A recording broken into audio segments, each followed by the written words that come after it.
Hello, hello. How's everybody doing? Welcome, welcome. First order of business, roll call.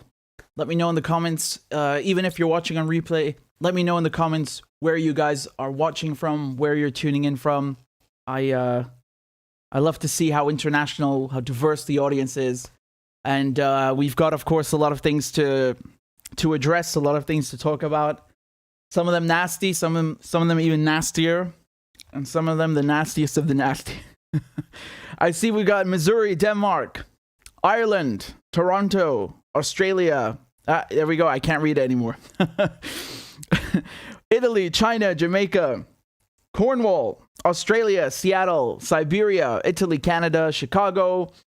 This is great. Libya, Indonesia, belly of the beast. I'm gonna assume that's the US. New York City, Brazil, Sydney, Iceland, Indonesia, Mexico, Mars. Hi, Elon. This is great. This is wonderful. This is beautiful. We have someone tuning in from Syria. Ahlan wa sahlan. So, guys, I see we've got about 500 people watching, but we only have 300 likes. I'm going to need you to drop a WMD on the like button. Throw a shoe. Do what you got to do. Make sure it's pressed. Again, we have to fight the algorithm. So we got 500 people watching. We need to have 500 likes. So please make sure you do that. And I think we'll get right down to business. I don't know what we're going to begin with. Pick your poison, I guess. Because there's no preference, right? It's all kind of miserable stuff. Regrettably, but we have to kind of laugh at it, or rather we should laugh, otherwise we would cry, right? That's kind of the sentiment. In any case, let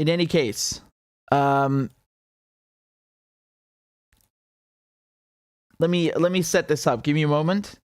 Are you guys fans of tennis? Don't worry, I'm not. But I'm gonna tell you something about tennis, and it's got something to do with Ukraine. It's actually it's entirely related to Ukraine, and this is really it's incredible. It's incredible, the hysteria. I think that's the right word to describe this. It's quite it's quite something. Okay, so just allow me a moment to get this up. Wonderful. Are we ready? Who's ready? Tell me if you're ready. Tell me if you're ready for the suffering, guys. Are you ready? Let's go. Boy, oh boy. So guess what? They've decided to ban Russian and Belarusian players, tennis players, from competing at Wimbledon. Now, again, Wimbledon is basically the most prestigious tennis championship. It's the best of the best. It's the top of the top. It takes place in England. And let me show you this headline from BBC Sport. Right, so they say Russian and Belarusian players banned from tournament, and this news was broken just a few hours ago. And of course, why? Because of the invasion of Ukraine. I guess the tennis players they rolled into Ukraine in tanks, that they have to be banned like this. I guess that's the logic. Men's world number 2, Daniil Medvedev of Russia, and women's world number 4, Ariana Sabalenka of Belarus, are the highest ranked players to be affected. And the players are also banned from any of the UK grass court tournaments.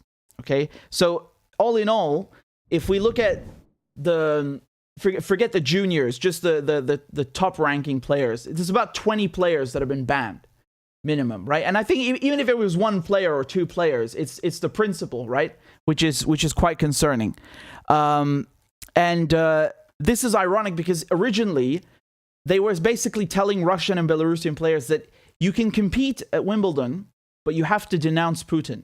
This is the condition, right? There's like some ideological purity test, right? Show us that you're not you're not serving for the Kremlin. No pun intended. Okay, so this is true. I'm not making this up. They actually told them this. This is not a joke. Here, look. This is from a few weeks ago. This is on March 16th. They said the British government They said the British government wants Medvedev, so again, we just talked about him, to denounce Putin to avoid Wimbledon ban. And now they've changed their minds. They don't care if you've denounced Putin. Some of them have. You're still going to get banned. Just for being Russian. Doesn't matter if you live in Russia. It doesn't matter that you don't live in Russia. Many of these players, again, they are moving from one country, from one tournament to the next, sometimes within weeks of each other. So, they usually don't necessarily live in Russia, whatever that means anyway. My point is that there's no connection here whatsoever to the Kremlin. They're not competing as, as Team Russia. They're competing individually, and they're still banning them. I mean, I don't know what to call this. This is really... Hysteria is a good word. Don't you agree? So...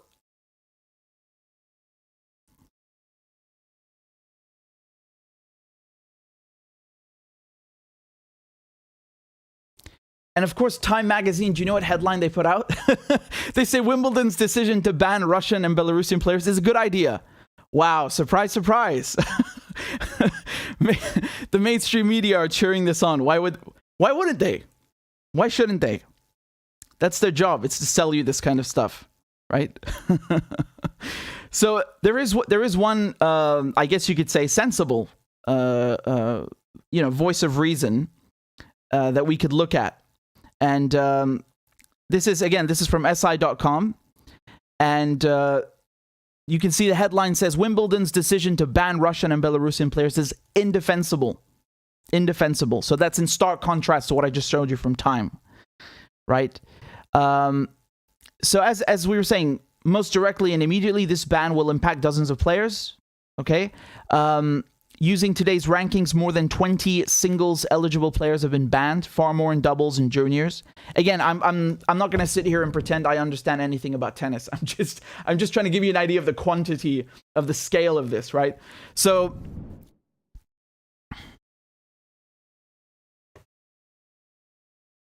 I think that this is a very good point over here.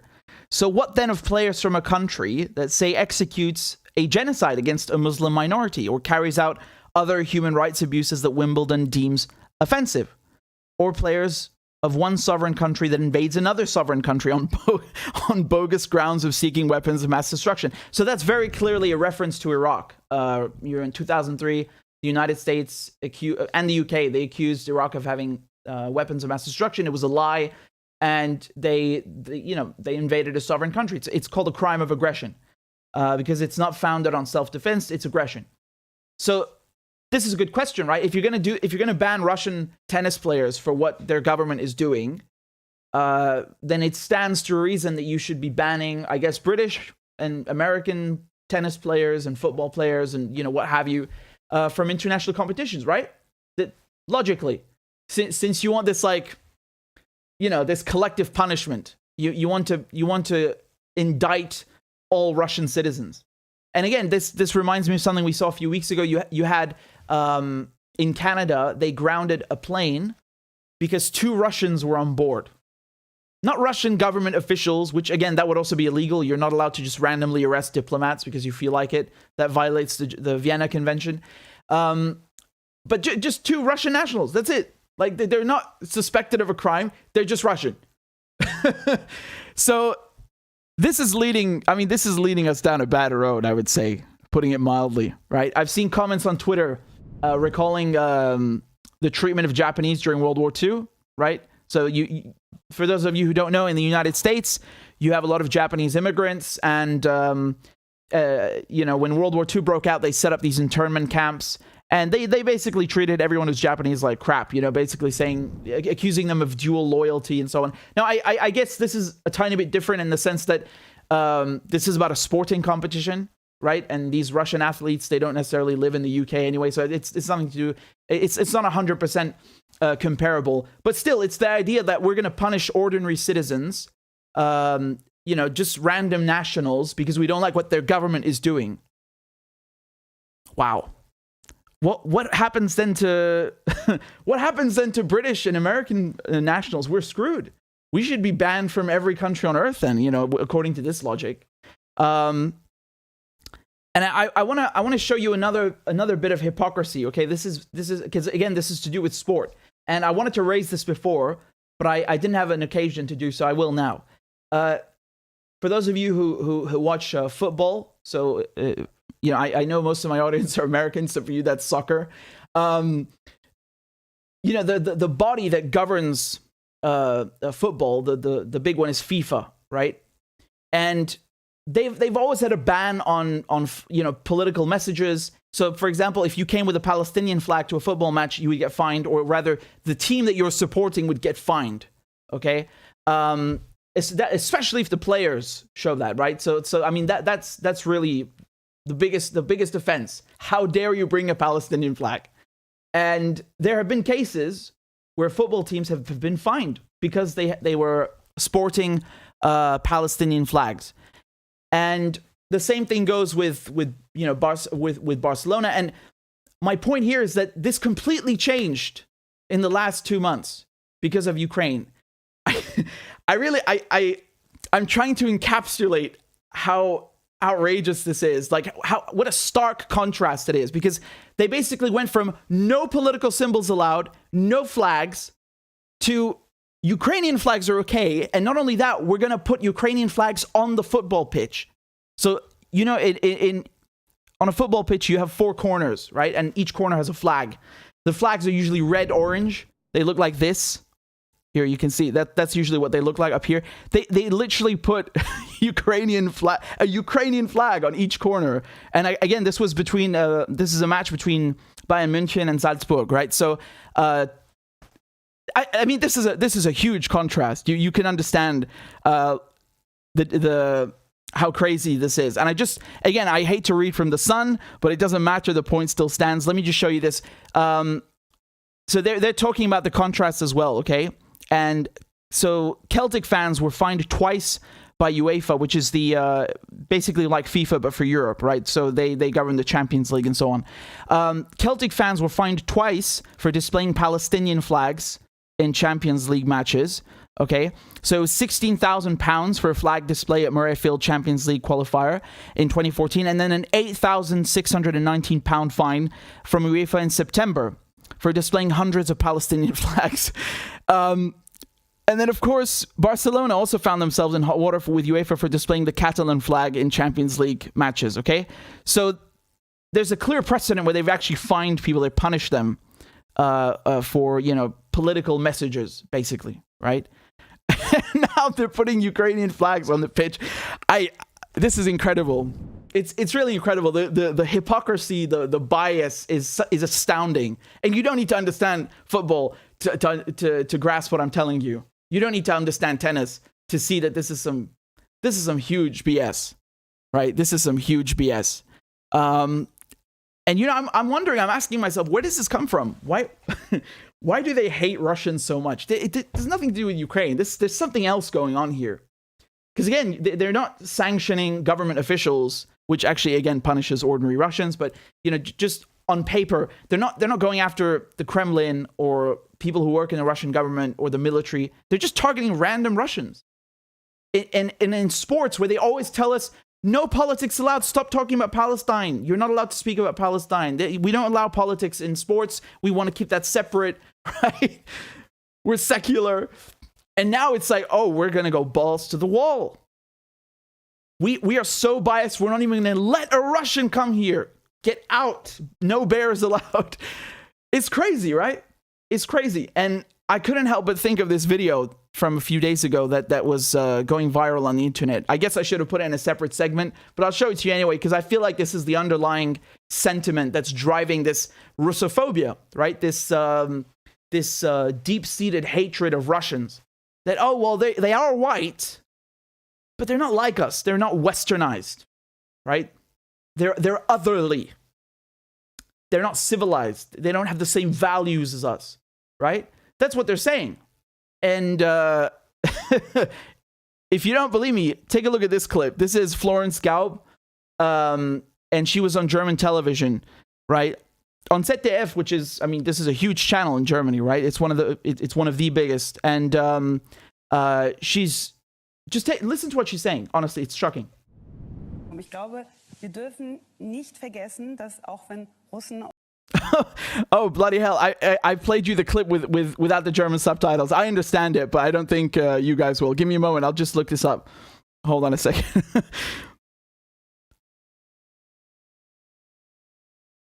There we go. Ich glaube, wir dürfen nicht vergessen, dass auch wenn Russen europäisch aussehen, dass es keine Europäer sind, jetzt im kulturellen Sinne, einen anderen Bezug zu Gewalt haben, einen anderen Bezug zu Tod haben.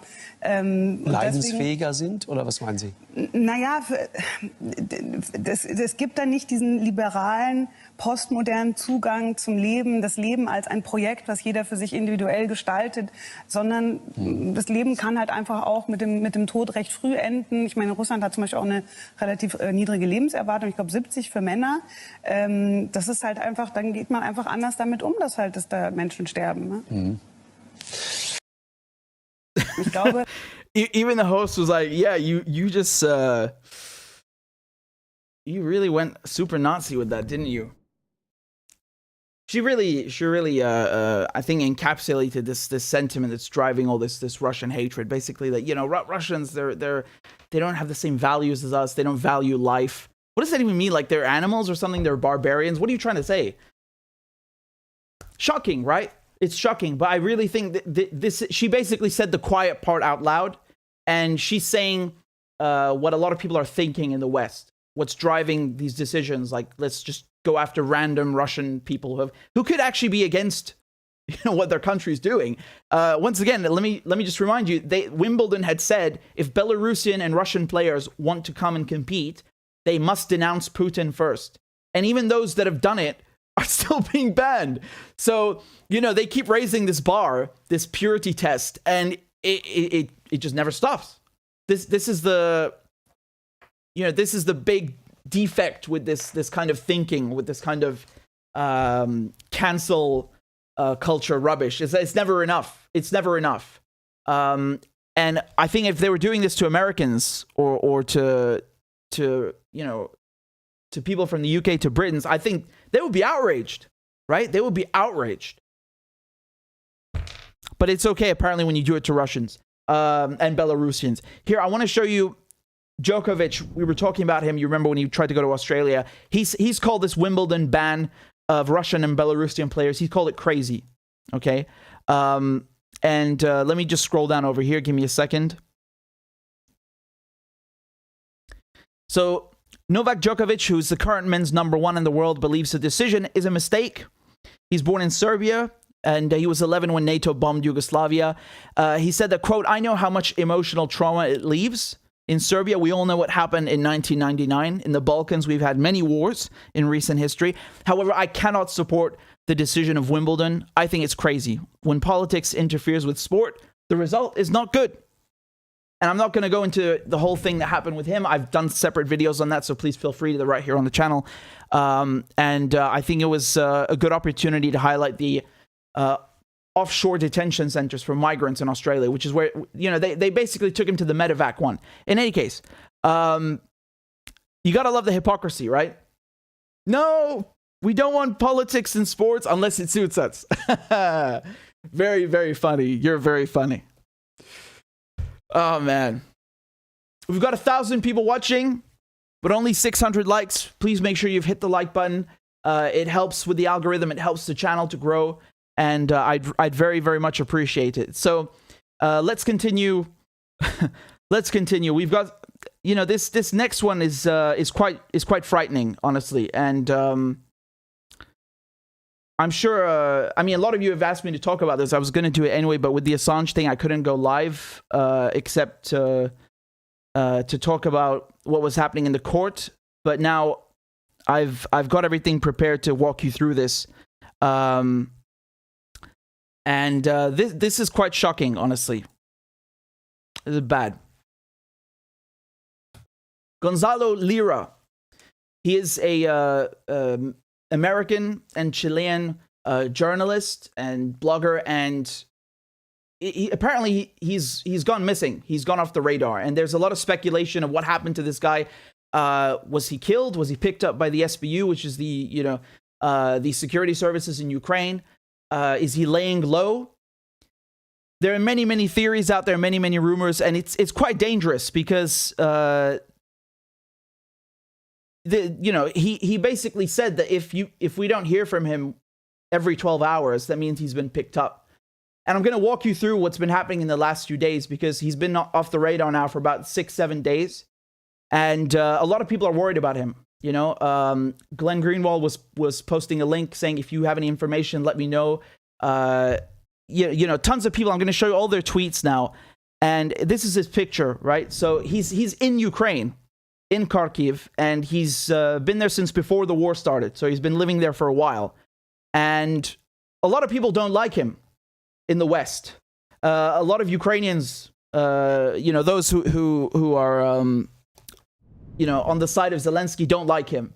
And they don't like him because he criticizes the Western narrative against Russia. He asks uncomfortable questions. And as a matter of fact, the Daily Beast, they did a hit piece on him. This is, I think, March 22nd. So it's a few weeks ago now, right? It's from last month. And it's very interesting because in the article itself, they admit that, you know, people are after him. They say this very clearly, that people want to find out where he lives. And they've been trying to get his address. And he's being sought after. Now, let me show you what's going on here, because he posted a video. It's harrowing stuff, honestly. He posted a video where he says that if we don't hear from him, he's been picked up. Take a look. So I want you guys to know that if ever you don't hear from me for 12 hours during this conflict, if it's 12 hours or more, assume that I've been picked up by the SBU. And assume that the people most responsible are the Daily Beast. The Daily Beast, who deliberately lied about me, claiming that I'm not in Kharkov, admitted to the fact that people are looking for me and want to get a hold of me in the very hit piece that they wrote, and that they contacted the Ukrainian government to make them aware that I'm in Kharkov, make them aware of my significance, make them aware so they can send some SBU goons to get me. Understand what the Daily Beast has done. And when I said, you know, in the title of this, that the Daily Beast wants to kill me, I'm not being hyperbolic. So do you understand what he said? Because in this hit piece, the Daily Beast, they say very clearly that they contacted the Ukrainian government with questions about Gonzalo. And so he's basically saying they've put a target on my back because he says things that the Ukrainian government don't like. He criticizes Zelensky, and he lives in an area where where the Ukrainian government has control. It's not under Russian control. So it's very easy for the Ukrainian security services, the SBU, to come pick him up if they want to. That's his point. That the Daily Beast, they not only attacked him, they went and contacted the Ukrainian government and say, hey, do you know about this guy? And so on. And I'm not going to go through the whole piece. You're free to go to read it by yourself. But that's essentially what they've done. And let me walk you through a couple of the developments. So some people have been thinking, is his internet broken? It's a war zone after all. Maybe the internet doesn't work. No. Dan Cohen, so he's been in touch with Gonzalo. He said, my last Telegram messages to Gonzalo have double checks, indicating that whoever has access to his account has seen them. So the issue doesn't seem to be internet connectivity. Now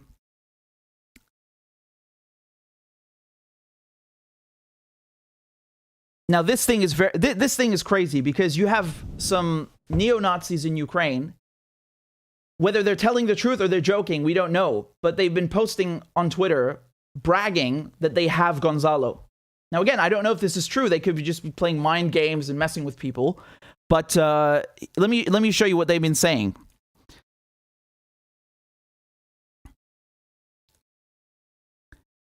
Funnily enough, Twitter age restricted these posts, so I can't show you directly, but I've saved the files regardless, so you can take a look. So there are 4 tweets in total, and here's what they're saying. So first of all, They said, thank your local Kraken. And this was in response to Gonzalo has gone missing. And this is a unit in the Azov battalion, so the neo-Nazi battalion. And then the same guy says the irony of Gonzalo Lira, a Chilean, being caught by a guy with the call sign Chile is hilarious. Anyway, let's hope the beheading pops up on Telegram soon. And then the same guy goes on to say that in response to someone saying that we don't know for sure if he's dead, they might still be torturing him. He says, Inshallah, let's hope this is true. Inshallah means God willing in Arabic. And then here he posts another one. He says, if anyone knows where Gonzalo Lira is, please make a single bicep pose. So you can see here the patch on the arm is the Wolfsangel, which is the symbol of the Azov battalion, this neo-Nazi unit. And so they're basically admitting that they have him or joking around that they have him. I really don't know. Obviously, you know, we can't verify whether they're telling the truth or not. But the risk is real. Like, we should understand something, because Gonzalo himself he went live. The video I just showed you was taken out of a live stream.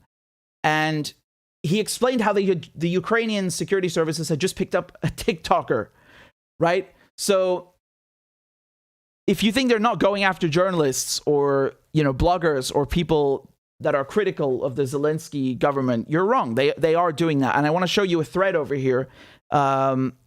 This is from Sergey VR on Twitter, and he put together just a couple of the names and photos of people that have been, you know, that have gone missing in recent times. He put Gonzalo Lira, so we're just talking about him, right? And underneath, over here, he talks about Yuri Tkashev, who's from Odessa, and he says that Yuri's only crime was reporting from a neutral angle. He has not been heard from since March 19th. Under here, he says that his last message on Telegram was, quote, "They came for me. It was nice to talk."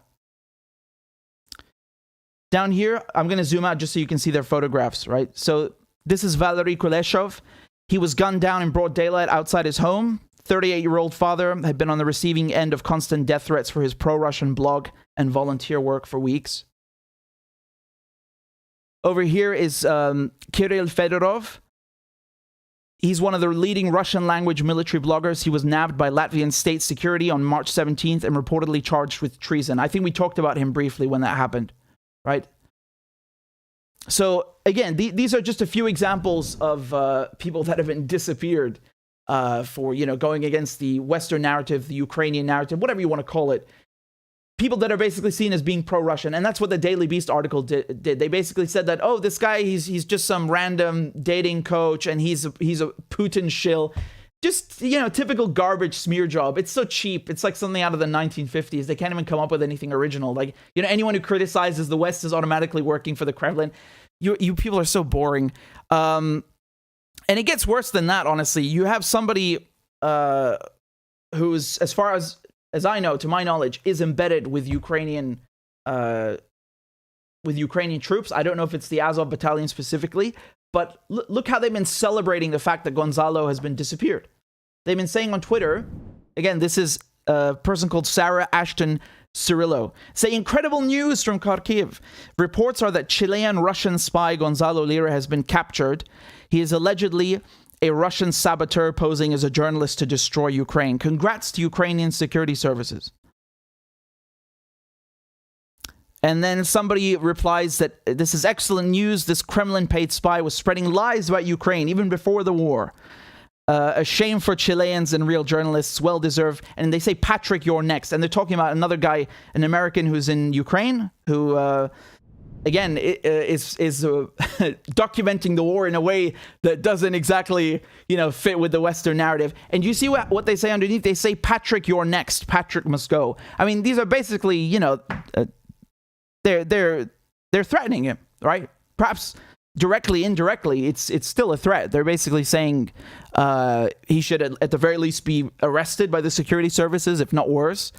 And then this person over here, again, the same person, Sarah Ashton Cirillo, is laughing and saying, so they are saying that I denounced Gonzalo Lira and turned him in. They're having a field day with this, honestly. They're basically laughing about it because they've... the Daily Beast and this person, they've basically been accusing Gonzalo of being a spy, a saboteur, and raising awareness, or shall we say, drawing attention to him and implicating him in, crimes that are just ridiculous. He's just a blogger. He's just a journalist. They just don't like what he's saying. And so they accuse him of being a spy. And given, the other people that I've shown you that have been disappeared, shot, arrested, it's not far-fetched to think that he might have very well been picked up. Now, again, I'm just speculating. We don't know what actually happened. But Gonzalo himself said, if you don't hear from me 12 hours, I've been picked up. Now, I want to show you a message from Scott Ritter, who, again, has been many times on the channel, former intelligence officer, U.S. Marine Corps, UN weapons inspector. This is what he said, and this was posted by the Russian embassy in Bangladesh. They quoted a message from him on Telegram, and he said that, quote, Gonzalo Lira, a Chilean social media influencer who resided in Kharkov, Ukraine, and who published online content critical of the Ukrainian government, was kidnapped, tortured, and murdered by the Kraken unit, part of the Azov battalion affiliated with the Ukrainian Security Service, SBU. Now, just a disclaimer, because Scott went on to say something else. Because a lot of people are looking at this and saying, see, it's confirmation that he's been killed. But Scott, in his next message, he wrote this on Telegram. He said, a point of clarification, I have no direct evidence that Gonzalo has been killed. I was clear that I was referring to reports emerging about his demise. But Gonzalo said that any disappearance of more than 12 hours should be treated as if something bad had happened to him. It's been 5 days now. If this had been a New York Times reporter disappearing in Russian-controlled territory, it would be headline news, especially if a Chechen hunter-killer team had taken credit for his death. But with Gonzo, it's silence, which was the whole purpose of the post, to raise awareness about his disappearance. So again, this is important context, just to, because a lot of people have sent that post from the Russian embassy to me, and then others have corrected that and said, well, you need to look at the rest of Scott's message. So there that is. Now,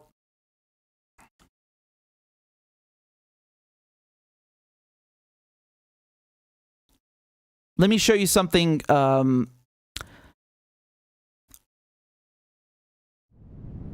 They're saying that CNN Chile is reporting that the Chilean Foreign Ministry have said that they are in contact with the quote-unquote relevant entities on the whereabouts of Gonzalo Lira. And again, this is according to Kausachan News. And I think it's important because usually when a national goes missing in a foreign country, in a war zone or otherwise, their foreign ministry should obviously start looking for them. And from what I can tell, the State Department have been silent. Remember, Gonzalo is a U.S. citizen and a Chilean citizen. And this is the only thing that I've seen about the Chilean Foreign Ministry regarding his disappearance. And again, if you ask me, I think the reaction has been non-existent, whether it's from the foreign ministries or the media. The only people talking about Gonzalo are people that are not in mainstream media. And I can't help but echo what Scott said, that if this was a New York Times reporter that had gone missing in Russian territory, they would be raising hell. They would say, oh, he's been killed already, and they would plaster his page on the front news every day. But this guy is an American citizen, right? And because he isn't parroting the same narrative as them, they don't care. I want to be honest with you. When we were talking about what's happening in Ukraine a few weeks ago, and the first journalists were killed in Ukraine, and I think they were, one of them was a photographer, or I should say a cameraman. He worked with Fox, with CNN, with all of them, right? And another guy from CNN. We didn't laugh at that, right? Because at the end of the day, it's another human being. And just because we don't like what they're, the garbage that they publish on CNN and Fox, it's all propaganda. That doesn't mean we want to see them killed, right? That's ridiculous. Do you see the difference? Like, these people that are so-called liberals, who claim to have liberal values, are actually authoritarians. They want to see journalists that they disagree with killed. That's why they send people like Assange to prison. And that's the difference between us. So I don't like CNN and I don't like Fox News, but I don't wish the people working there, ill. I don't want to see them killed or tortured or picked up by whatever security services. They do. People like this Sarah, they do. because they're authoritarians. They're sick. So do you see the difference? They're laughing at the idea of this. This is very sick. Now, I want to show you a clip from George Galloway because Gonzalo was set to appear on George Galloway's show, again, just a few days ago, and he didn't show up. And that's when the alarm bell started going off because they couldn't reach him, and other people tried reaching him, as I just showed you, Dan Cohen, and that's when people started thinking, okay, something is up because we can't reach this guy anymore. Let me show you the clip from George Galloway as he announced that Gonzalo is not here. And even greater sense of concern and anxiety and more, that I have to tell you that there is still no sign of our first guest, Gonzalo Libra. We spoke with him on Friday and booked this appearance this evening. He has not yet logged in. We have not been able to contact him. Over the last hours, many people from around the world have been messaging me saying that it is some time since they heard from Gonzalo Lira, some time since he answered any personal messages. Now, some of those were prior to him answering ours, if indeed it was him that was answering. It is a matter of grave concern, close to an emergency, that this brave man, a Chilean citizen, and I hope the Chilean government is already cognizant of the fact that their compatriot may be in grave danger in Kharkov, in the Ukraine. You may or may not be familiar with the work that Gonzalo has already done. He has brought us right from the front line, the truth as he saw it, down there on the street, in and amongst the war zone. So again, I just wanted to play this short clip where, you know, George Galloway is basically saying the guy didn't show up, and that from that moment on, people started, you know, panicking in a sense, and raising concern about his absence. And again, I think this really shows you what these so-called liberals are. They're really exposing themselves. They don't care one bit about free speech. On the contrary, they're complete authoritarians. They want to silence, kill, torture, disappear anyone who doesn't agree with them, right? And you see that when they do it to Assange, or, you know, God forbid, I hope that's not the case with Gonzalo. But just in general, you see their attitude. The tweets are enough, you know, even if Gonzalo's perfectly fine, which I hope he is. But you can see from their attitude how they think this is a game. They think it's funny that someone's been disappeared just because they don't agree with him. So in any case, again, just to reiterate, I don't have any confirmation or any knowledge where Gonzalo is. This is all the information that I have available to me, that I've given to you. Some of it is speculation. Some of it is fact. You know, the message from Dan Cohen, for example, where he messaged Gonzalo, he's got the 2 check marks. You know, that's not an issue of internet connectivity. And I've showed you what Gonzalo himself has said, that if you don't hear from him, he's picked up. So we can only hope that he's okay. And I wanted to raise awareness about what's happening with him. Again, forgive my ignorance about his work. I didn't know who he was until a few days ago. And when I started hearing about him, I looked him up. I saw he follows me on Twitter, but I wasn't aware of his work before. And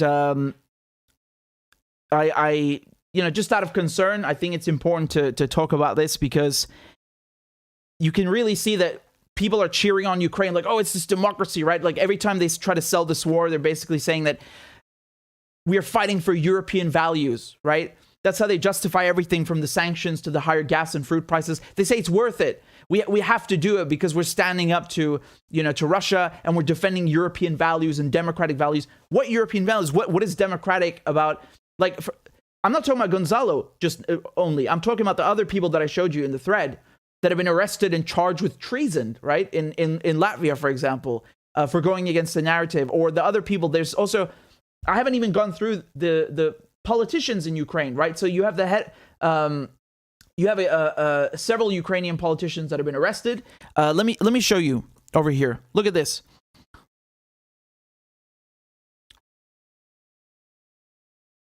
So take a look. This is also Dan Cohen who posted it. So Zelensky announced on Instagram that Ukraine's SBU secret police have arrested pro-Russia opposition leader Viktor Medvedchuk, who is close to Putin. The SBU is known for torturing and killing opposition figures. I shudder to think what they'll do to him or may have already. So you call this a democracy? Look at the guy, man. He's obviously been roughed up, to say the least. And this is, of course, after Zelensky banned a bunch of opposition parties, including the largest one, and he consolidated all of the media, which basically means he banned all the channels so that you could have one channel and it's state media. It doesn't sound very democratic, but they're trying to sell you this idea that Ukraine is some like utopia, liberal democracy, and worth dying for, and banning Russian players from Wimbledon, torturing journalists and opposition figures, and banning the media. Yeah, I don't buy it. I'm sorry. I buy this as much as I buy the moderate rebel thing in Syria. All right, you have Nazis running around, running wild in Ukraine. The so-called democratic government is treating opposition politicians like this. This is everything they accuse, the bad countries of, Syria and Iran, and like they're no better, right? Assuming everything they say is true, they're no better. So they're complete, absolute hypocrites. And we're starting to see that day by day. And again, I'll just end by saying I hope Gonzalo is okay. He could be just laying low. Who knows? Hope we hear from him soon, and he's all right.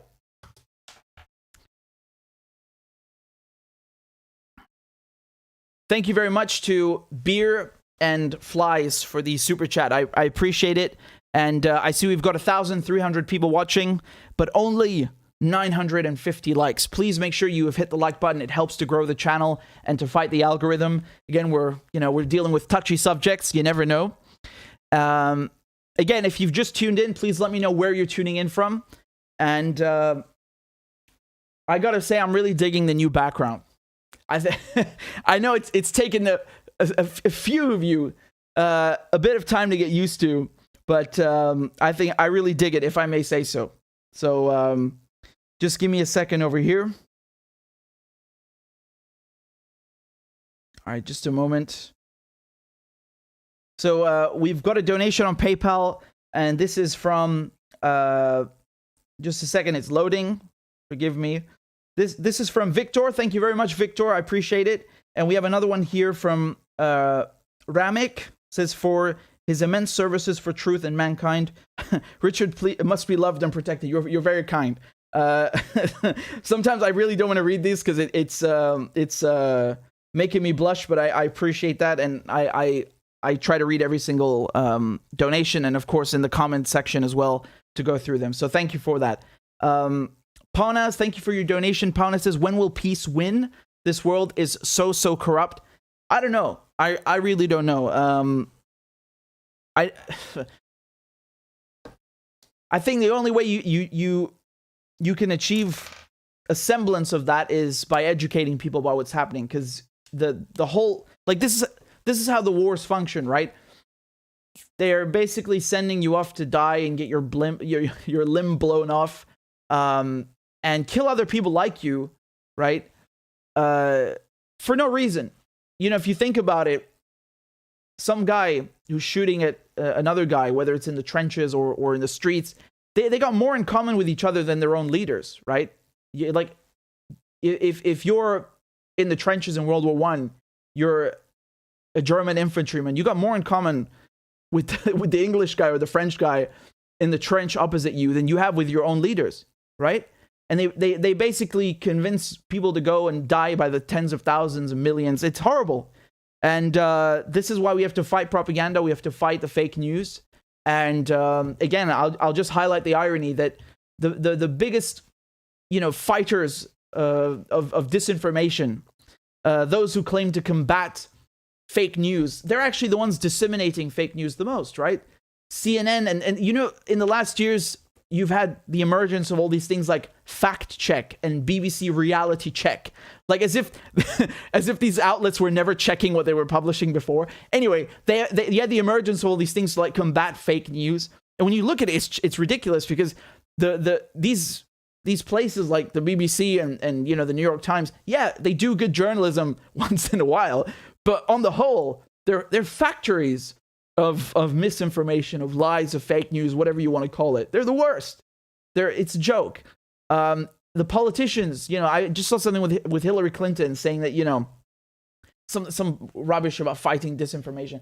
Dude, she lied. Her campaign, her entourage, her legal team, they lied about this Russian hacking nonsense and disinformation, and accused Trump of essentially what they were doing, right? Again, I don't give a crap about Trump, but it's just to show you that they're actually absolute complete hypocrites. And just going back to my point, fighting that is the number one priority. I hope that it makes things better. So, Tony, thank you very much for the super chat. I appreciate it. And Macarius says, are you going to talk about Ukrainian war losses? We are starting to see some cracks in the narrative that Ukrainian losses are negligible. So I was going to do a separate segment on that because I wanted to go through not just the figures of, wounded and so on, but also the equipment. I think that's very important to look at what's being sent in, what's not coming back out in terms of weaponry. So I will definitely do one on that, and I'm actually happy that you're interested in it because I was wondering how many of you would want me to cover that in detail. So I have quite a bit cooked up for tonight. Let me show you what's happening. Let me show you what's happening in Pakistan, okay? Because you're not going to see this on the news, of course, but you are here. Last time when we were covering Pakistan, we left off at, Imran Khan, now the former prime minister. He was ousted in this coup, essentially a coup, which he himself blamed the United States for, right? So they had a vote of no confidence, and just by a razor-thin margin, they got rid of him, right? They needed 172 votes, and they got 174 votes, and 168 against. So just, by a handful of votes, he was ousted as prime minister, and he said the United States is behind this for several reasons. I speculated what they were, and he actually confirmed them. And they're the exact same things that I had in mind. Number one is that when the war in Ukraine started, he went to Russia, and he basically, in diplomacy and international relations, he gave the West the finger because he said, I'm not going to get behind your politics. I'm not going to go ban or sanction Russian politicians and ban Russian energy. On the contrary. And he ended up going and buying, I think, 2 million tons of gas and wheat. And then, of course, his other problem is that he criticized the war on terror, right? So that's the issue.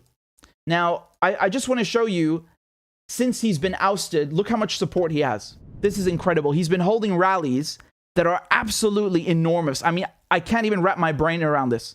So this is in Peshawar, okay? And this was on April 14th. Look at the size of this crowd. It's astronomical.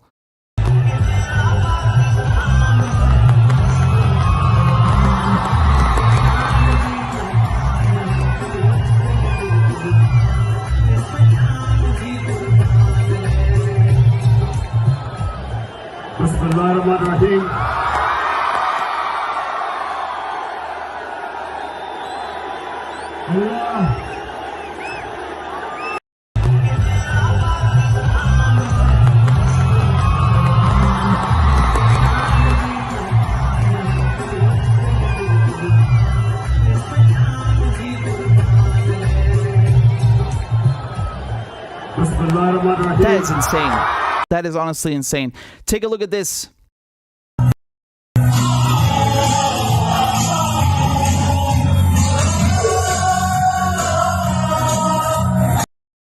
I'm going to go through these very quickly with you because there's so many videos. It's ridiculous. I mean, we're talking about millions of people, right? And these are in numerous cities. This is I just showed you Peshawar. This is in Karachi. It's ridiculous. Ridiculous. Here again from Karachi. I mean, how many politicians do you know that can bring out crowds this size?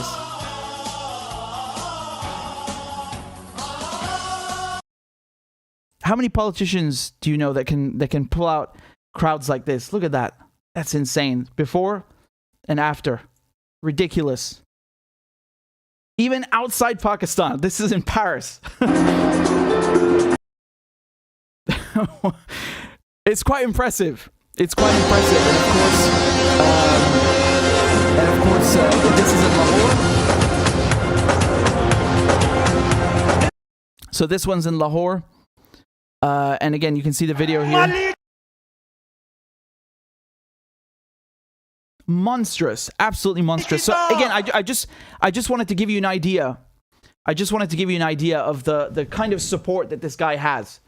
And I think that we're very afraid of him because he dissolved the National Assembly and he said, I want snap elections in 90 days. And then the opposition took him to court and they said that what you did is unconstitutional. And we're not only going to remove you from power and with the no confidence vote, but there aren't going to be snap elections in 90 days. There are going to be elections in October. Now, obviously, the momentum dies down. But my point here is that they're afraid of having snap elections because they know that Imran Khan is going to win. Just look at these crowds. Like, how many politicians do you know in the UK or in the US, any Western country that can pull crowds like that? No one can do that.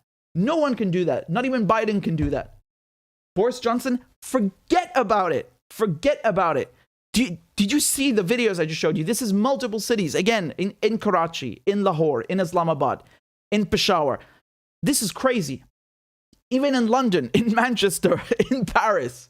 So whatever you think of the guy, you don't have to like his politics. You can't deny he has popular support. He has popular support. And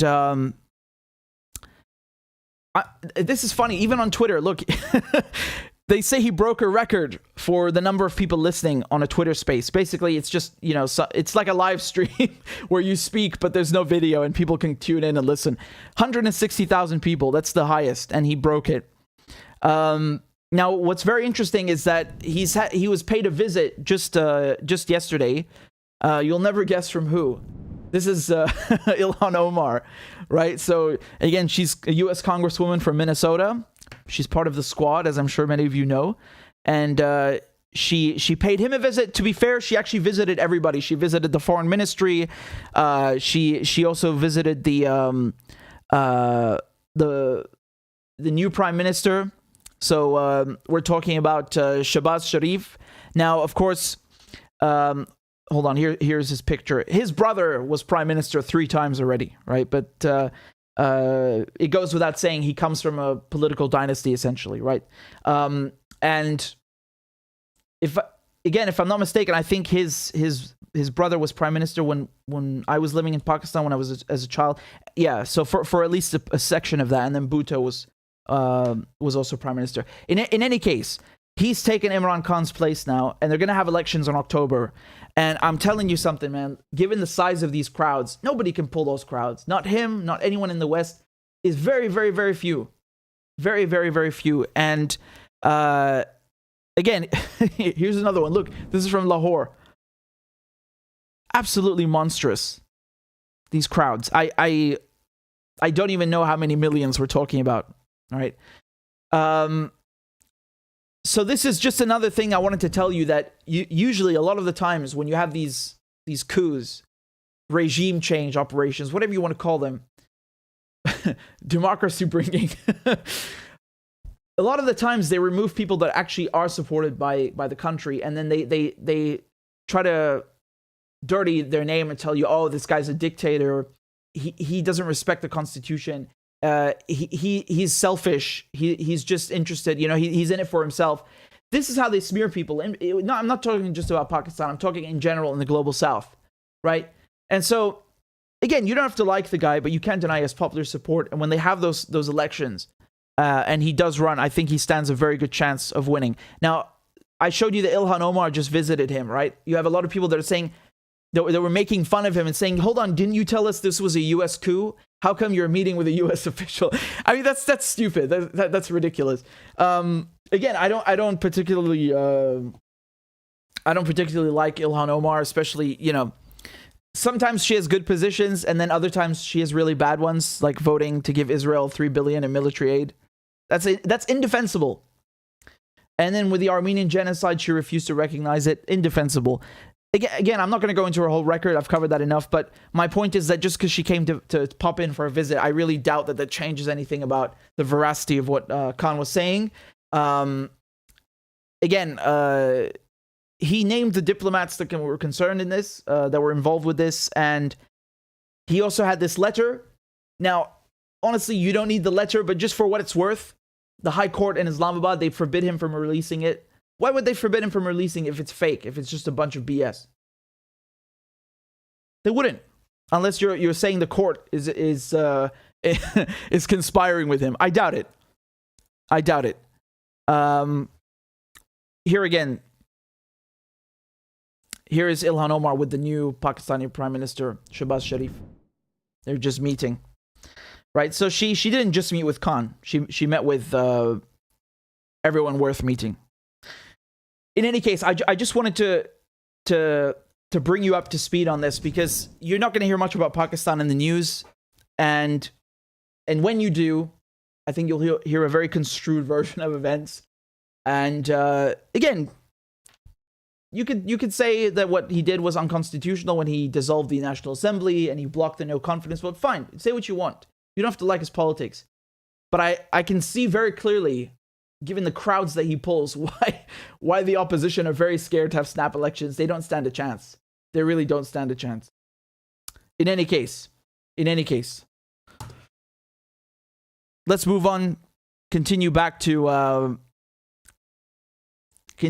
Ukraine.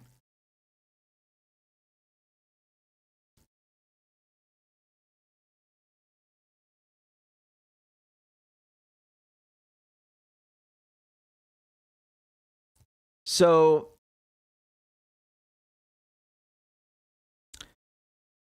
all right, just a moment.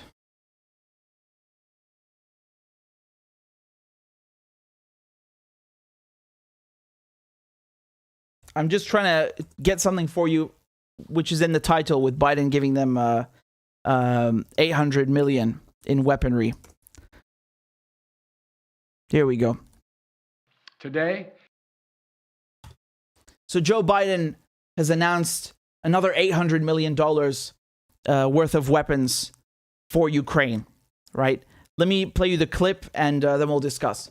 Today, I'm announcing another $800 million to further augment Ukraine's ability to fight in the east, in the Donbass region. This package includes heavy artillery weapons, dozens of howitzers, and 144,000 rounds of ammunition to go with those howitzers. It also includes more tactical drones. In the past 2 months, we've moved weapons and equipment to Ukraine at record speed. We've sent thousands of anti-armor and anti-missile helicopters, drones, grenade launchers, machine guns, rifles, radar systems. More than 50 million rounds of ammunition had already been sent. The United States alone has provided 10 anti-armor systems for every 1 Russian tank that's in Ukraine, a 10-to-1 ratio. We're sharing and will continue to share significant timely intelligence with Ukraine to help defend them against Russian aggression. And on top of this, these direct contributions from the United States, we're the outfit facilitating the significant flow of weapons and systems to Ukraine from other allies and partners around the world, like the S-300 long-range anti-aircraft systems that Slovakia recently transferred to Ukraine. We are getting them in there. We won't always be able to advertise everything that our partners are doing to support Ukraine and its fight for freedom, but to modernize Teddy Roosevelt's famous advice, sometimes we will speak softly and carry a large javelin, because we're sending a lot of those in as well. Today, okay, I'll admit that last bit was kind of funny. You heard him. He said they're sending in S-300s. S-300s are surface air missile systems. They're developed by Russia. So that's quite ironic that you're gonna. I mean, look, don't get it twisted. Obviously, you're gonna find a lot of Russian weaponry in Ukraine. Obviously, but it's just kind of ironic that the U.S. is in addition to its own weapons, sending Russian weapons to fight the Russians with. Anyway, this is significant now because this isn't the first installment, obviously, and if I can show you here, this is back on April 13th. So, I mean, barely 2 weeks ago, Biden announces $800 million in military assistance for Ukraine. So again, this is in addition, right? So today, 800 million. April 13th, there was 800 million. If you go and look at March 16th, there was also 800 million. So, I mean, in total, that brings us now to about, all in all, because these aren't the only packages, but all in all, they've given Ukraine $3.4 billion in military assistance. Now, if this keeps up, and I'm sure it will, you're going to have Ukraine surpassing Israel as the #1 recipient of military aid. And honestly, that might spark some jealousy, right? Maybe they should stop sending Ukraine weapons lest they be accused of anti-Semitism by Israel. No, I'm kidding, but it is quite significant, right? Because usually the United States sends Israel $3.8 billion in military assistance every year. That's part of this 10-year memorandum which Obama signed, so it's valid from 2016 to 2026. In total, $38 billion. Now, obviously, in total, since World War II, Israel gets much more. The funny thing is, though, you're seeing Israeli weapons winding up in Ukraine. Now, again, let's be clear. Zelensky, he went begging for the Iron Dome system from the Israelis, which is a weapon that's developed by the Americans and the Israelis to shoot down short-range rockets that are fired by Hamas. I have no idea why he wants that thing, other than the clout, perhaps, to say, I have an Iron Dome. The Americans wanted to give them one. The Israelis said no. It wouldn't be effective anyway against what the Russians are using. But you are seeing other weapons, other Israeli weapons that are ending up, and not just in Ukraine, but being used by neo-Nazis, right? Being used by neo-Nazis. So this is from the Jerusalem Post. It was published today on April 21st. They say the Matador is an anti-armor weapon joint produced with Israel and has recently seen used by the Azov Battalion, which is widely characterized as neo-Nazi ideologically. I love how they're doing somersaults and jumping through hoops to try and avoid calling it neo-Nazi. Like, it's not neo-Nazi, it's just, it's been widely characterized as being neo-Nazi ideologically. This is the thing with the media. Until 3 weeks ago, or I should say 2 months ago, right? They had no problem saying this is a neo-Nazi group. Actually, straight up Nazi. It's a continuation of Ukrainian Nazism in World War II. And now they tried their best to avoid saying that it's Nazi because that would implicate them as being supportive of Nazis. They say, they're nationalist or far-right elements or things like this. In any case, let's take a closer look at what's going on.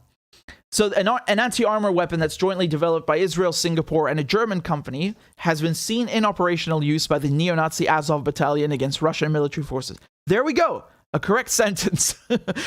In a video published by the Azov Battalion, a Ukrainian fighter ostensibly affiliated with the controversial unit. Yeah, controversial is kind of an understatement for Nazis. Can be seen firing the portable anti-tank weapon at what appears to be a Russian armored personnel carrier, or APC. Here's the video.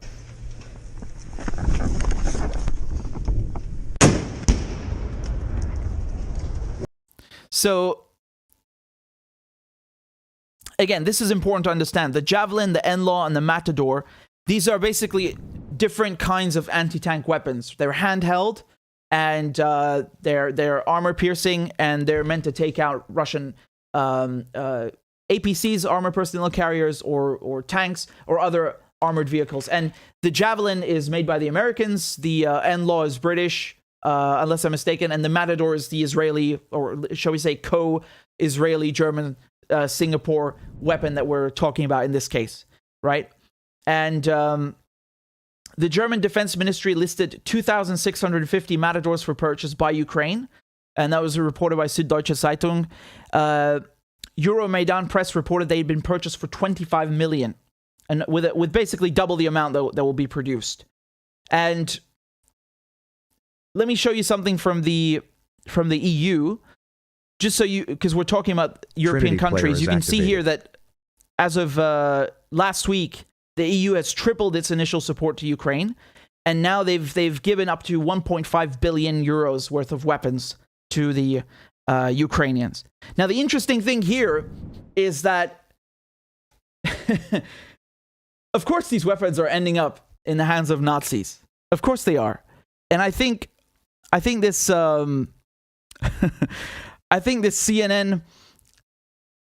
this CNN article,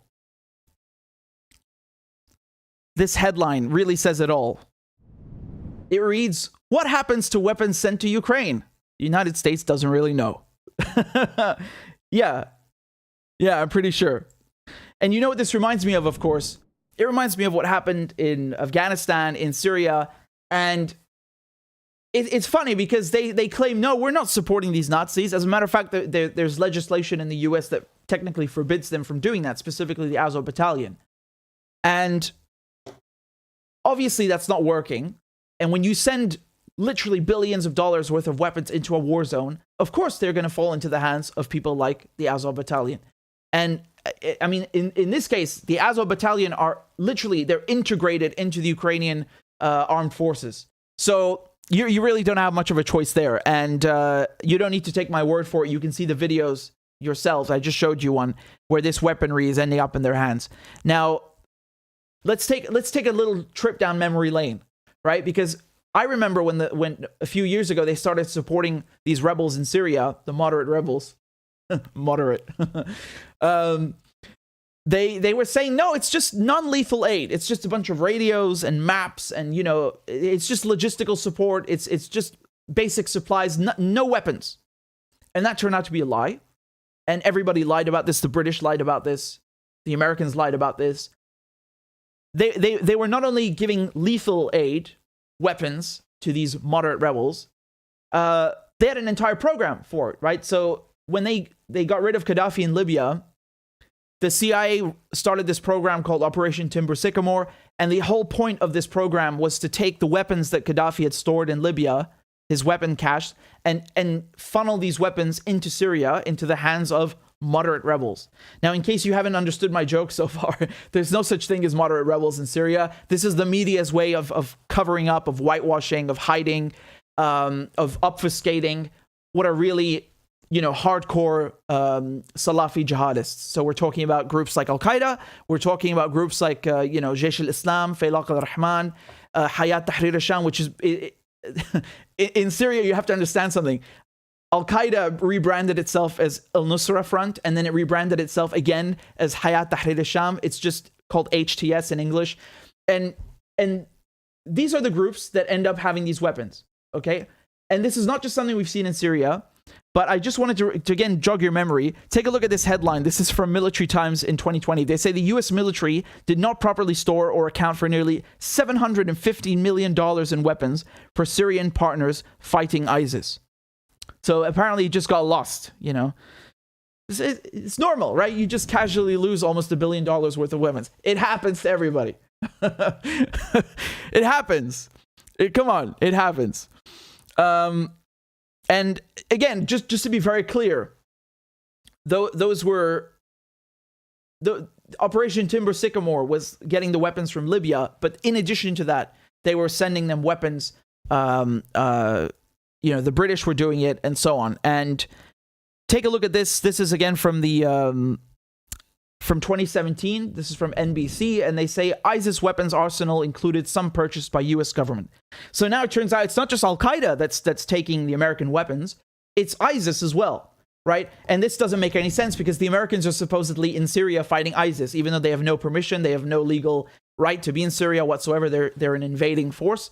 Their excuse they want to fight ISIS is garbage because they are literally supplying ISIS. How does that make any sense? It makes a lot of sense. If your objective is to keep wars going and you want to make money, this makes perfect sense. So it's not irrational. It's perfectly rational. Now, the thing is, I'm not going to read to you the whole piece, but basically this a conflict armament research, which is an independent arms tracking organization, just CAR for short. They were researching where ISIS weapons were coming from, and they found that one anti-tank missile sold to the U.S. Army sold from the U.S. Army, made its way to ISIS in just 59 days, right? So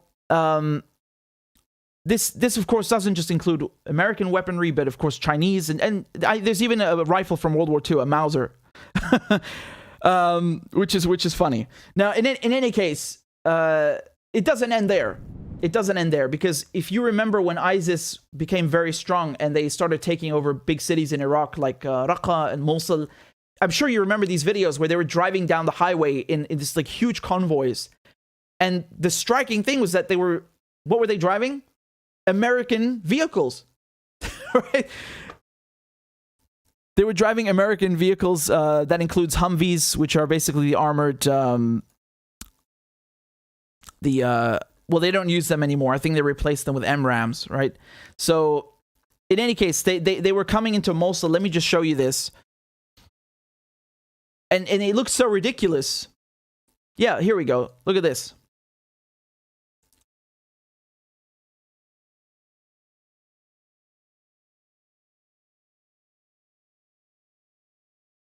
I don't know how well you can see this picture. I apologize for this, for the low resolution. But they were coming in with not just American weaponry, but with American vehicles. And this is a huge embarrassment because the Americans had given all of this to the Iraqi army, and the ISIS had committed massacres against the Iraqi security forces and then taken everything.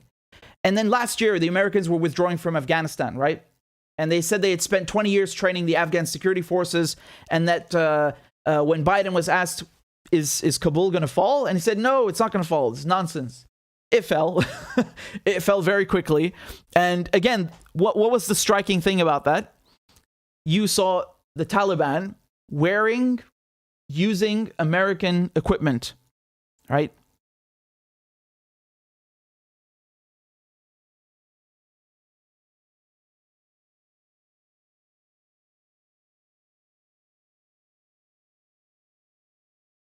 Here you go. See this?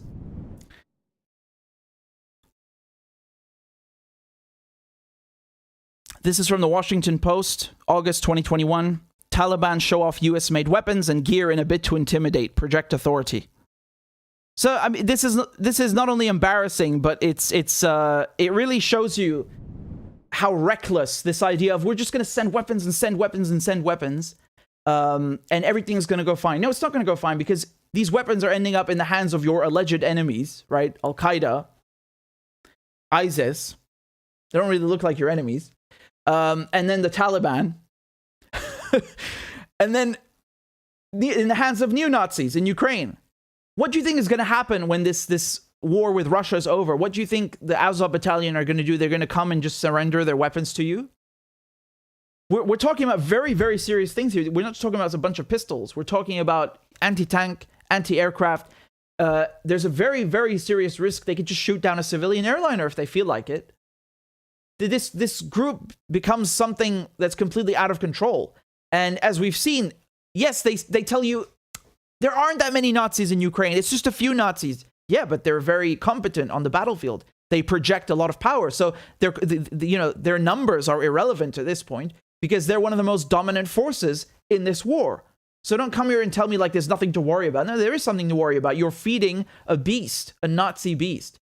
And they're trying to make it look like they're just doing the honorable thing and they're fighting the Russians. No, this is reckless. And we've seen this movie before. We've seen this many times before. And by the way, let me show you again what happened when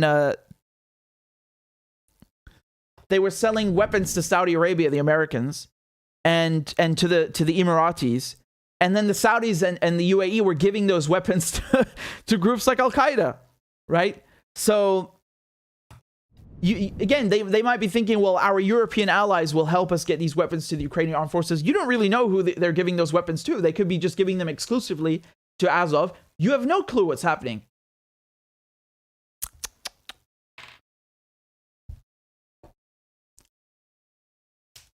This is extraordinarily reckless. It's extremely reckless. And we've seen this film, we've seen this movie before. Multiple times, like I said, in Afghanistan, in Syria, in Iraq, and it's going to happen again in Ukraine. I can guarantee you. And the other danger is that you risk having a group like the Azov battalion expanding outside Ukraine's borders, right?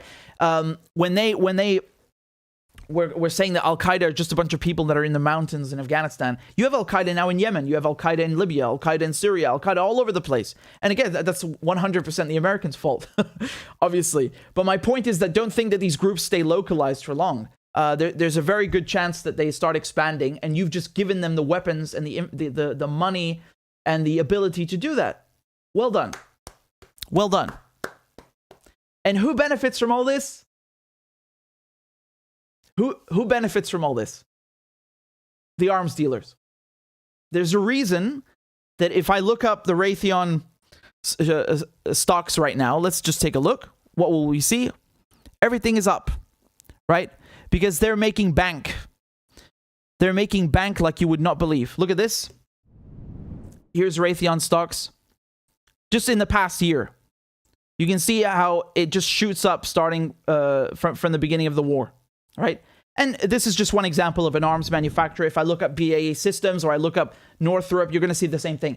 These are the people that are winning from this. So when they say we're sending aid to Ukraine, it's not aid. It's money for the weapons dealers. And this is the game that's always being played. And this is what a certain U.S. president warned everybody about, the military-industrial complex. You have people that will wage war because it is profitable. And if you call sending, weapons to Nazis a peaceful solution, well, I'm sorry, you got a weird idea of peace. The peaceful solution here, the diplomatic settlement, it has been very clear since before the war, right? Minsk agreement, Ukraine has to adopt neutrality, which is nothing wrong with that. There are many countries in Europe that are neutral. Well, many is a stretch, but you can become a neutral country perfectly well. There's no problem. There are diplomatic settlements that are available, and they're choosing to ignore the diplomatic settlements and just send more weapons because the people that run the U.S. government, that run the EU, they don't work for the public. They work for companies like Raytheon. It's their job to lobby on their behalf, to sell weapons on their behalf, and then the media package it. They put it in a nice wrapping and make you think it's something else. This is called adding fuel to the fire, right? That's what we say in English, adding fuel to the fire. This is exactly what that is. And the only people benefiting from it are the weapons manufacturers. Never forget that.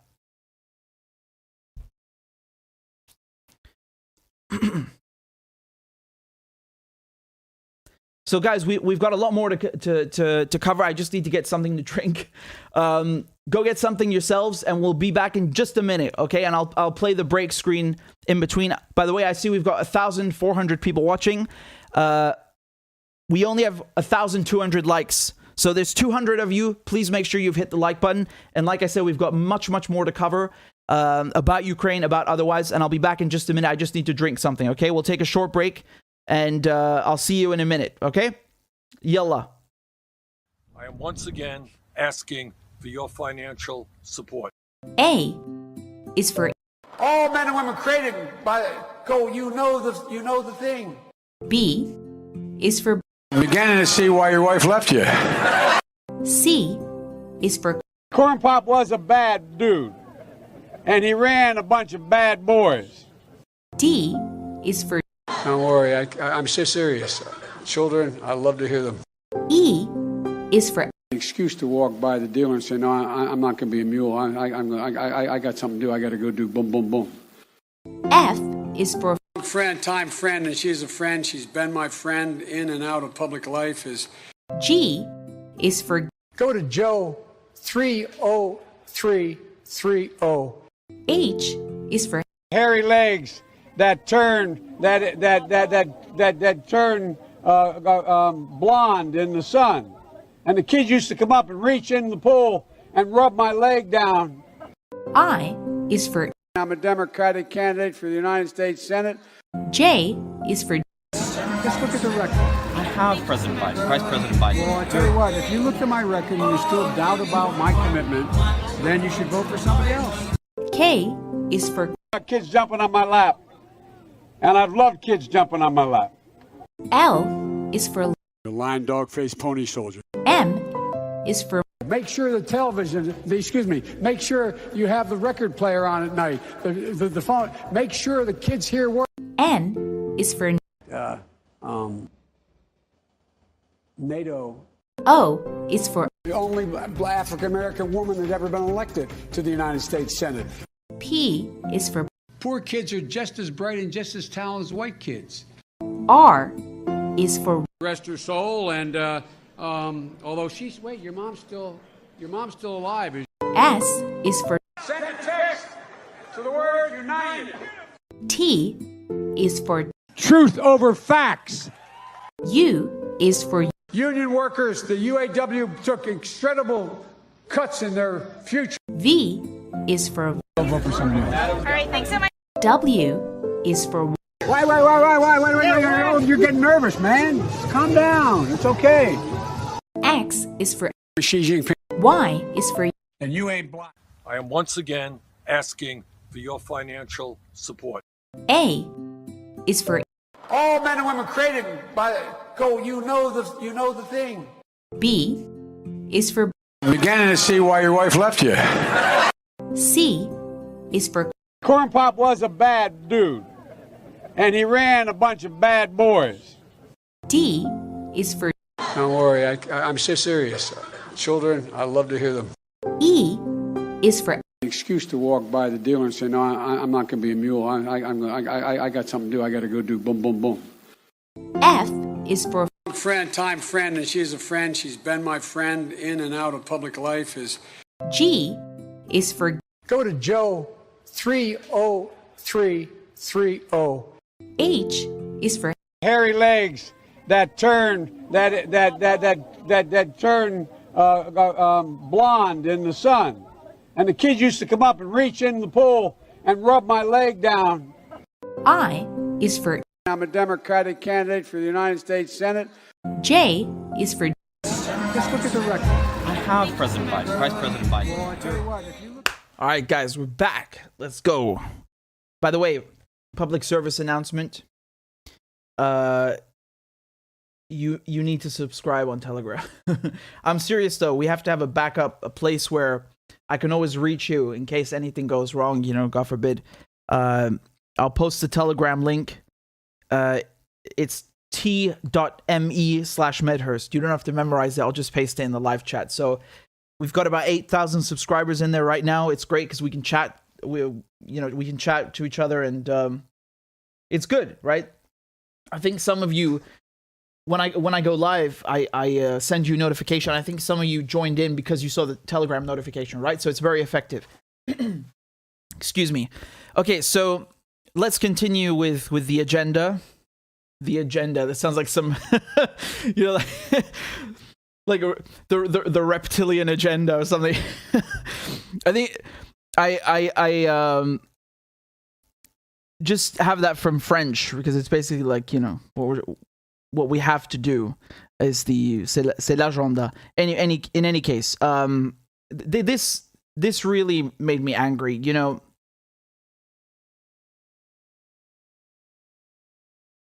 This really made me angry. When someone says something that's so outrageous, you don't even know what to answer. You're just sitting there like, this took me a minute. So Linda Greenfield, who's the United States ambassador to the United Nations, do you know what she said? She accused Russia of making the food instability in Yemen and elsewhere even worse by invading Ukraine. She called it another ripple effect of an unprovoked, unjust, unconscionable war. Hold on a second. So let me get this straight. The United States has been selling Saudi Arabia hundreds of billions of dollars worth of weapons. Under Obama, under Trump, they've been bombing Yemen for 7 years with US weapons and British weapons and German weapons. And they've been purposely targeting fishermen, purposely destroying the infrastructure in Yemen. And now it's Russia's fault? I'm so angry. This is so outrageous. This is like somebody telling you 2 + 2 is 5. What? What on earth are you talking about? This really infuriates me. Even Ilhan Omar, she said, Yemen's devastating humanitarian crisis isn't because of Russia's illegal invasion of Ukraine. It's because of the Saudi-led coalition's brutal war and blockade that is starving millions of Yemenis, which the US still supports. Let's not put the blame where it doesn't belong. So again, she encapsulated the entire issue perfectly. And pay attention, she doesn't just say the war, she says the blockade. Now, if we're being honest with each other, a naval blockade, an embargo, sanctions, it is war. It's economic warfare. Same thing. And this is something that I released a report on just a few weeks ago, right? I partnered up with Amir Al-Tiba, who's a Yemeni economist, Oxford graduate. He worked at the World Bank. And we published the figures of how the blockade on Yemen is ruining everything, right? So right now, people in the United States, they pay like $4 a gallon, which they're already mad about, $5 a gallon in some places. Do you know how much Yemenis are paying? $9.50 a gallon at the pump. And again, this isn't just about, oh, I can't fill up my gas tank. You don't understand, when there's no fuel coming into a country, everything is screwed up. Everything from the agriculture industry, the services sector, everything becomes more expensive. The electricity becomes more expensive, cooking gas, food.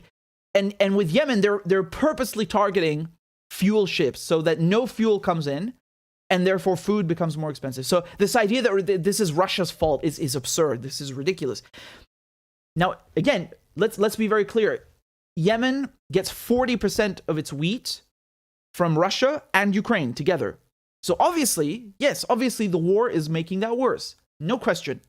But you've been stabbing the Yemenis in the back for 7 years, and now you finally found some excuse to blame everything on Russia. This is what's so disgusting, because this would already be ignorant. This statement right here would already be ignorant if anybody said this. But for the United States to say that, right, which has literally made hundreds of billions of dollars in profits from murdering people in Yemen, this is really disgusting. This is really adding insult to injury.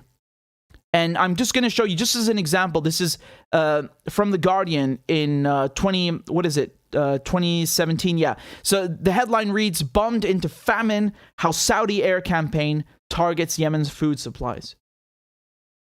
And you can see here how they say, since Saudi Arabia launched its military intervention in Yemen in March 2015, more than 10,000 civilians have died. Keep in mind, this article's from 2017. We're in 2022. This figure is way worse. We're talking about hundreds of thousands at this point.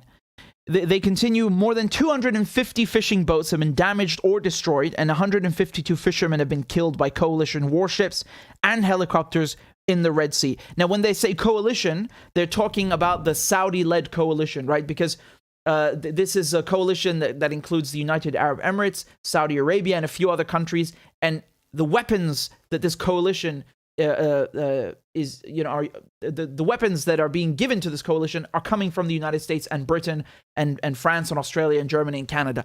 And so that's what they mean when they talk about coalition. And just to go back to my report, which I published a few weeks ago, this investigative piece, you can see here how every year there are fewer and fewer fuel ships coming into Hodeidah port. Hodeidah port is the biggest port in Yemen, and it's the closest port to where most people in Yemen live, right? So you can see you had 80 ships in 2019. The next year, 63. Last year, 5 ships. And this year, 1 ship. Now, again, just to be clear, this is until the end of March, because the day after I published this report, they announced a ceasefire between Yemen and the coalition. And as part of the ceasefire, they allowed 2 fuel ships to go to Hodeidah. And I published the documents of one of those ships right here. This is the Splendor Sapphire, and I published how it had been cleared by the United Nations to go to Yemen, but then the Saudis intercepted it. The Saudi coalition intercepted it, and they keep it here indefinitely. And so when you keep a ship, you stop a ship from offloading its cargo, whether it's chicken feed or fuel, doesn't matter. Under some contracts, you have to pay fines because you're basically, you're borrowing this ship to ship cargo, and if you don't get rid of the cargo, you're preventing the owner of the ship from making money with other exploits, right? So these are called demurrage fines. And so every single day where these ships are being held, these demurrage fines are going up and up and up and up.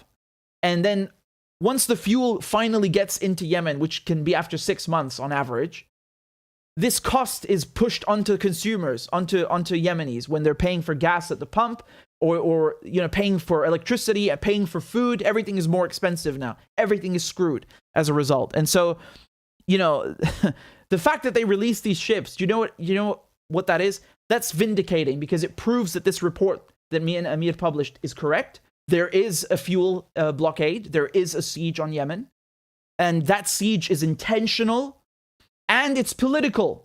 It has no purpose but to screw Yemenis, because when they want to, they just let the ships go.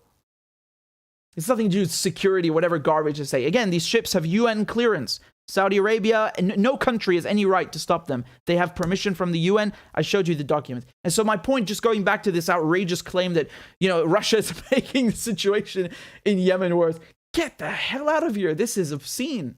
This is obscene. I am struggling to find an analogy, but it really infuriated me to read this because it's so insulting. It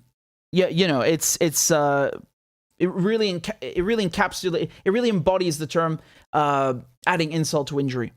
And so I don't expect anything less from a U.S. ambassador to the UN. Nikki Haley, who was her predecessor, wasn't much better under Trump. But just keep this in mind, how the United States will, attack countries or basically fuel the conflict and then try to blame somebody else. I mean, we've seen, for example, for example, with Syria, just pay attention. Every time you hear a report on CNN or on the BBC where they talk about how there are going to be elections in Venezuela or in Syria, they always tell you that the economic situation is very bad. But they don't tell you why it's bad. They make it sound like, Maduro, who's the president of Venezuela, he just woke up one day and he wanted to destroy the entire economy to make people suffer, right? And the same thing in Syria. They don't tell you that, yes, the economic situation is very bad in Syria, but it's bad because of sanctions.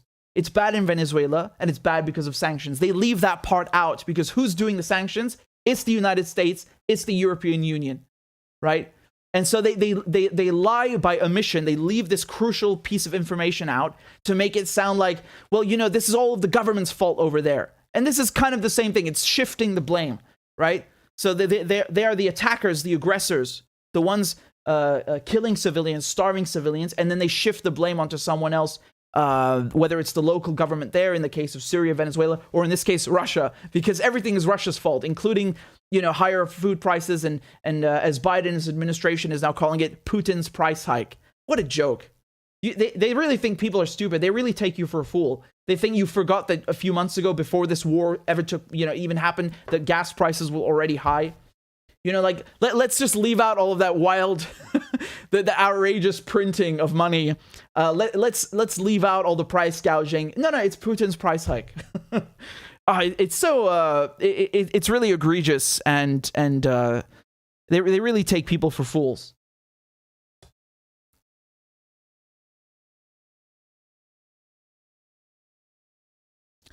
So let's go through what's been happening in Palestine, and once again, double standard, right? I guess if these people in Palestine were Ukrainian, somebody would give a shit, but they're not. So you're not going to hear any of this on the media, on mainstream media. But I'm going to go through it with you now, and this is very important because it's outrageous, it's absurd. Thank you, Crazy Puppet. Crazy Puppet said, "Good to see you. It's good to see you too. I missed you guys." And Augustus says, "Printing press goes brr." Locke Johnson says, "Let's go through Imran Khan's oust." I already did multiple times, but don't worry because it's on the channel. It will be up, so don't worry. And I'm glad you asked, Locke Johnson. So, did you guys see this thing with China and Taiwan and Lindsey Graham? Do you know what I'm talking about?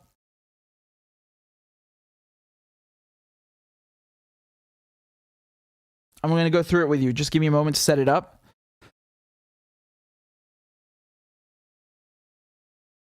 Thank you, Vizeran. I appreciate it.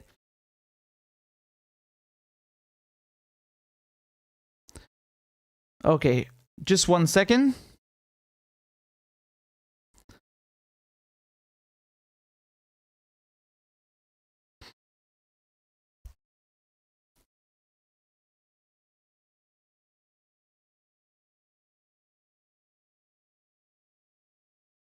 Free Palestine, free Yemen.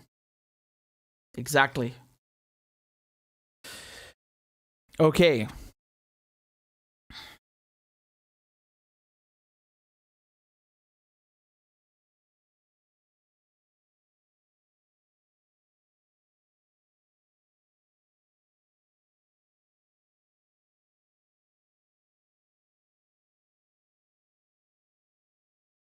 Whoops.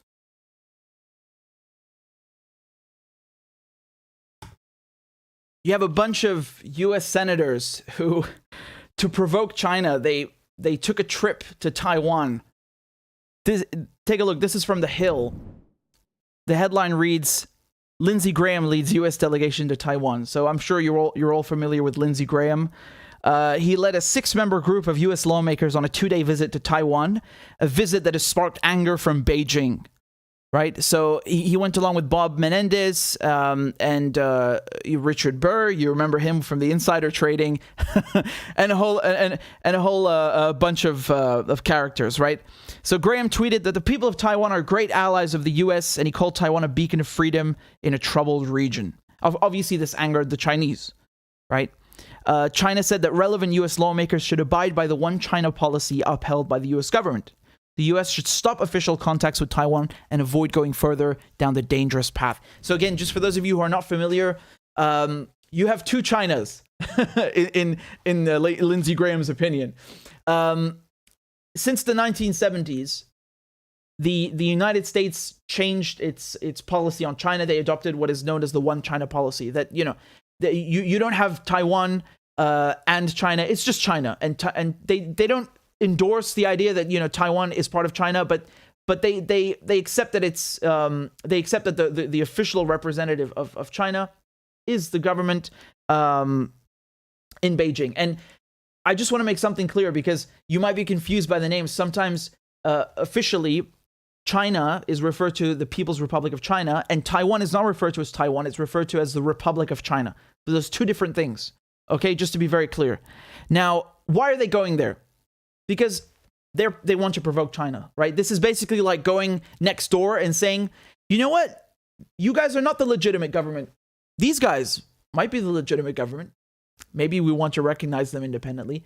And this is not only provocative, but as the Chinese are pointing out, it's a break from 50 years now of the so-called one China policy. Because most countries in the world do not recognize Taiwan as China. They recognize China as China.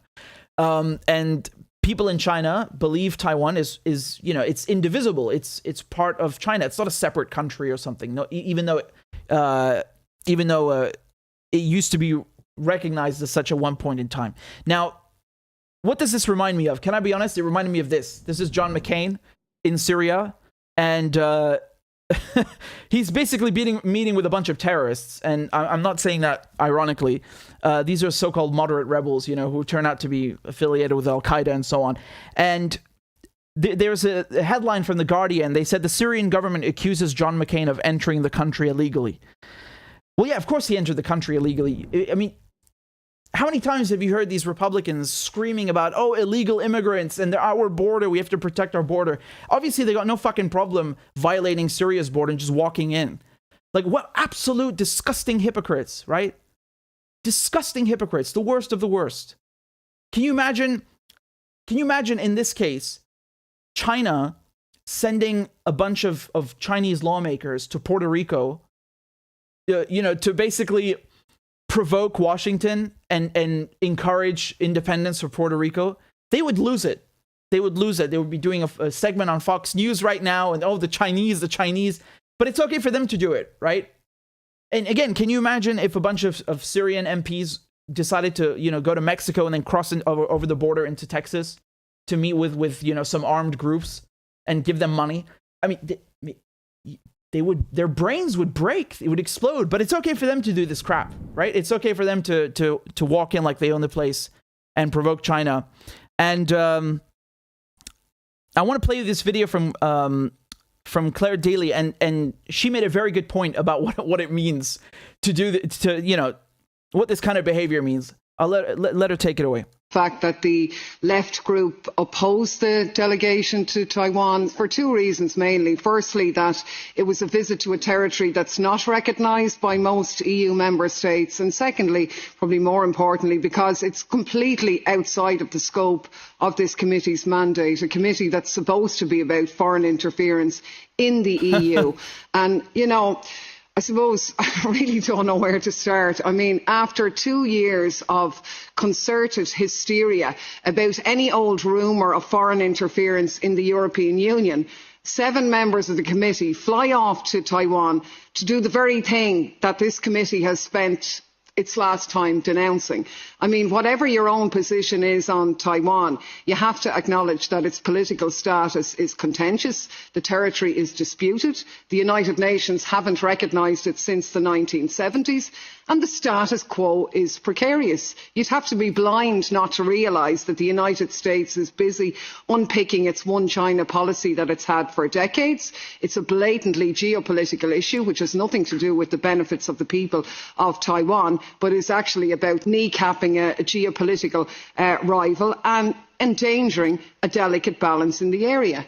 As far as I'm concerned, everybody here has the right to do whatever they like in their personal capacity as an MEP. I completely support that. I do that myself. I make those visits. But it's an entirely different thing for the committee to officially do that. I mean, it is at best tone deaf, at worst it is just poking China in the eye. And I mean, Chair, I know you said Asher was grand, China didn't really mind. Well, you know, they did. They issued serious statements saying it was a serious violation of the EU's one China policy. They stated it undermined the healthy development of China-EU relations, which are our biggest trading partners. Can you imagine what would have happened if a Chinese delegation had sent people to Catalonia to talk about Spanish interference? You'd be breaking out in spots, you'd be demanding an emergency resolution that this was an act of war, and you'd be clamouring for sanctions against the people who did it. That's exactly what I was saying, right? Perfect analogy. It's like it's like what I just told you about Puerto Rico. All we hear about, Russian interference, Chinese interference, but it's okay for the EU and the US to interfere in China's affairs. That's fine. Hypocrites. They're the worst. The worst.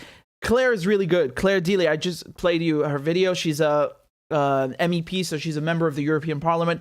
She and Mick Wallace, they're the best. They're really great. And they're always like what you just saw, just straight up, you know, raw truths. And they never hold back. And of course, you can see that this idea of going and provoking China, this is a neoconservative thing, right? I mean, of course, we're not going to split hairs here. You know, neoliberals and neoconservatives are really one and the same, especially if you look at their foreign policy. But let's look at Mike Pompeo. You remember he was Secretary of State under Donald Trump, and he was also saying that, you know, Washington should recognize Taiwan as a sovereign nation. They don't care about Taiwan. Taiwan is irrelevant for them. Taiwan is just a tool to annoy China. Because when you go to a country and you try to, you know, break apart away from it, you know, quite literally, just snatch away apart from it. I mean, can you imagine, again, China going and try to take, you know, make a Puerto Rico independent from the US, or take, I don't know, Alaska from the US? They would lose it. And this is what they're doing, essentially. They're trying to take away Taiwan from China. And the other thing, of course, that they do is they go and they support groups like the Turkmenistan Islamic Party, which is this terrorist group made up of Uyghurs, which, again, this used to be recognized as a terrorist group by the United States, and then Donald Trump removed it from the list of terrorist groups. Why do you think he did that? He did that because it's a good tool to annoy China.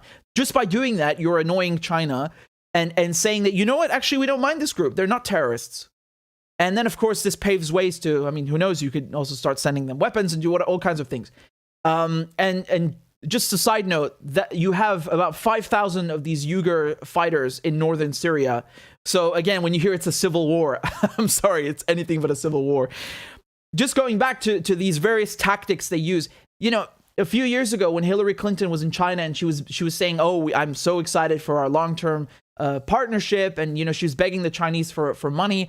They didn't say anything about Tibet, right? They didn't say anything about Hong Kong. They didn't say anything about Taiwan. And now all of a sudden they've cooked up these like new human rights abuses that they apparently had no problem with before, right? Tibet is not a new issue. And now all of a sudden they care. So they have all these things to annoy China with. They have Taiwan, Tibet, Xinjiang, the Uyghurs, Hong Kong, and of course they have AUKUS. So AUKUS is this new military alliance in the Indo-Pacific between Australia, the UK, and the United States. And with that, they're going to start giving the Australians nuclear-powered submarines, not nuclear-armed, nuclear-powered. So they have a nuclear reactor that they run on, and they can stay underwater for many weeks, provided you have supplies. So just to show you something that made me laugh, this is something Danny Haifong posted a few months ago, right, in November 2021. And he said that this is what passes for leadership in the United States. Taiwan's government calls itself the Republic of China, not Taiwan. Because apparently this really galaxy-brained genius over here, Nancy Mace, said that she just touched down in the Republic of Taiwan.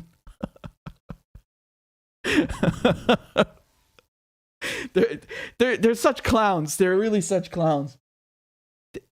Again, there's no such thing as the Republic of Taiwan. Taiwan calls itself the Republic of China. She couldn't even get the official name right.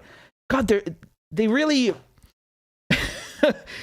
they really confirm these stereotypes about, you know, people in the West being ignorant of geography, and it's so embarrassing.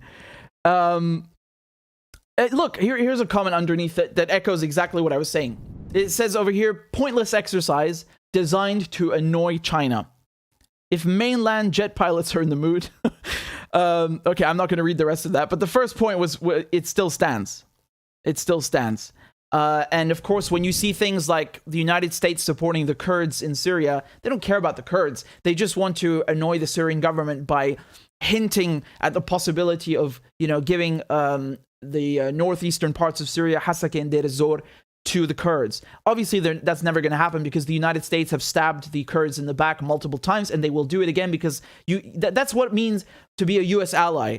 They've repeatedly screwed the Kurds, and they will do it again, unfortunately. And they are using them just to create a buffer and to take Syria's oil and to have U.S. bases in Syria. So there's multiple purposes to that, but you can see that this is really at the core. This is divide and conquer. This is the classic strategy of how to deal with your adversaries. The imperialist strategy, right? So you don't just go in and you divide. You create sectarian divides, religious divides, ethnic divides. You cook up new borders, which is, you know, something that white Europeans love to do in the Middle East and Africa. They like to draw new borders and impose them on the people living there.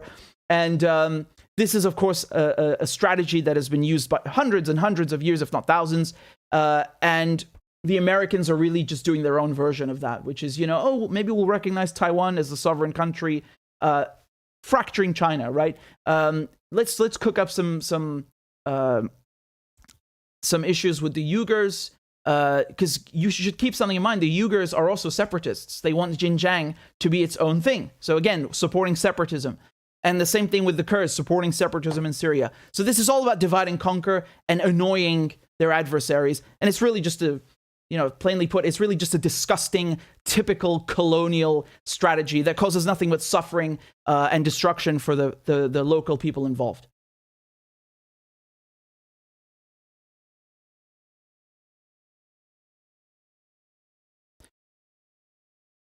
So I wanted to, oh boy, this is complicated. Okay, I'll try my best to go through this with you because there's so much. It's quite overwhelming. I'll try my best.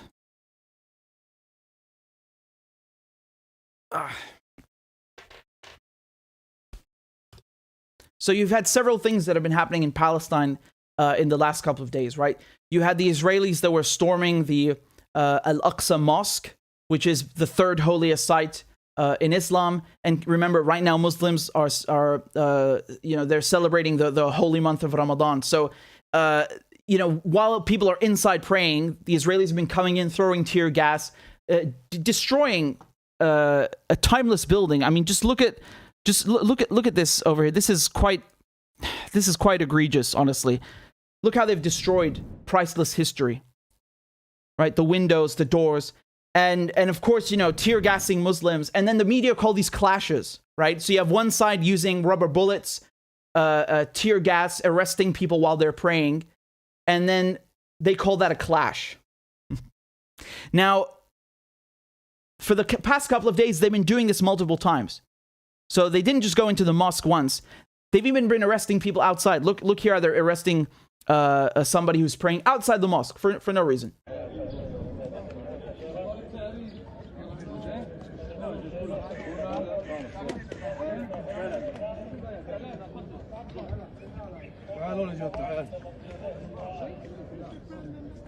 And of course, they're attacking women, right? So all these defenders of women's rights in the West who claim to be champions of equality, they're silent because it's Palestinian women being attacked by Israelis. And they don't care, right? Because they're not the right skin color, I suppose. Here.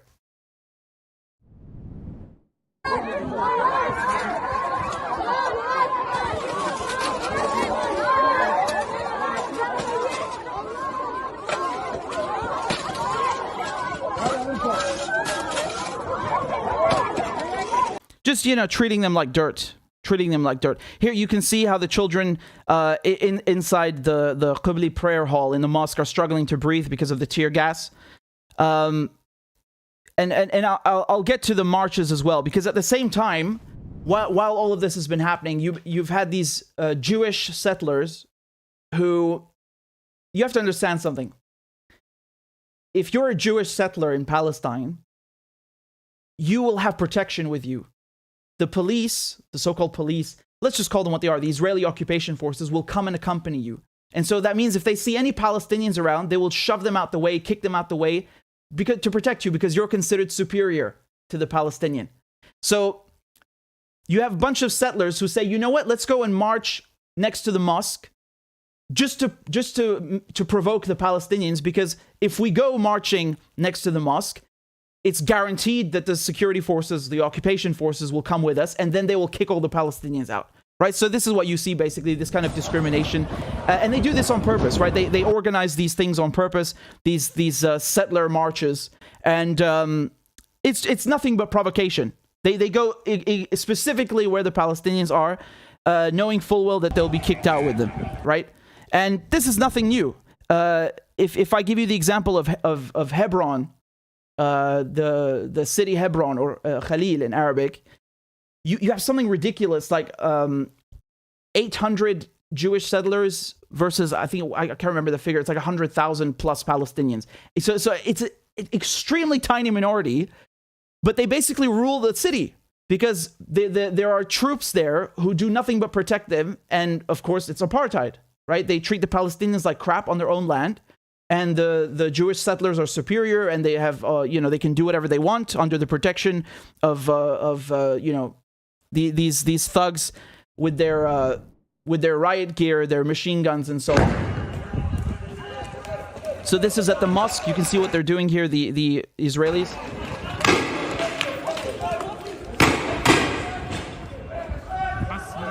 Firing tear gas and so on.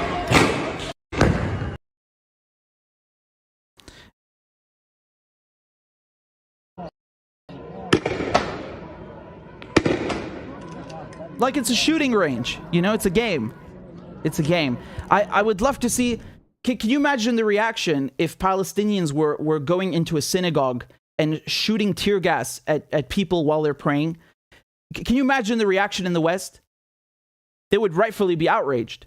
But when it happens to Muslims, no one cares, right? And it's not even just Muslims, even Palestinian Christians, they're blocking them from going, because we have Easter right now, blocking them from going to pray.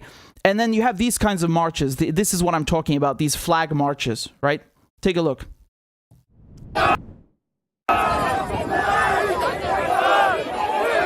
And I'm not kidding when I say this. You have them chanting things like "death to Arabs," which again, I'm not surprised, right? They were doing this last year, the year before, and so on. This is really nothing new. And so because of all this tension, last year in May 2021, you remember what happened? A war broke out, literally a war, when Israel started bombing Gaza, because of this behavior, these provocations by Jewish settlers, trying to kick Palestinians out of their homes in Sheikh Jarrah, trying to evict them, right?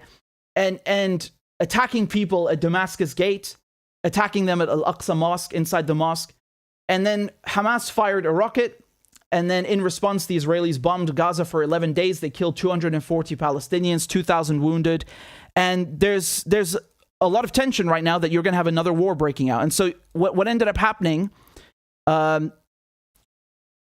fired rockets without killing anyone, just as a show of force. And then in response, the Israelis bombed Gaza. Here's a video.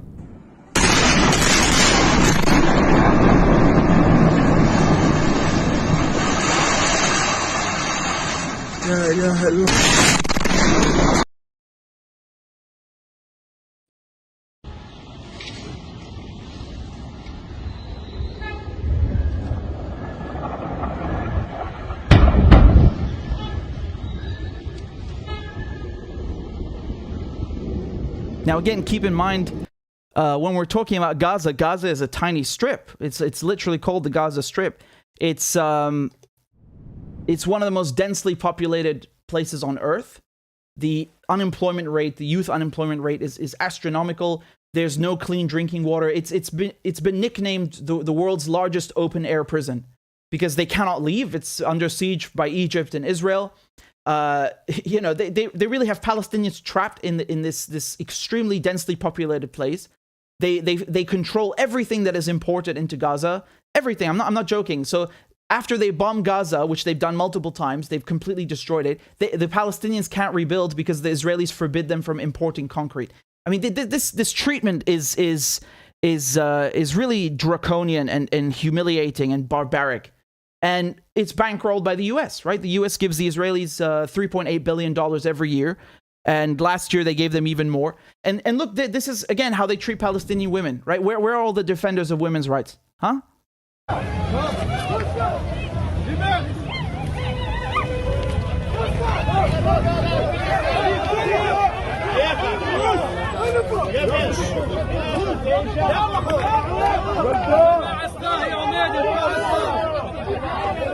What is that? And I showed you the other day, this guy, he just broke a Palestinian woman's arm for no reason. There's no reason whatsoever.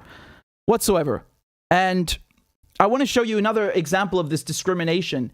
Look at this. This is in the city of Yetta. 120,000 Palestinians live there. And they have a single municipal park. And this morning, so this is April 20th, 10 cars of Israeli occupation forces closed it off to residents in order to allow 40 Israeli settlers to go in the park. So again, did you understand what I'm saying? There are 120,000 Palestinians who live in Yetta, and the Israelis came in and closed off the park to all the Palestinians just so 40 Jewish settlers could go inside. And again, these are people who've come from, you know, Eastern Europe, from the US, who knows, right? Or their parents or grandparents. They're colonizers. That's literally it.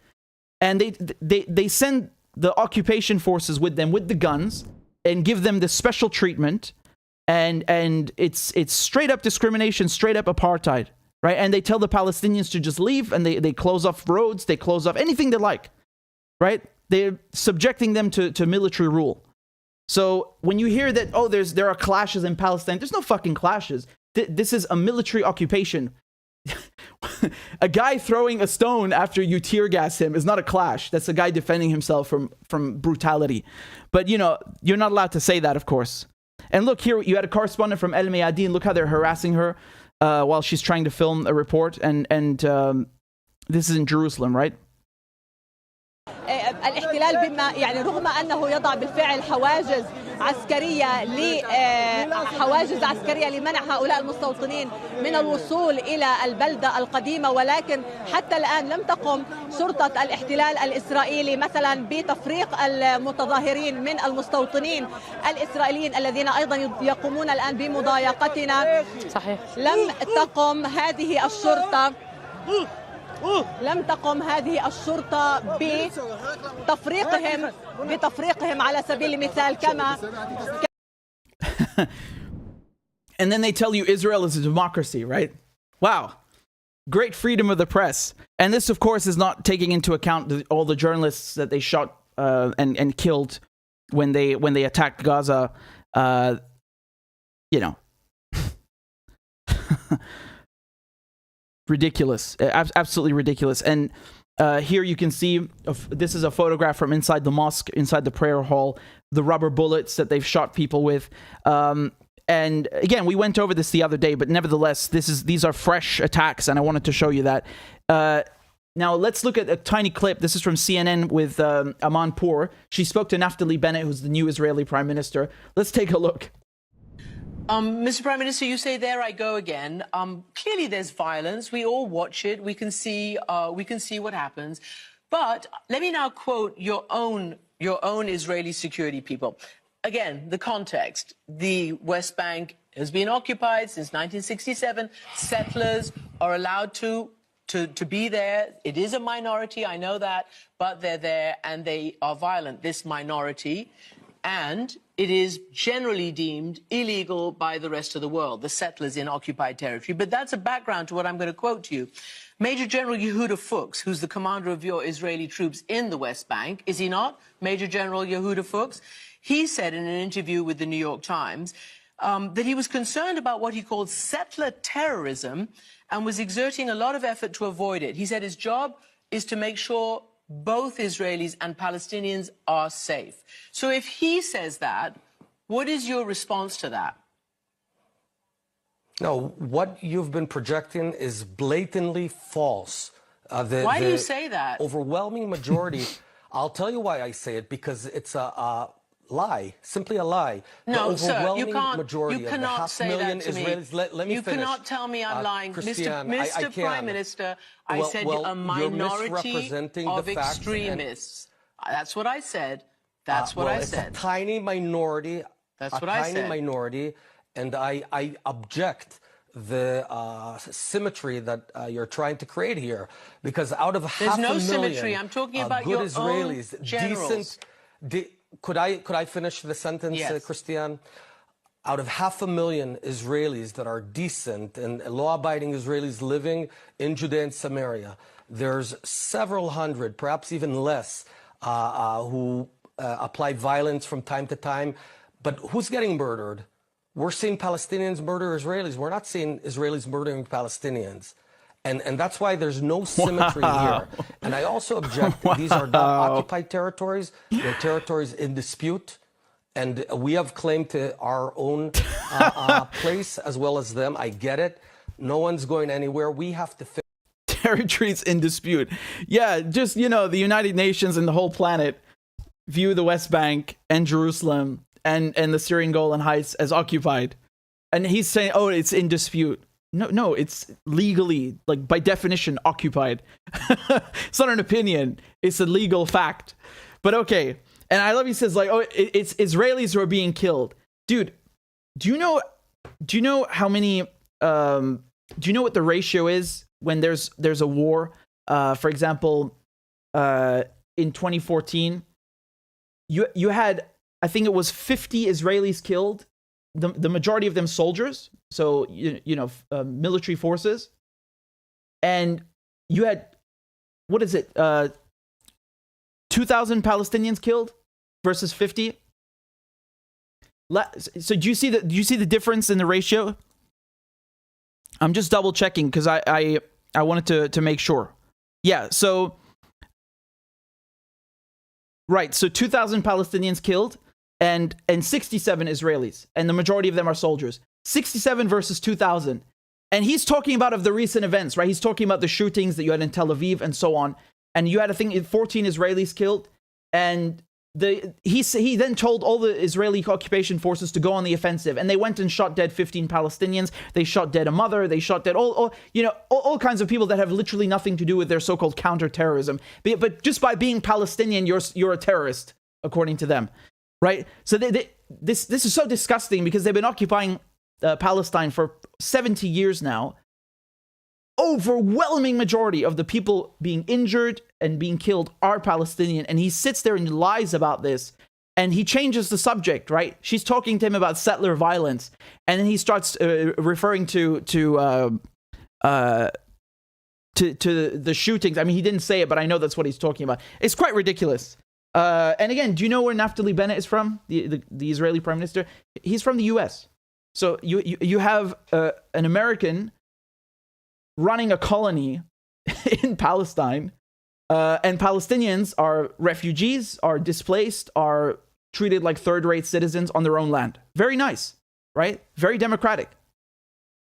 But you can't get that on the mainstream media. They don't want to tell you that, right? So basically this is nothing new. I mean, I'm not just talking about the last couple of days. Just always when you hear about what's happening in Palestine, they say there are clashes. There are no clashes between Israelis and Palestinians. There are no clashes, okay? This is not a rugby match. It's ridiculous. They act like it's two people meeting in a street to have a duel or something. What garbage. Clashes. Really, I'm so angry about this because they try to both sides the issue like as if it's a level playing field. It's not a level playing field. You got one side that has nuclear weapons that gets billions of dollars from the Americans every year in military aid, and the other side that is throwing rocks. And then they tear gas Palestinians while they're praying inside the mosque. They shoot them with rubber bullets. And then if they throw a stone back in response to defend themselves, oh, you see, it's clashes. Oh, look, they're terrorists. Both sides need to exercise restraints. What do you mean both sides? Are you fucking blind?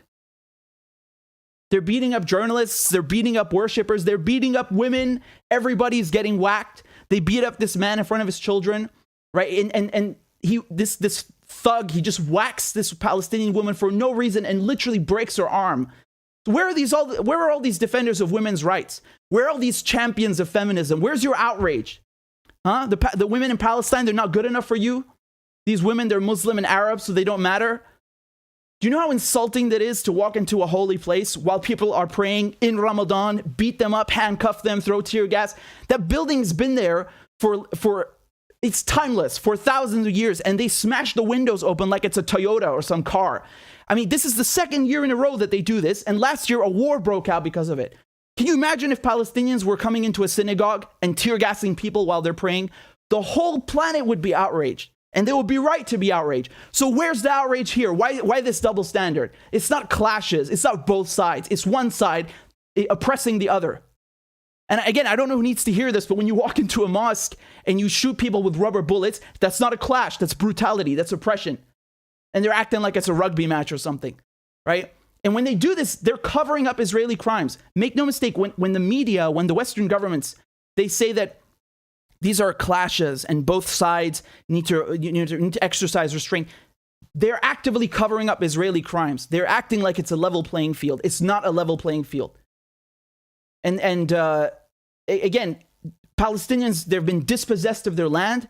They have no equal rights. It's really frustrating. I can't believe we still have to explain this 70 years later. I can't believe this is still happening 70 years later, right? There's no both sides here. You have Palestinians that have been dispossessed of their land. They're living as refugees. They're displaced. They're abused. They have no equal rights. And the Israelis, they have the full backing of the West, the political backing, the backing in the media, the financial backing. Violence on both sides.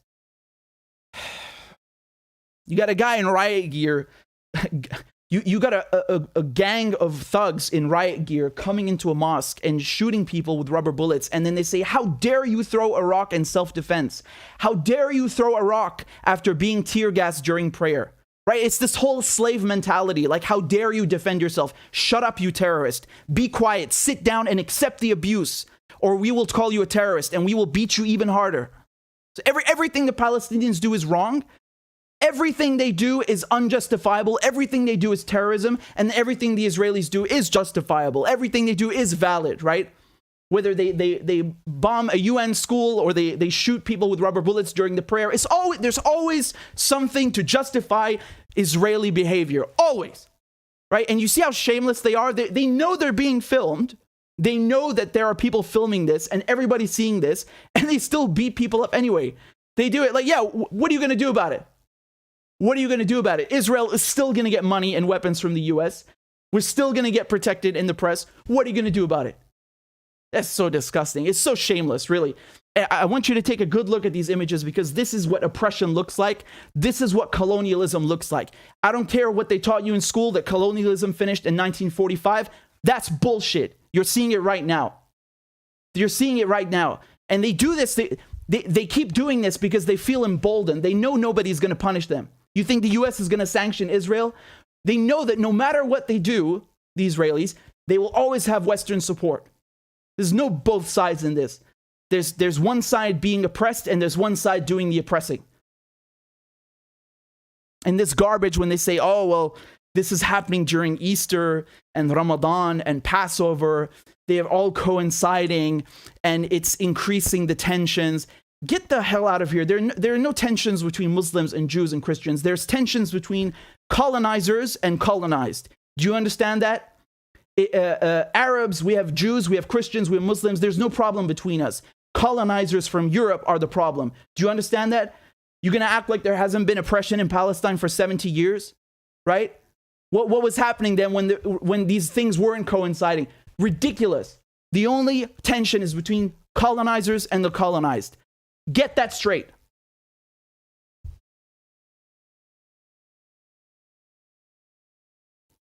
Sick of this, man. The same garbage, right? Every single time.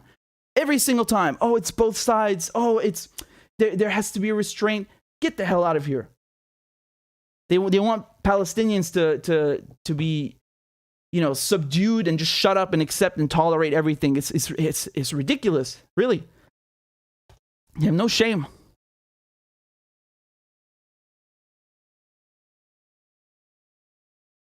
They act like it's a fucking rugby match or something.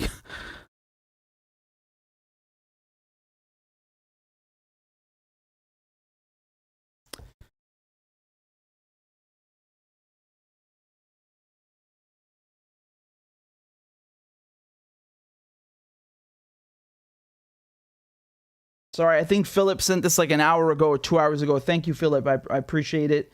I don't see a note, but thank you anyway. I'm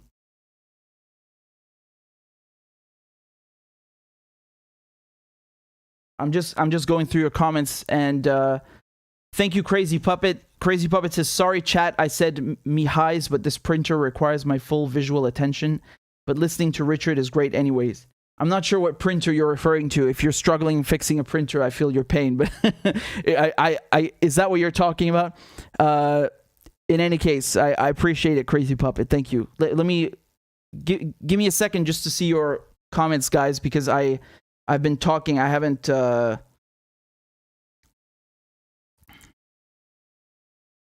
okay. I see. Crazy Puppet was talking about a money printer. Okay.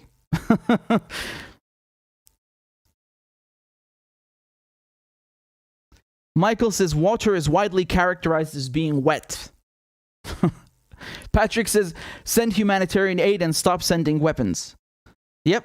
Well, obviously humanitarian aid is real aid as opposed to military aid. I mean, they try to package it like it's like some diplomatic tool or something. Patrick, thank you. And Denise says love your work, Richard. Thank you. I appreciate that. And let me see over here. I think we have some more things in my email that I didn't see. So just give me a second, guys.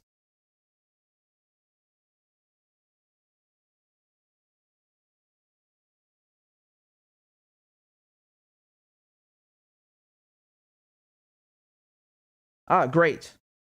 So we have Michael who just signed up on Patreon. Thank you very much, Michael. I haven't plugged the show. But just to inform you, I think we have 818 people on Patreon. So, without further ado, I have to play you a crab dance to celebrate. So thanks for supporting my work. Let's go. Clap for that, you stupid bastard. Corn Pop was a bad dude. And he ran a bunch of bad boys. Listen, fuckhead, you have fucking crossed the line. Claiming I'm the enemy. You got that, you goddamn son of a bitch?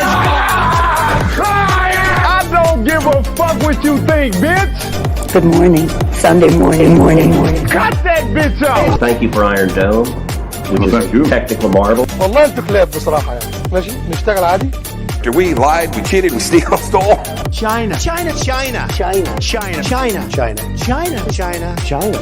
And you ain't black. There's always the macro and then there's the micro.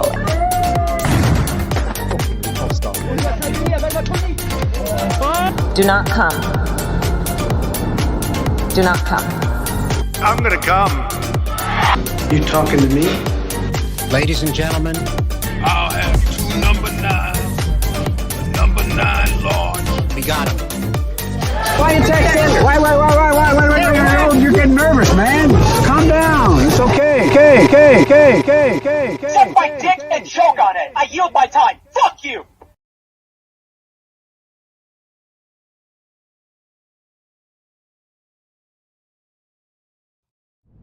Thank you very, very much, Michael. I'm very grateful, and thank you to DB's Orchestra for the super chat. Thank you, Crazy Puppet, for the crab dance super chat. I appreciate your donations, guys. Thank you. And again, I have to plug the show somehow. Last time, look at this. We were at 797. Now we're at 818. Awesome, right? So again, if you like my work, if you want to support independent journalism, please consider donating on Patreon. You can, I don't know, do 2 months, $2 a month, or, €5 a month, whatever you like. Anything's possible, and I really appreciate it. And if you just want to send a one-time thing, you have a question or a comment, you can also send on PayPal or Cash App or Venmo, and I'd really appreciate it. Again, this is my channel. It's independent.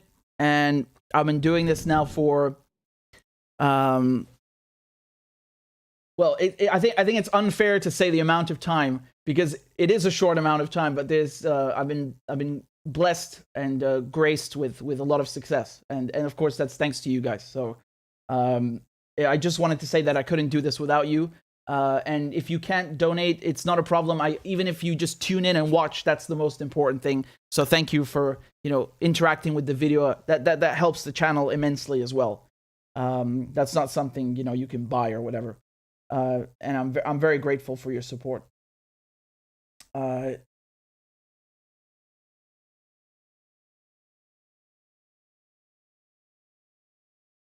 I posted this video about Yemen earlier where I translated it into Arabic.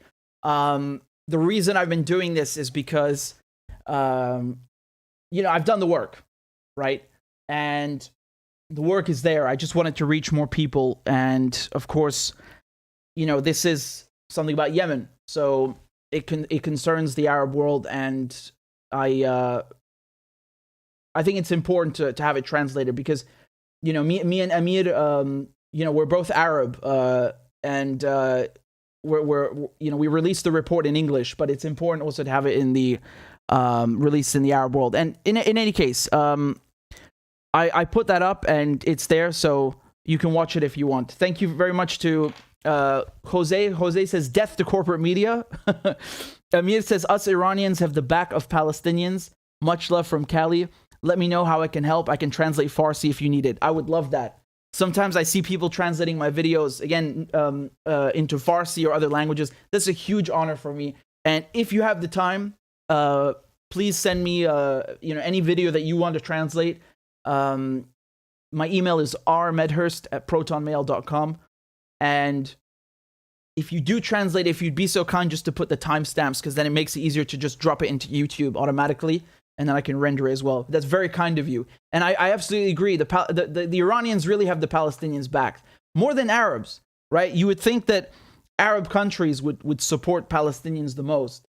But it's not true.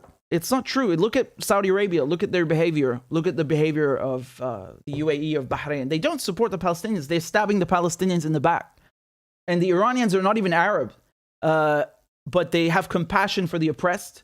The revolution was about, getting rid of a colonial puppet regime that was put in place by the British and the Americans with the coup in '53. This is a common theme, not just in the revolution, but the Iranian mentality is that fighting for the oppressed, helping the oppressed, and a core pillar of that is helping the Palestinians. Because when you look at what's happening in Palestine, that's oppression, after the revolution in 1979, what the Iranians did, they actually took the Israeli embassy building and gave it to the PLO, to the Palestinian Liberation Organization. And they also renamed the street where the British embassy was to Bobby Sands, right? And this Bobby Sands was a political prisoner in the UK, right? And this is very embarrassing for the British because their letterhead now had the name of a political prisoner in the UK. So they had to change the address. In that case, the building was on a corner, so they basically just started using the door on the other side, on the other street. But it forced them. They're forced to do it. It was quite embarrassing, and I think that speaks to the Iranian mentality in opposing colonialism, not just in Iran when getting rid of the Shah, but also like how they stand in solidarity with the Palestinians, with the Irish. It's very important, right? And this is we need more of that. We need more of that. Felonious Punk says crab dance for Iranian defiance against imperialism. Absolutely. I'm just waiting for Claudia to update it, because whenever we hit a milestone on Patreon, I update the crab dance, and she told me that she's updating it now. So I really appreciate it. And again, don't you guys find this ridiculous? Don't you find this ridiculous? Every time they talk about Palestine, they say, "Oh, there are clashes." What do you mean clashes? Is it a rugby match?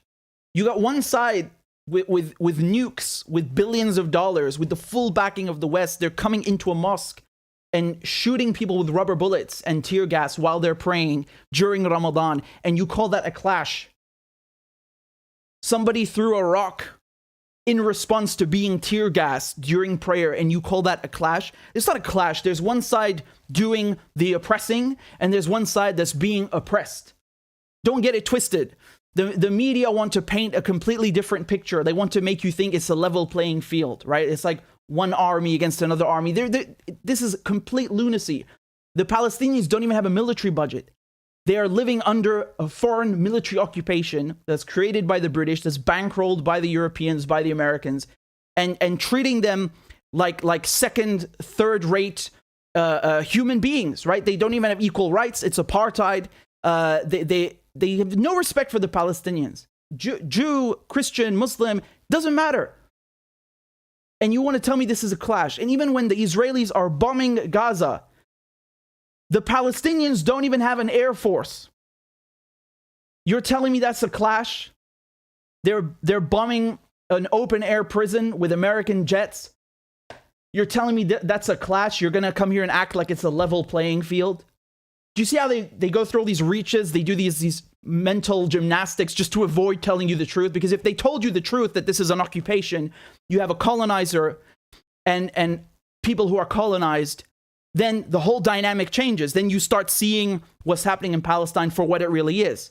And you start understanding Israel's not a democracy. That's bullshit. Israel is an apartheid settler colonial project. That's what it is.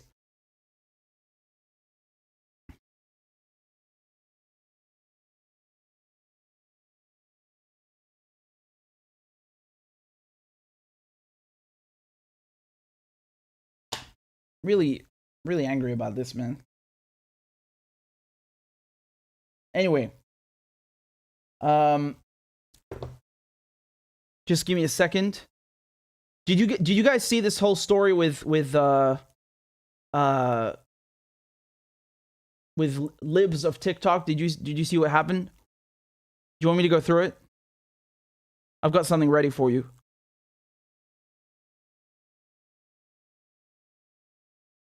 Okay, so just please give me 1 second. I need to get something to drink. We'll be right back. Just be a moment, okay? I'll just play the break screen.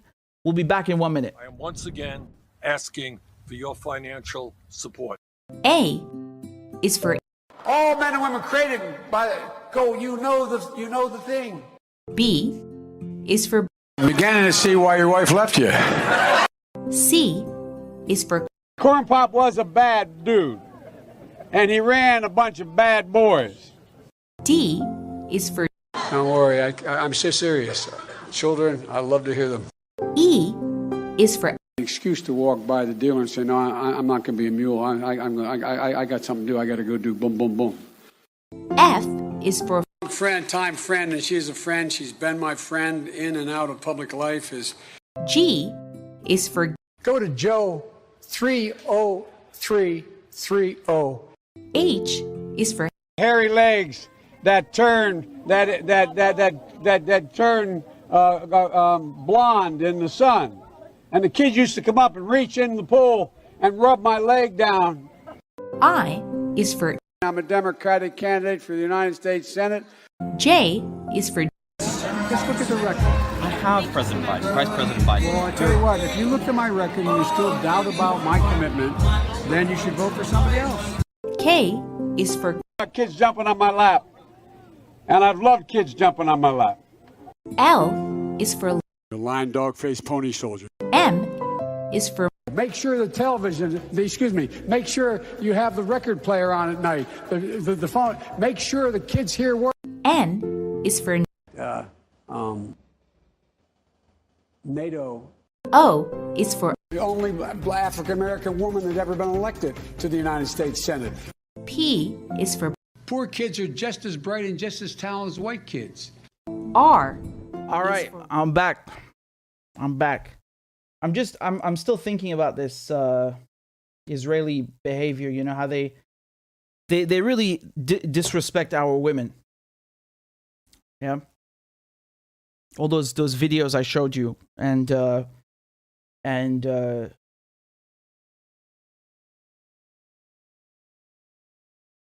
it's really upsetting. In any case, let's continue. I wanted to talk to you about this story. Okay. So just give me one moment, please, because I wanted to show you a couple of documents, and I'm sure some of you have seen this already with libs of TikTok, but nevertheless.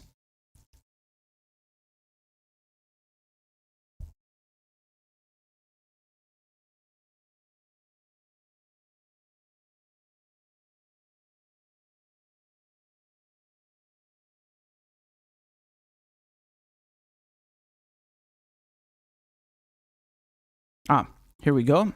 Okay, this is one of them. And then we just need...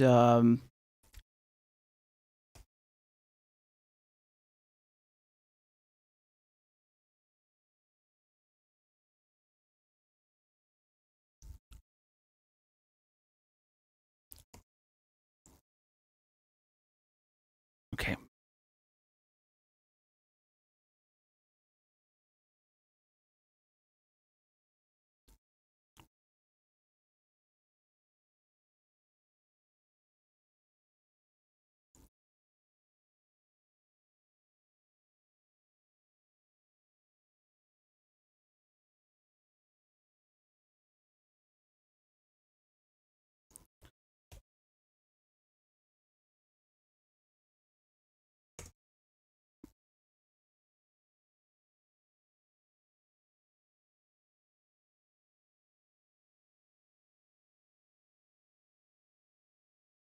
Oh, come on. What the heck is it?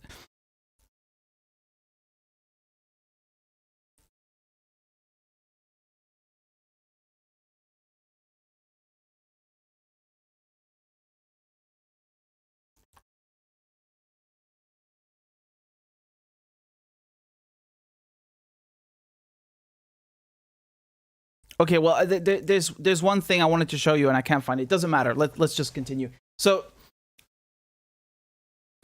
you guys remember this journalist who works at the Washington Post? Her name is Taylor Lawrence.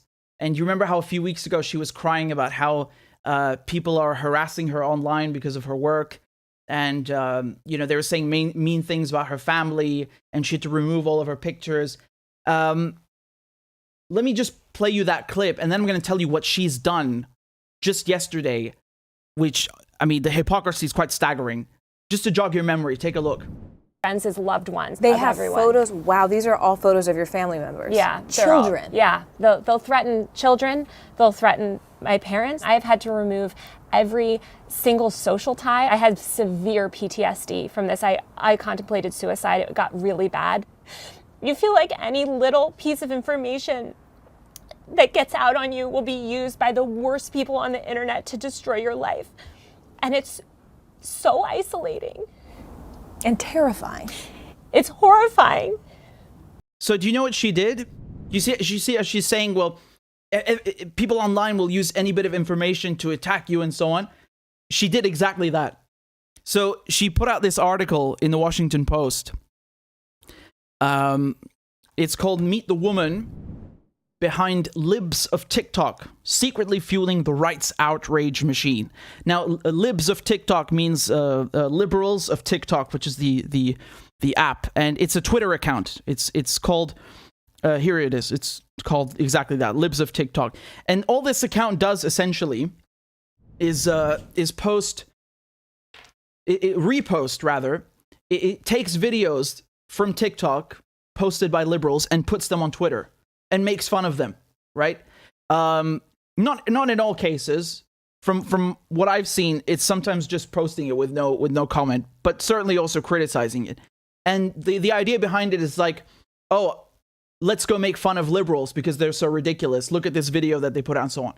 And Taylor Lawrence wrote this article about this account and exposed the person's identity because, as you can see, the name is ambiguous. You don't know who's running this account. And it's quite big, right? It's very big, almost 1 million followers. And she wrote this article, Taylor Lawrence, she wrote this article exposing that woman's identity. And she basically not only did that, she also accused the person running the account of, fueling,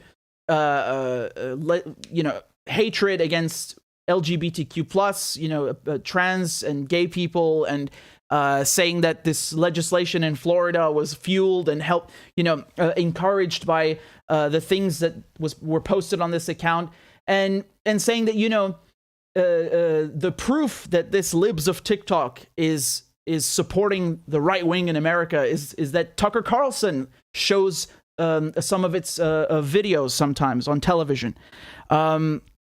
Look, for example, here they say, the anonymous account's impact is deep and far-reaching. Its content is amplified by high-profile media figures, politicians, and right-wing influencers. So they're making out this Libs of TikTok to be something enormous, and that, it's been promoted by Joe Rogan and Meghan McCain and Tucker Carlson and all this stuff. And in the article, as I said, she exposes this person's identity, and she did this by linking to her real estate profile. And the Washington Post did something very dirty because they actually put a link to this woman's address, her name, and her job information, and then they removed it. But I kept a copy of the article that has the part where they put everything. So if this is a copy of the article, and over here, this is a link that reveals the person's information. Now, I'm not going to give it to you, obviously, although it is already out there. But once there was backlash from this, because people started saying, hold on a second, you've been whining and crying on television about people using your online information against you, and now you've gone and doxed somebody on Twitter. You've doxed the person behind Libs of TikTok because you don't like their politics. What a hypocrite, right? Again, she's crying right here. Remember what she said. You feel like any little piece of information that gets out on you will be used by the worst people on the internet to destroy your life. This is a few weeks ago. And then she goes and takes a person's information and puts it out there. And it gets worse, actually.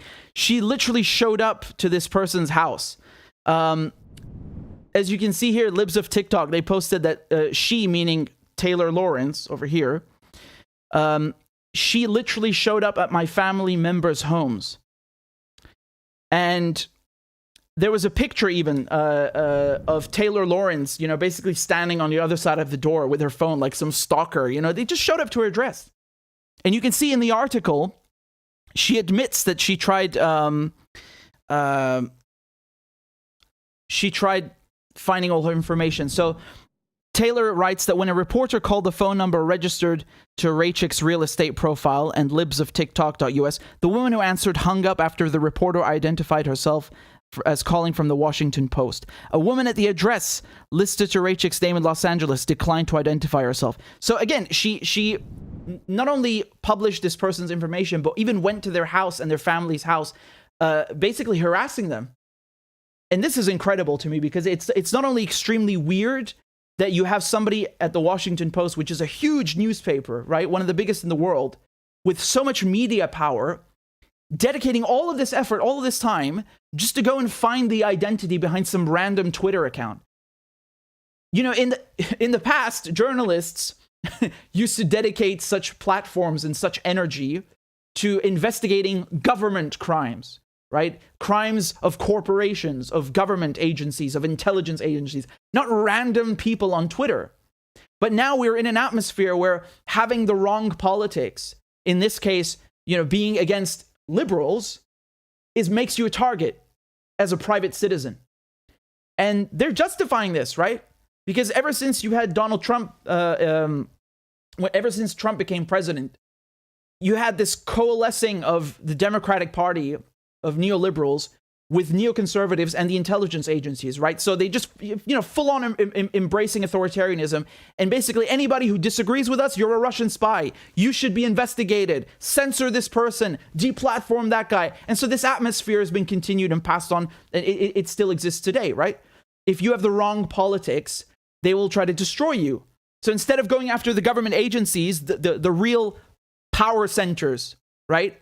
Who has power in Western society?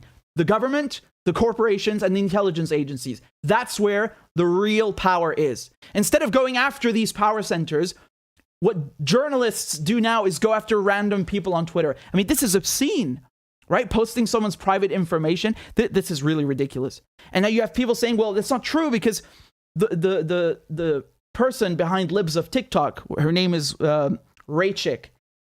She registered her website without using Whois privacy, because when you go to buy a website, if you don't pay a little extra for this option, everybody can look up the website and see who registered it, your name, your phone number, your address. And so apparently they're saying, well, she didn't cover up her identity when she bought her website, and so that's how you could find the information. Okay, fine. But when the Washington fucking Post goes and puts a spotlight on your identity and links to your address, they put a link to her address and her name and phone number and job in the article, that's entirely different. That's entirely different. You're purposely bringing attention to a private citizen's personal details. If someone had done that to her, you know what the reaction would be? That's the reaction. So, you know, she's made an entire career of basically bullying random people online who are really of debatable significance. I'm trying to say this politely, people who don't really matter. And I'm trying to be diplomatic. My point is that compared to intelligence agencies and governments and corporations, the people you should be really diverting your attention and work to as a journalist, she's just going after random people. You know, again, we looked at this thing with Clubhouse. She infiltrated some conversation on Clubhouse and tried accusing someone of saying the word retard, and it turns out they did not say that, and that this was part of the culture on Wall Street Bets. And she refused to even correct herself. She smeared this person, and then she refused to correct it and put her Twitter profile on private and basically hid. And so this is her job. This is what Taylor does. She tries to find random people on the internet of debatable significance, and then try and, you know, destroy their careers and their lives for saying the wrong thing. And it's not just her. Let's be very clear. This is not just about Taylor. This is about the entire toxic atmosphere of neoliberalism and this climate that we're in, especially since Trump became president, where, you know, if you have the wrong politics, we're going to come after you and we're going to censor you, smear you, destroy you, and so on. And again, I really do not even care about this Libs of TikTok account. I don't follow them. And it's funny to me because people are saying, well, you know, they're basically saying that this account is fueling the right. Correct? That's what Taylor was accusing this account of doing, of fueling the right. Motherfucker, you are all on the right. Democrats are right-wing by my standards, by international standards. Okay, they're to the left of Republicans, but they're not on the left. You're both right-wing. So what does this mean? They're fueling the right. You're the same shit. You are exactly the same shit. You all cater to corporations. You are all imperialists. You are exact same bullshit. the left, the right. This is so childish. This is ridiculous. There's no left in America, not in mainstream politics. Of course, you have people who are leftists in America, but liberals are not the left. I can assure you that. That is really hilarious to me. That is really hilarious to me. You basically have two groups of right-wingers acting like it's some battle between the right and the left. There's no left here involved. This is ridiculous. It's ludicrous. But I think it's really important to highlight this because she's a real complete hypocrite. Complete hypocrite. Really, I mean, it's quite staggering. It's quite staggering. And if you see the kinds of things that she would post, right? She said that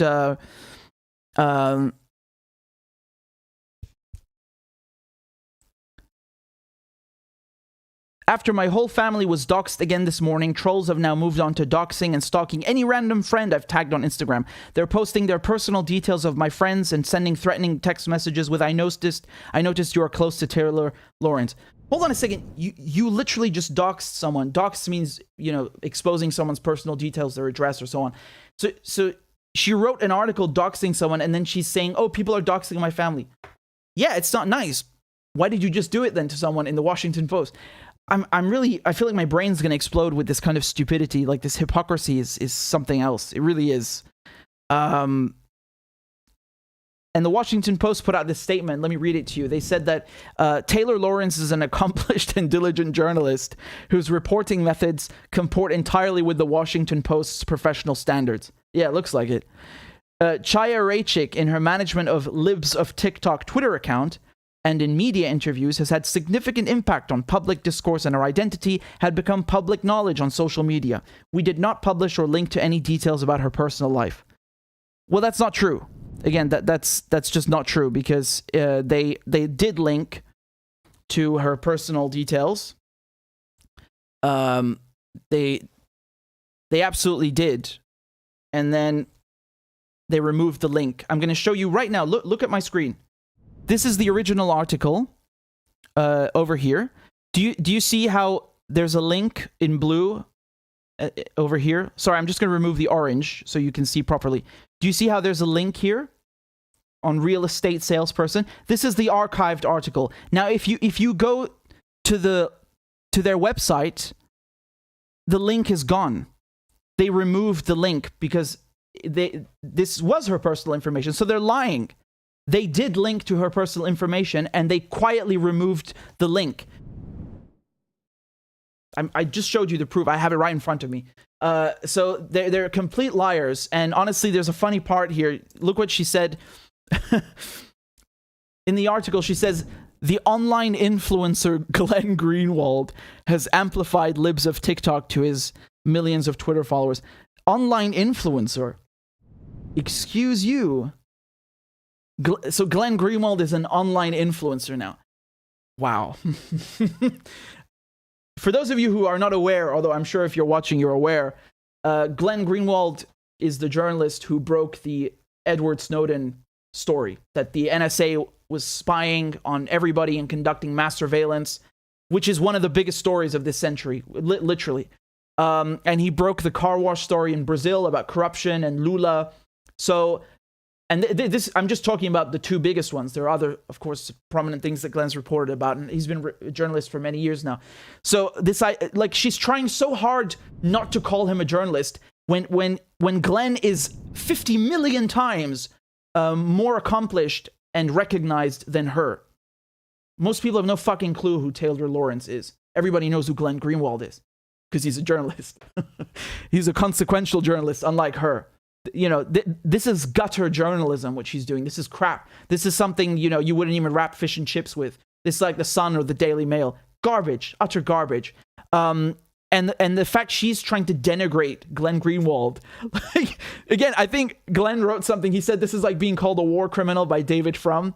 David Frum was in George Bush's administration, right? So that's really what it is, right? Like, you have someone who is everything a journalist shouldn't be, calling actual journalists online influencers, like basically demoting them to some random person with an online account. What a clown. Taylor is such a clown. Seriously, this is so pathetic. You can tell how insecure she is because she has to put other people down that are way more accomplished to like lift herself up because she has nothing to stand on. It's so hilarious. It really is. It really is. Oh, man. Remember this hypocrisy, right? She bullies people and doxes them and destroys their careers and their lives and then claims that she's the victim.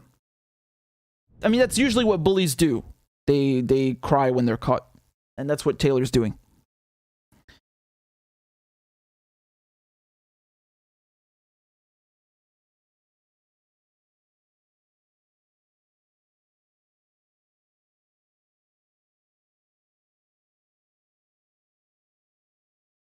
Rockin' Ratty says Glenn is a Pulitzer Prize winner. Yeah, obviously. I feel like I didn't even need to mention that. It's obvious. Like, you know, there's no need to even mention it. It's just, it's so pathetic. Like that shows you that she is, I mean, I don't know how to describe someone like this. They're really insecure. It is very, very insecure to do something like that. This is like, again, it's like, you know, you're talking about Robert De Niro and you say that he you know, you say that he's not an actor. He's just like some guy who studied drama. What the fuck does that even mean? He's an actor. That's it. Glenn Greenwald's a journalist. That's it. What do you mean online influencer? What garbage? Let me just say something to you. You need to understand something. This language is crucial in how neoliberal circles and outlets maintain narrative control, right? So with Julian Assange, they won't call him a journalist, even though he's done more journalism than all of them combined. They'll call him, you know, at best a whistleblower, but usually just a hacker, right? And that's why they're happy that he's being prosecuted because, you know, oh, he's not a journalist. He didn't study journalism like we did, and he didn't go to a really nice, fancy school like we did. He's not in our club. He doesn't have the right politics. So he's not a journalist. We are journalists, and we get to decide who's a journalist. And so this is the same kind of mentality, right? That you employ this language with Glenn, which again is ridiculous. Like the guy won a Pulitzer Prize. He's broken one of the biggest stories of the century. And this is what they do to everybody, right? It's not just limited to Assange or Glenn Greenwald. They do this with everybody they don't like. They'll try to like downgrade and diminish and denigrate their achievements and their reporting because they have the wrong politics. So that's the whole mantra. Like basically by not calling you a journalist or calling you anything but a journalist, they can downgrade your work and diminish the importance of what you're saying so that they can put themselves up on a pedestal and, you know, boost themselves. It's really pathetic, and it shows their insecurity and how desperate they are to maintain narrative control. It's just pathetic, really. No other word for it.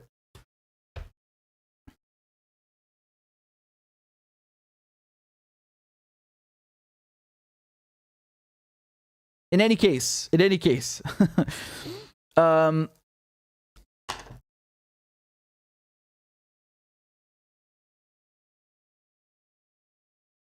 Claudia is very kind. She just sent me the new crab dance.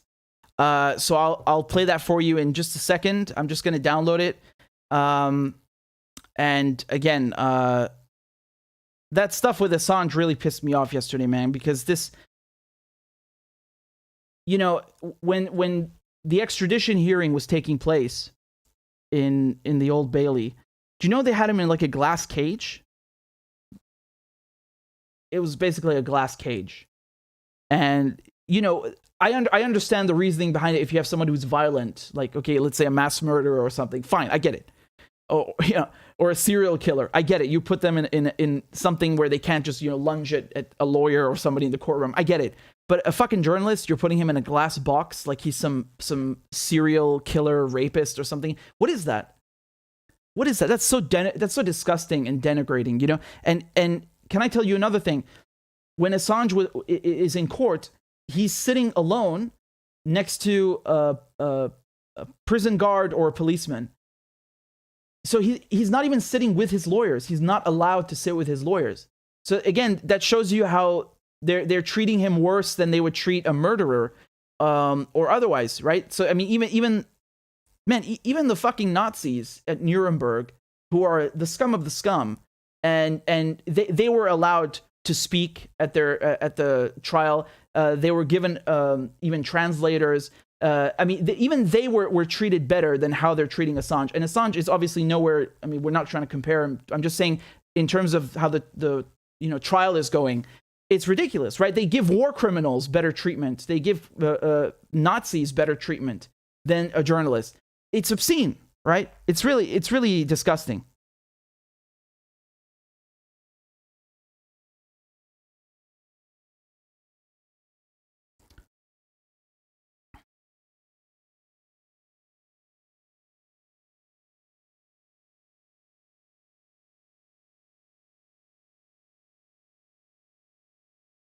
And you know something? Assange is what happens when you don't do what Edward Snowden did, right? Because if Edward Snowden had stayed, again, they're not the same. Assange is a journalist and Snowden is a whistleblower. It's not the same thing. But my point is that they were both indicted by the same court, the espionage court. That's what it's nicknamed, because it's basically a place that rubber stamps political persecutions. And that's what happened. That's what happens when they want to screw you. And it's all because he published things they don't like.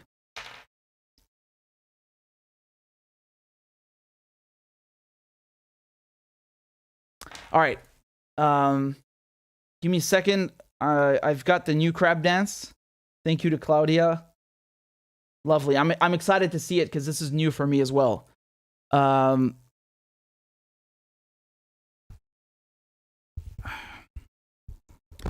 So, okay.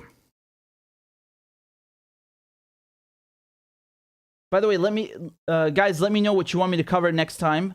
You can send me ideas in the Telegram, and I'll do my best.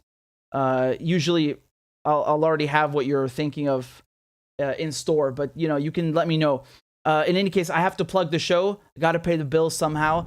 Right now, we've got 818 supporters on Patreon. If you like my work, I'd really appreciate it if you could donate, $1 a month or €2 a month, whatever you like.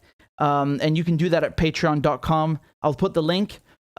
Just put in whatever amount you like. I'd really appreciate it because we're trying to hit the goal. The next goal is 850, right? So we're almost halfway there. And if you like what I do, you want to help me and continue to grow the channel, I'd really appreciate that. And if not, you can also donate on PayPal. I'll put the QR code there. Again, I'm not too keen on plugging the channel, but I have to do it. So I'm just waiting for somebody to sign up on Patreon so I can play a crab dance. That's really what I'm trying to do, obviously. Okay. So I'll keep a lookout for the email, and let me see what's going on over here in the comment section. So thank you, Tony, for the super chat. Tony says, don't mainstream media journalists realize it sets a legal precedent globally and can put most of them in danger if they travel abroad? Yeah. I honestly, I think even those who do realize what kind of precedent this is, it doesn't matter because they don't do real journalism, right? So, like, the people at CNN are never going to publish something that makes the U.S. government look bad. Except maybe once in a blue moon, but not to the same caliber as what Assange did. So they have nothing to fear because they're not a threat to the state, right? They're not doing actual journalism, so they don't care that it sets a precedent because it doesn't involve them.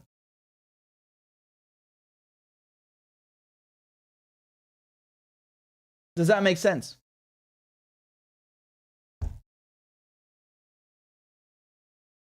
King David says Le Pen or Macron.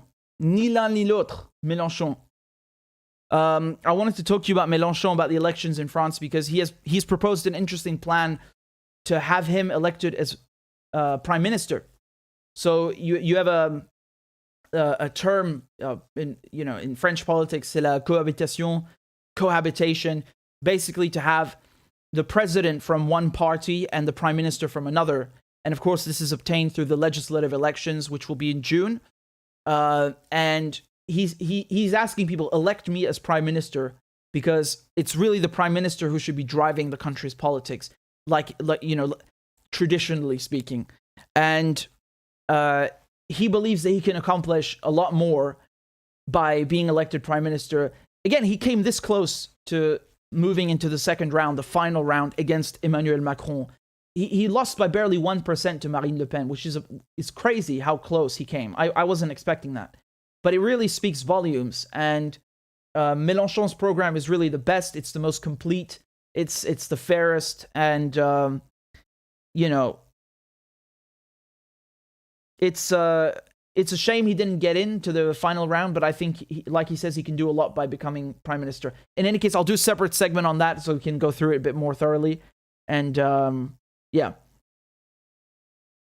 Oh, Tony says, I mean, for other countries to do the same in return. Yeah, I mean, how would, Americans feel or Britons feel if, China just started threatening, British journalists with 175 years in prison? And again, think about how insane this is, because Assange is not in the US and he's not British either. So he's Australian. He's in a third country. He's never worked or lived in the US, and they're trying to extradite. Like, how the fuck can you be taken to a country that you've never lived in or worked in to face trial for breaking its laws? What the fuck does that mean? That means you could be extradited to any country in the world because you theoretically broke the law there, even though you've never lived or worked there. This is fucking insane. Like, on top of the fact that it's bad for journalism, it's just a principle. This is insane.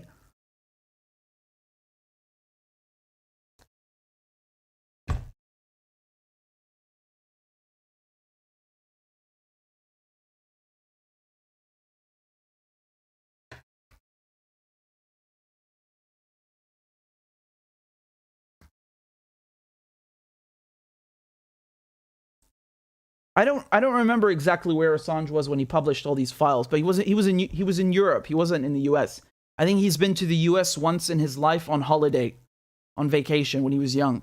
He's never worked there. He's never published anything there. He's never lived there. And they want to bring him there on account of being a spy. What?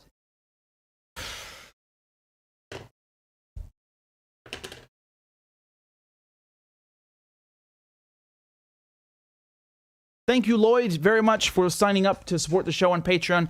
Everybody show Lloyd some love. I'm going to play a crab dance just for them. Let's go. Clap for that, you stupid bastard. And Corn Pop was a bad dude. And he ran a bunch of bad boys. Listen, fuckhead, you have fucking crossed the line. Claiming I'm the enemy. You got that, you goddamn son of a bitch?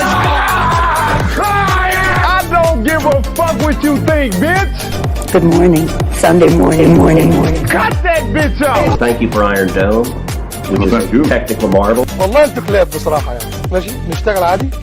We lied, we cheated, we stole. China. And you ain't black. There's always the macro and then there's the micro.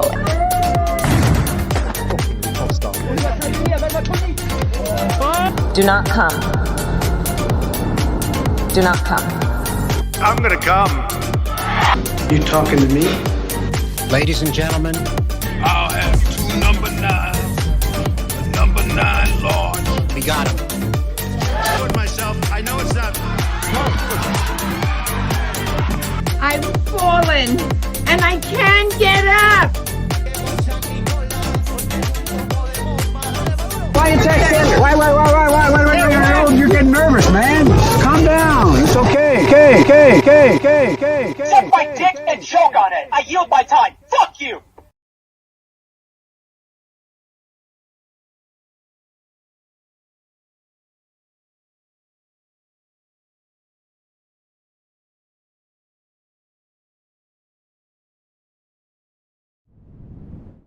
That was brilliant. You saw Maduro? He was dancing there. He was shaking it. Good job, Claudia. Thank you very much. That was great. Oh, man. There's nothing better than advancing the crab dance. There's nothing better. Because, again, every time we hit the milestone, we add a little few extra things. And oftentimes, I'm live, so I don't know what Claudia's put in there. And it's a surprise to me, so I like that very much. That's very dope.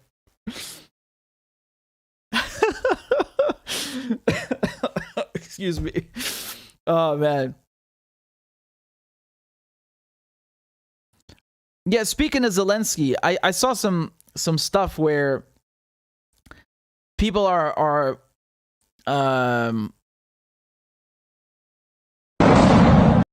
sorry, that's more stuff from the attacks on the mosque earlier in Jerusalem. Anyway, whatever. We've devoted enough attention to Zelensky for the moment. I think we'll be okay. Thank you very much for the donation on PayPal. This is from Little Creeps. Thank you very much, Little Creeps. Nice name. I appreciate the donation. You're very kind.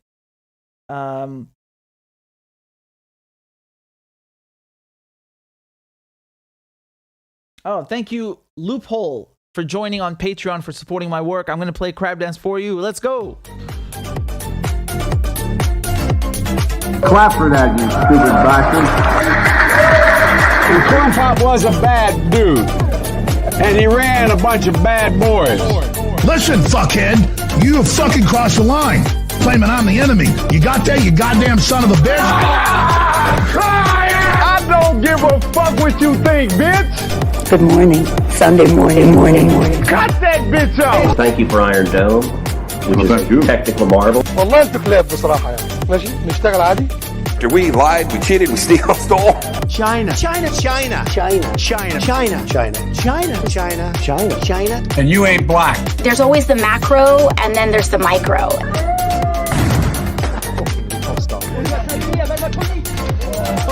Do not come. Do not come. I'm gonna come. You talking to me? Ladies and gentlemen, I'll have two number 9. Number 9 large. we got him. I told myself, I know it's not. I've fallen and I can't get up. Why you texting? Why? You're getting nervous, man. Calm down. It's okay. Suck my dick and choke on it. I yield my time. Fuck you.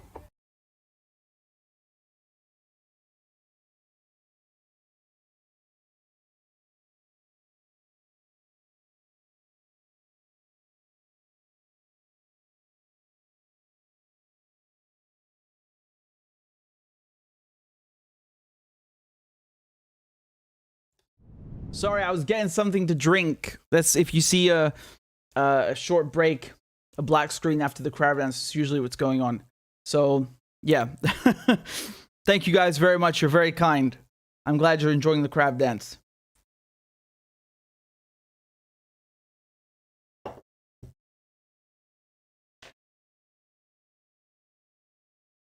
Oh, we've got another one on Patreon. Here we go. This is Peace Radical. Thank you very much, Peace Radical, for supporting my work. You're very kind. And we've also got another donation on PayPal. This is from Paul. Thank you, Paul. Again, you guys keep bringing the crab dances, and I gotta keep playing them. Let's go. Clap for that, you stupid bastard. And Corn Pop was a bad dude. And he ran a bunch of bad boys. Listen, fuckhead, you have fucking crossed the line. Claiming I'm the enemy. You got that, you goddamn son of a bitch? I don't give a fuck what you think, bitch. Good morning. Sunday morning. Cut that bitch off. Thank you for Iron Dome, which is a technical marvel. والله انت كلاب بصراحة يعني. ماشي نشتغل عادي. We lied, we cheated, we stole. China. And you ain't black. There's always the macro, and then there's the micro.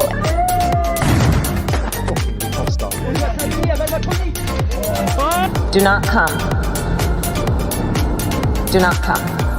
I'm gonna come. You talking to me? Ladies and gentlemen, I'll have two number 9. Number 9 large. we got him. I told myself, I know it's not. I've fallen and I can't get up. Why you texting? Why? You're getting nervous, man. Suck my dick and choke on it. I yield my time. Fuck you.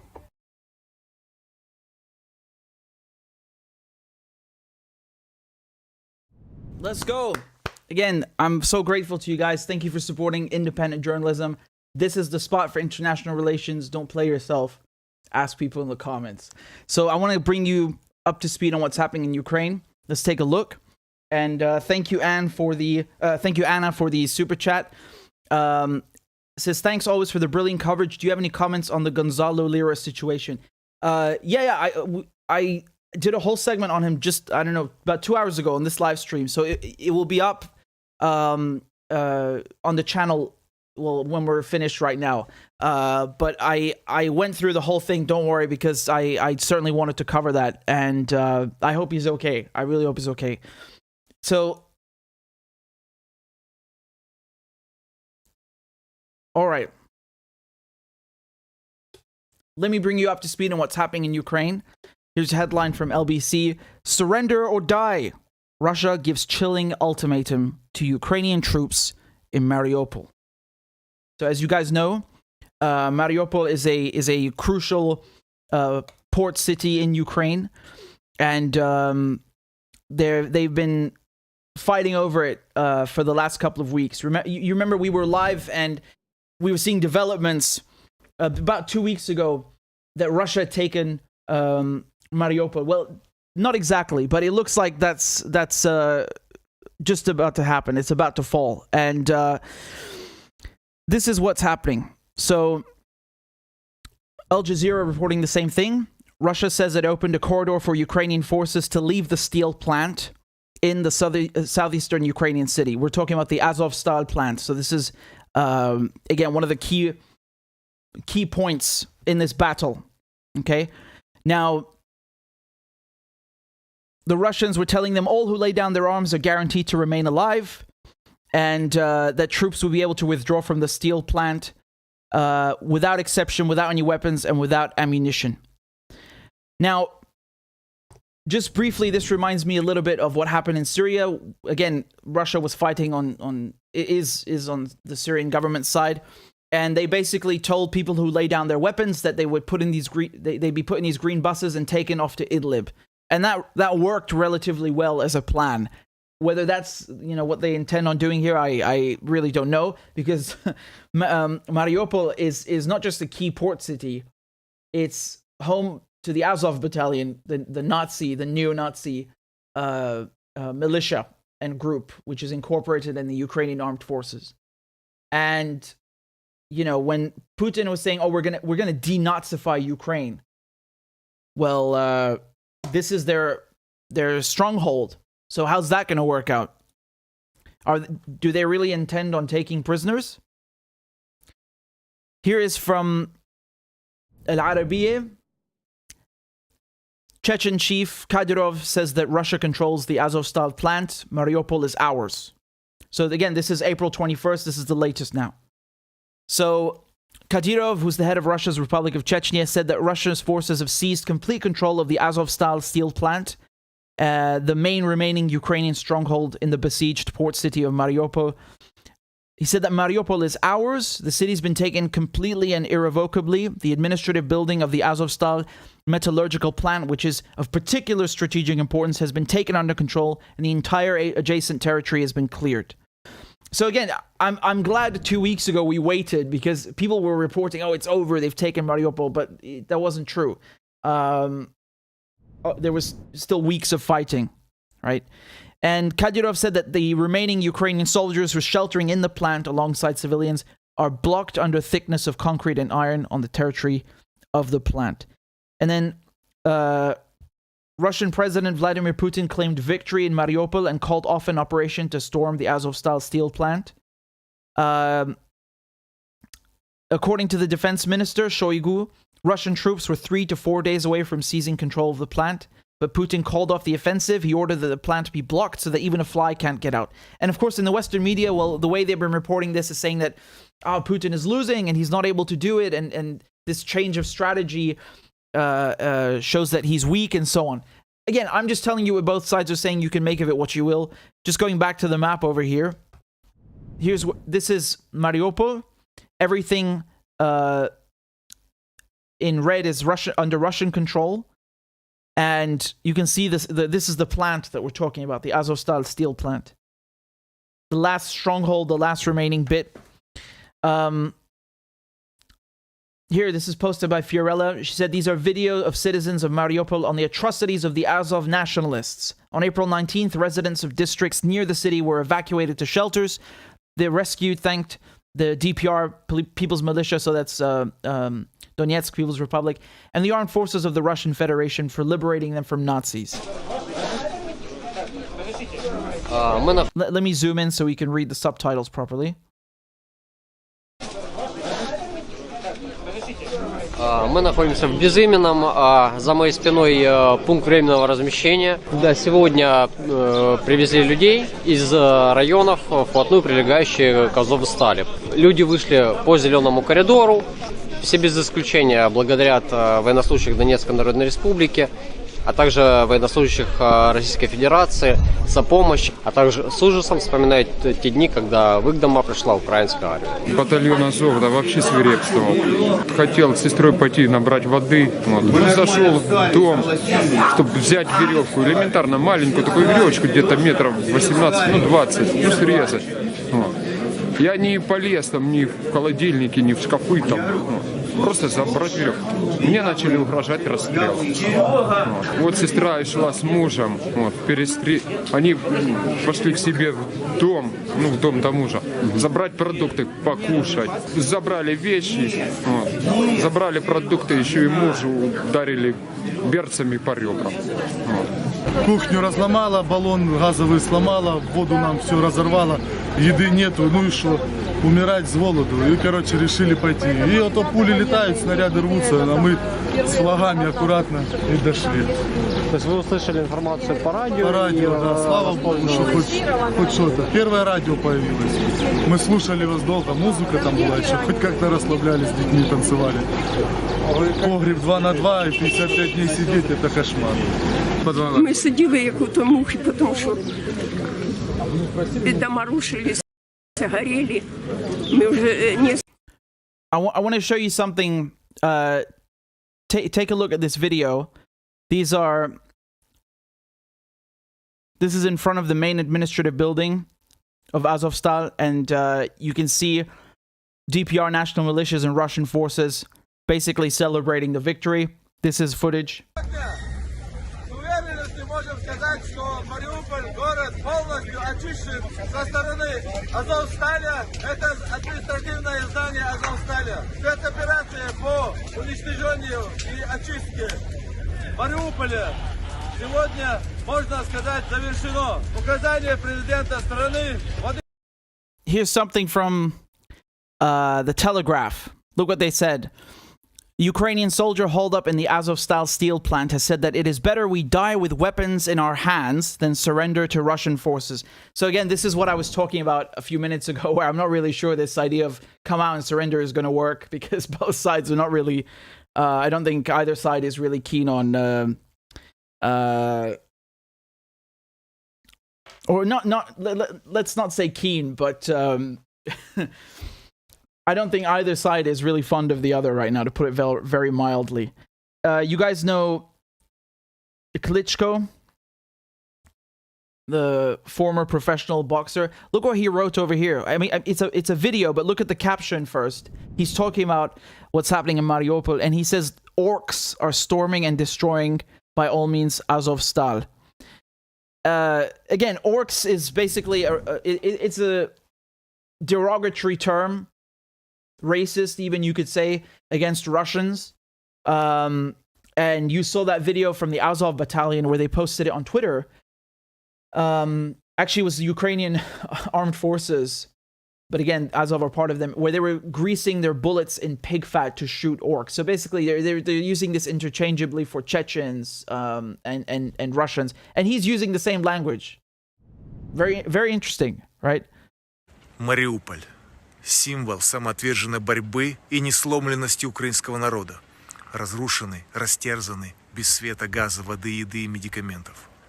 Мариуполь – это рана на сердце Украины и всего цивилизованного мира. когда люди, которых держат в заложниках, умирают от голода в подвалах и погибают под обстрелами.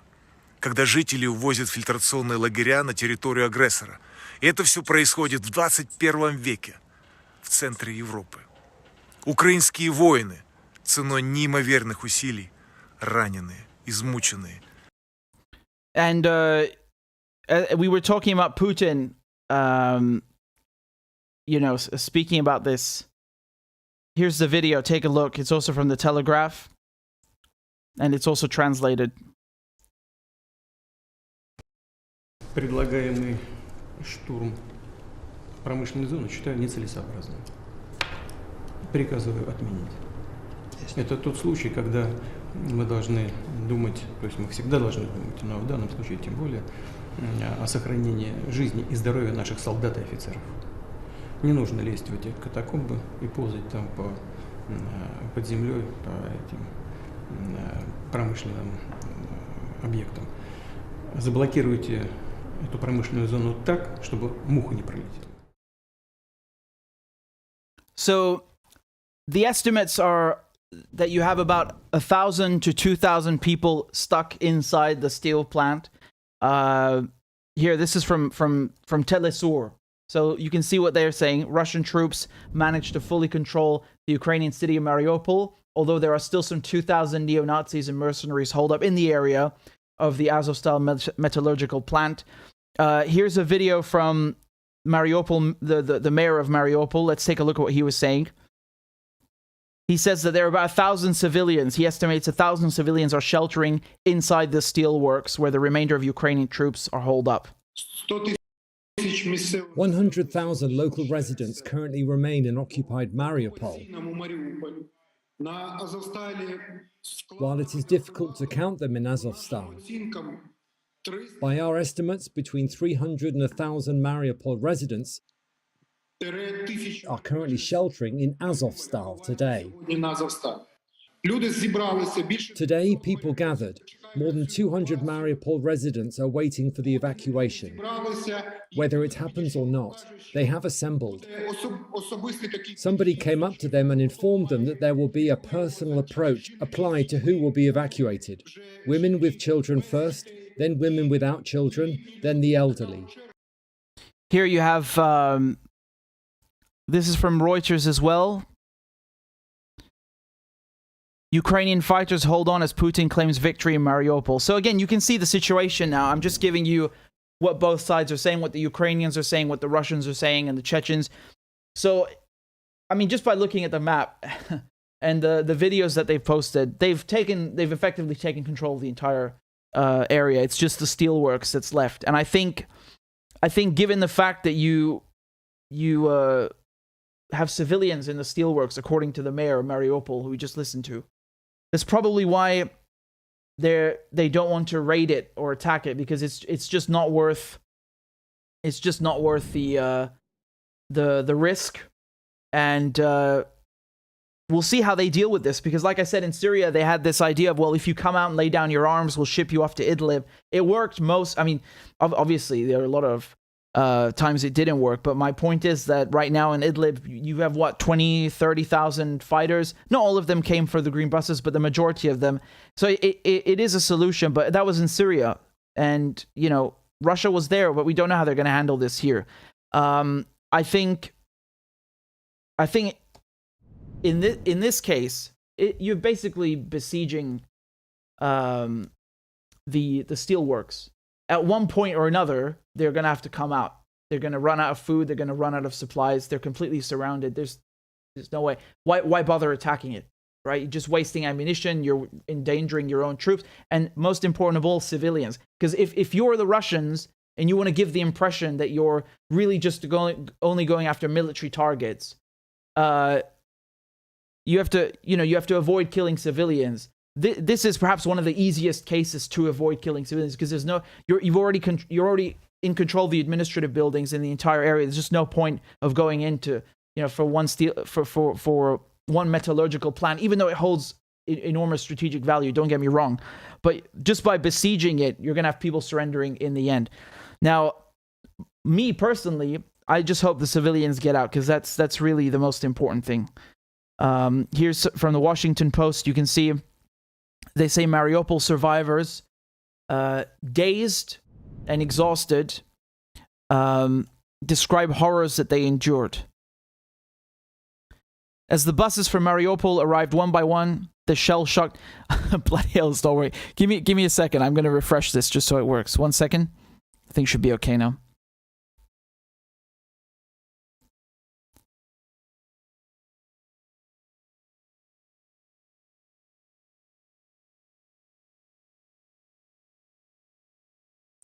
So as the buses from Mariupol arrived one by one, the shell-shocked passengers inside looked exhausted. Barely any of them spoke when the doors opened. Yeah, I can imagine. They've been through hell.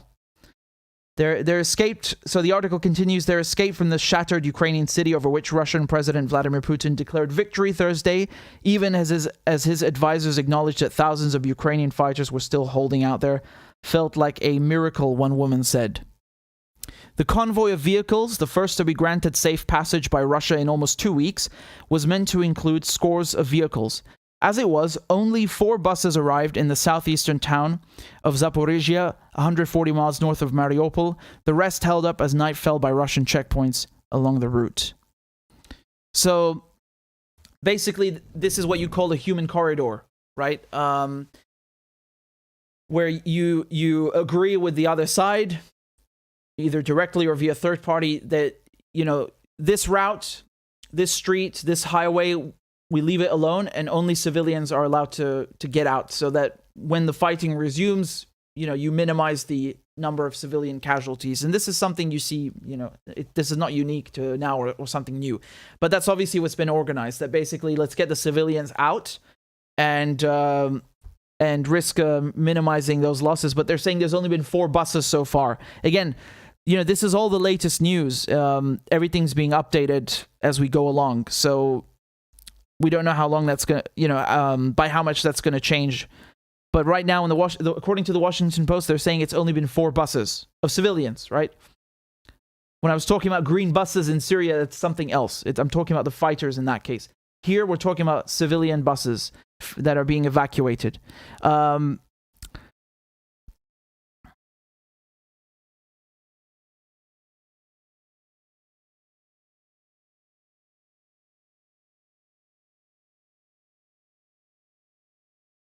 Here's another headline from Democracy Now! Democracy Now! Are saying that Vladimir Putin has declared victory in Mariupol, but some Ukrainian fighters... Here you go. But some Ukrainian fighters remain inside the steelworks. So, again, let's just go back to the map, guys. And, you can give me your thoughts. This is the latest map from Al Jazeera. They're saying that everything that's being, with the diagonal lines in red, they're saying Russian forces have operated in or launched attacks against, but do not control. I think that might be outdated at this point, because the only thing left that everybody's talking about is the steel plant. And also pay attention, at the top they're saying there are about 1,000 civilians trapped in the plant with Ukrainian fighters who ignored several Russian deadlines to surrender. And taking all of Mariupol would give Russia a secure land corridor to the Crimean Peninsula, which it seized in 2014. So again, let me just show you something, because when we were talking about how Russia is advancing into Ukraine, the thing that stuck out to me, that stuck out to Scott Ritter, and I'm sure you saw it yourselves when we pointed it out, is that they were basically doing what is called a cauldron, right? So a cauldron is, it's also called a pincer movement. It's when you have troops going around the enemy, meeting from behind and effectively cutting them off from supply lines and isolating them, surrounding them. Now, here's the latest map from Ukraine. Let's take a look.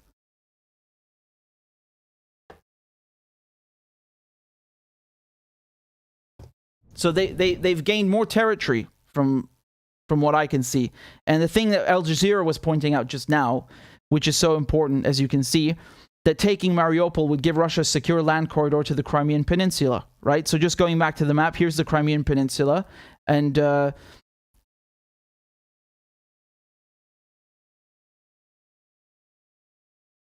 you guys remember when we were looking at Kyiv, how they haven't actually gone in? And Kharkiv as well, so Kharkiv over here. To me, this looks like they've advanced, and you can look on the right. If we go to time, we can rewind over here to March, right? Let's say 1 month ago. Let's go to March 24th. Do you remember? So again, like I was saying, over here, if you look at, we look at Kyiv and Kharkiv, they basically were around the two biggest cities in Ukraine. And now if you look at the latest map, they're not there anymore, these troops in red, right?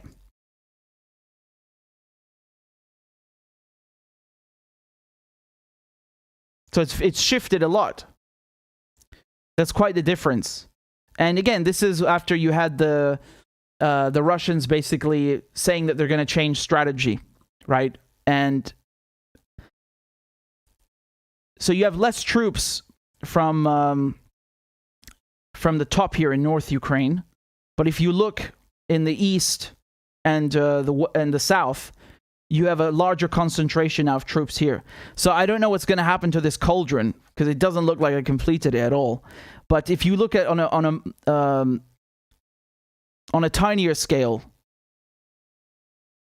here Mariupol, right? They have this is a cauldron, effectively. They have completely surrounded the steelworks. So whether the cauldron or the pincer is going to be completed on all of Ukraine, I don't know, because they've removed their presence from Kiev and Kharkiv. But here on a microscopic scale, I mean, yes, they've certainly succeeded in this case. And I know the Al Jazeera map over here, they say that these are areas that Russia does not control. But I think that's obviously changed. So if we have 1,000 civilians that are stuck in there, this is a big problem. And that means you can't go in there and attack it without causing, a lot of civilian deaths. And at this point, it's just not worth it. I mean, really, if you've already got the whole thing encircled, it's just not worth it. It makes no sense. So I'm not surprised.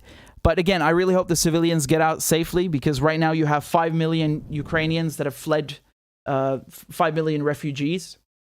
And keep in mind, this is just outside Ukraine.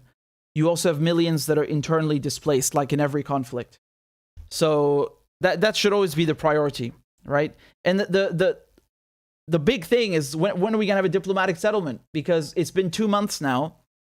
And I mean, the Russians, how many strikes have they carried out? They've decimated most of the Ukrainian military infrastructure, but the fact that the Ukrainians have been receiving so many weapons, which is funny, right? Ukraine is not a NATO member, but it has probably more weapons now than actual NATO members. 1.5 billion euros from the EU, $3.4 billion from the US. So they have all these anti-tank weapons and, JDAMs and, sorry, not JDAMs, NLAWs and javelins and Matadors. JDAM is something completely different. So they've been able to stay afloat, right? But the thing is, the Russians were saying they want to go into Ukraine to demilitarize Ukraine, to denazify Ukraine. Well, like we're saying, Mariupol is the home base of the Azov battalion. When they take that, does that mean they finished denazifying Ukraine? Are they going to leave after that? I don't know. I would be surprised if you don't have Azov spread to other units. Just because this is their headquarters doesn't mean they're only based there. No, definitely not. So I don't know how long this is going to last, but it really needs to finish, man, because this is causing irreparable damage. You have 5 million people outside Ukraine now. That's 5 million people that have lost their home. Their lives have been completely disrupted. And I don't know how sending more weapons to Ukraine is helping the conflict to be shortened. Because ideally, you want to shorten it, right? You want to finish it. And when you're sending weapons, you're not shortening it. You're just prolonging it because you're giving Ukrainians this false hope that they can win against Russia. And again, it's not a piece of cake, right? It's not a walk in the park. The Russians have been taking quite some losses. You know, again, I had Scott Ritter explain this on the episode because this is a different kind of warfare compared to the other theaters that we were discussing. But sorry, just going back to my point. The best thing to do here is to have a diplomatic settlement and, you know, sending billions of dollars worth of weapons. Biden announcing 800 million again today. This is really sick because they know that this is not helping and they're just making money for the weapons industry. Like there has to be a point. There's going to come a point when you're going to have Ukraine, you know, adopting neutrality, and there will be some sort of settlement. There will come a time when this happens. So why prolong it? Why keep postponing this? Just do it now. Again, you can blame Russia all you like, fine, but shouldn't there still be a settlement? Like, don't people want the war to stop? That's the same thing to do. And so to do that, you have to have a negotiation. You have to have some kind of agreement. And again, adding fuel to the fire is not helping, man. When I see what's happening to the civilians in Ukraine, I always think of what happened in Syria, and you know, it really upsets me. I really feel for them. So I hope that you know, for their sake, everything is over soon because it really sucks. And you know, this is why all this destruction, man? Why all of this stuff? You know, again, it's basically Russia. There's no question about it, man. Russia's the one that went into Ukraine. But why did it go into Ukraine? Because NATO is not a defensive alliance. It's an offensive alliance, and they provoke people and back them into a corner, and they create shit like this. And then it's the civilians that are suffering. It's the civilians that are being hit with the sanctions, hit with the war. This is what is so angering, you know?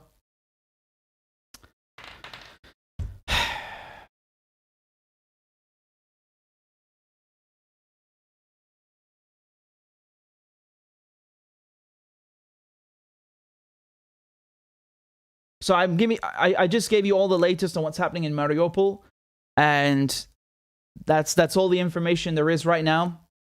Just to recap, there's about 1,000 civilians trapped inside the steelworks. The Russians have declared victory. They've seized, basically the entire port city and have the metallurgical steel plant, Azovstal, completely surrounded. And they're not going to attack it anymore. They've aborted this plan. For several reasons, I imagine, because there's no need. You got them surrounded. At one point or another, they're going to have to come out and surrender. And, of course, this way you avoid civilian casualties and you avoid risking your own men and wasting ammunition and so on. It just doesn't make any sense. Now, that could change. Be aware, because if they start putting up stiff resistance from inside the plant, that could compel the Russians to go in. And the primary concern here are the civilians. I hope that doesn't happen because it's already bad enough as it is, you know? People forget that even if the ones that are not killed, the civilians that are not physically wounded, you still have mental scars, you know? Just because you're not dead, it doesn't mean you're not affected by the war.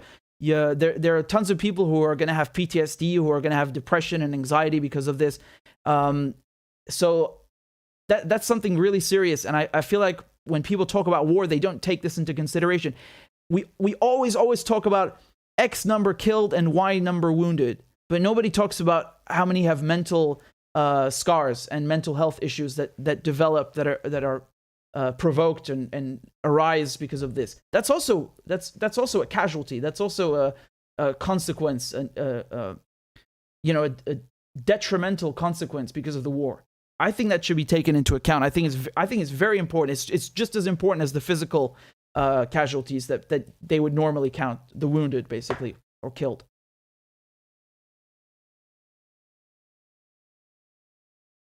And that makes me really sad because it's not just in Ukraine. I feel like when you look at what's happening in Palestine, I I forgot who said this quote, but they said something like Palestinians don't have post-traumatic stress disorder because there is no post. It's just continuous stress from one generation to the next. Like every single generation is experiencing war and apartheid and occupation. And it's really messed up. And, you know, who's going to deal with all this? Like all these civilians in Ukraine that, you know, might have anxiety or might have depression or PTSD. They're going to need, you know, medical attention, psychiatric help, psychological help. And who's going to help them?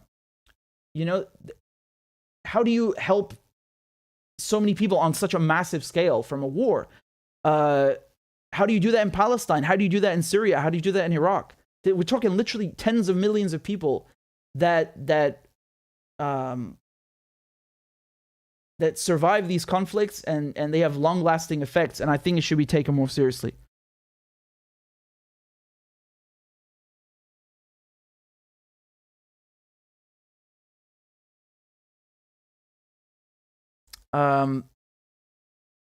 Thank you, Crazy Puppet. Crazy Puppet says, fresh news, Sberbank won't release Union Pay cards due to Chinese side being afraid on getting sanctions lists, which will affect Union Pay availability overseas. You're kidding. Really? Because that was a huge development, right? Let me just look this up. Thanks for telling me, and let's see if we can go through it right now. Oh yeah, I see.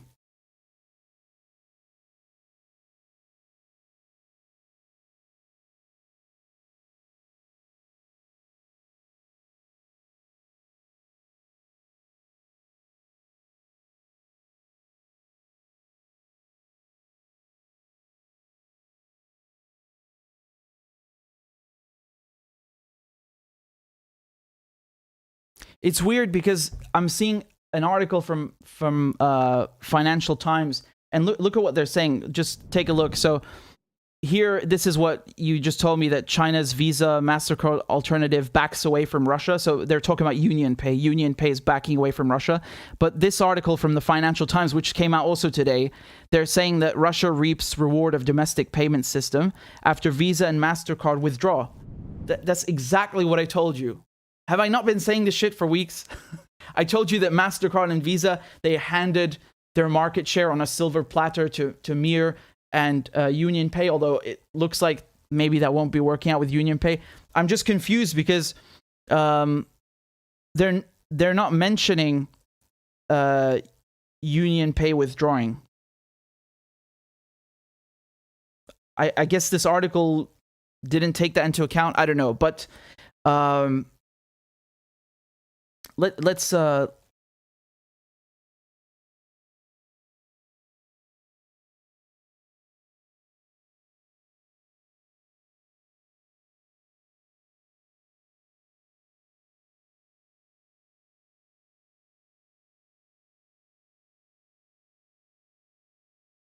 okay. Well, I tell you what, this is very interesting, and you know I love a good impromptu segment, but I think we'll leave it till next time, so I can read up a bit more on it, and that way we have something to look forward to, right? Because I think, again, Ukraine is very interesting to look at, you know, from an internal point of view, but my point is that it's a catalyst, and you have a lot of ripple effects outside of Ukraine, which are also very interesting, right? To, you know, to Pakistan, to Iran, to Venezuela, it's causing so much change, and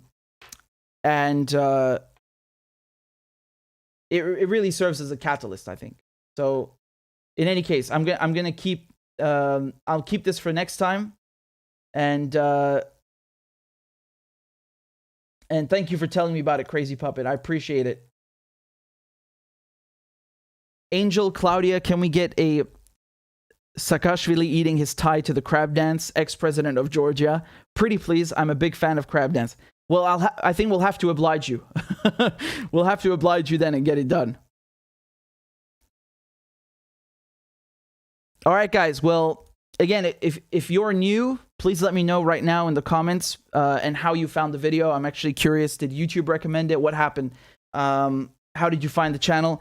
And if you're new, please subscribe. I think you'll find that you'll enjoy your time here very much. I cover it all. I cover it all. You know, I'm one of the only people on the ground doing original exclusive reporting for the Assange case and the Iran nuclear deal. Actually, I think I'm the only one who's doing in independent media is doing the Iran nuclear deal. Everybody else is like mainstream media. So I get to flex on that one. You have to give me brownie points. But of course, I don't just cover that, right? We cover everything: Middle East, Ukraine, you know, Palestine, Venezuela, you name it. And international relations is my specialty. So that's what I'm here for. And if you want that, do consider subscribing.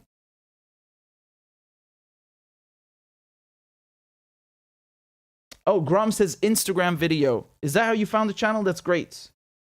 Lefty Letty says, I can assure you, Union Pay is not backing down. Yeah, I'd be a bit surprised because the Chinese don't really care about sanctions. But who knows? Again, give me time to study this and I'll come back to you. I'm very interested in following up on this. And, you know, this is the spot. So there you go.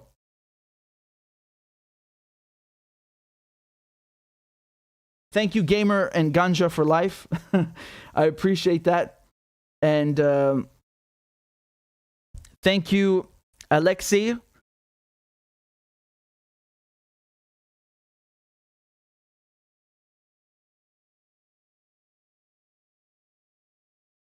Broke says, I tried looking for this live feed on my Apple TV and I could only find your video by search for your channel and looking through your videos.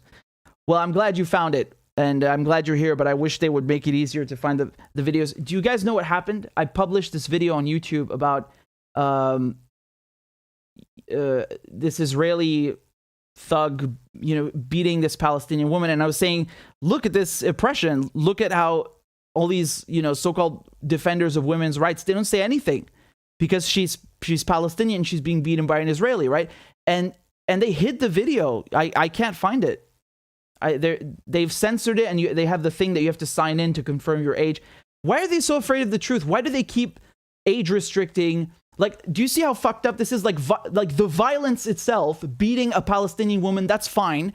But exposing that to the world, that's not okay. Oh, we can't show that. Sorry. What the fuck? Dude, the way that they've been treating Russia, if they applied those standards to Israel, I mean... There would be no Israeli channels. There would be nothing. Like, we could talk freely about what's happening in Palestine, but you know, they're doing the opposite. They're covering for them, of course, and you know, it's ridiculous.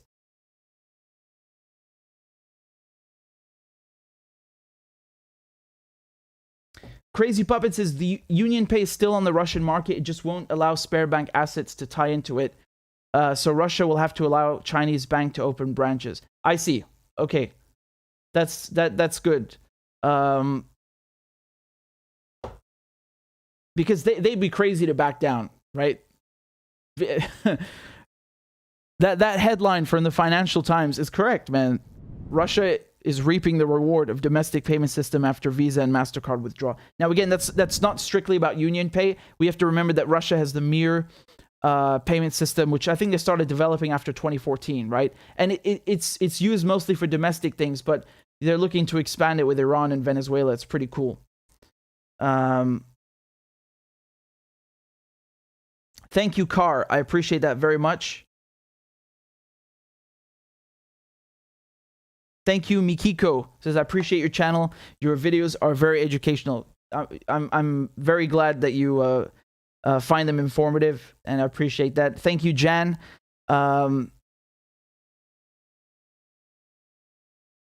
Thank you, Elton Z.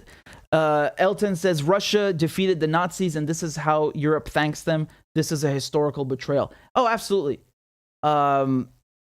It's quite insulting in a sense. You know, I've said this many times, but the Russians They inflicted more German casualties than anyone, and they lost more. They also suffered more casualties than anyone. So, airbrushing their role out of all this is quite bad, because they do that in general. You watch Hollywood movies about World War II, they act like the Russians were not in the war. It's ridiculous.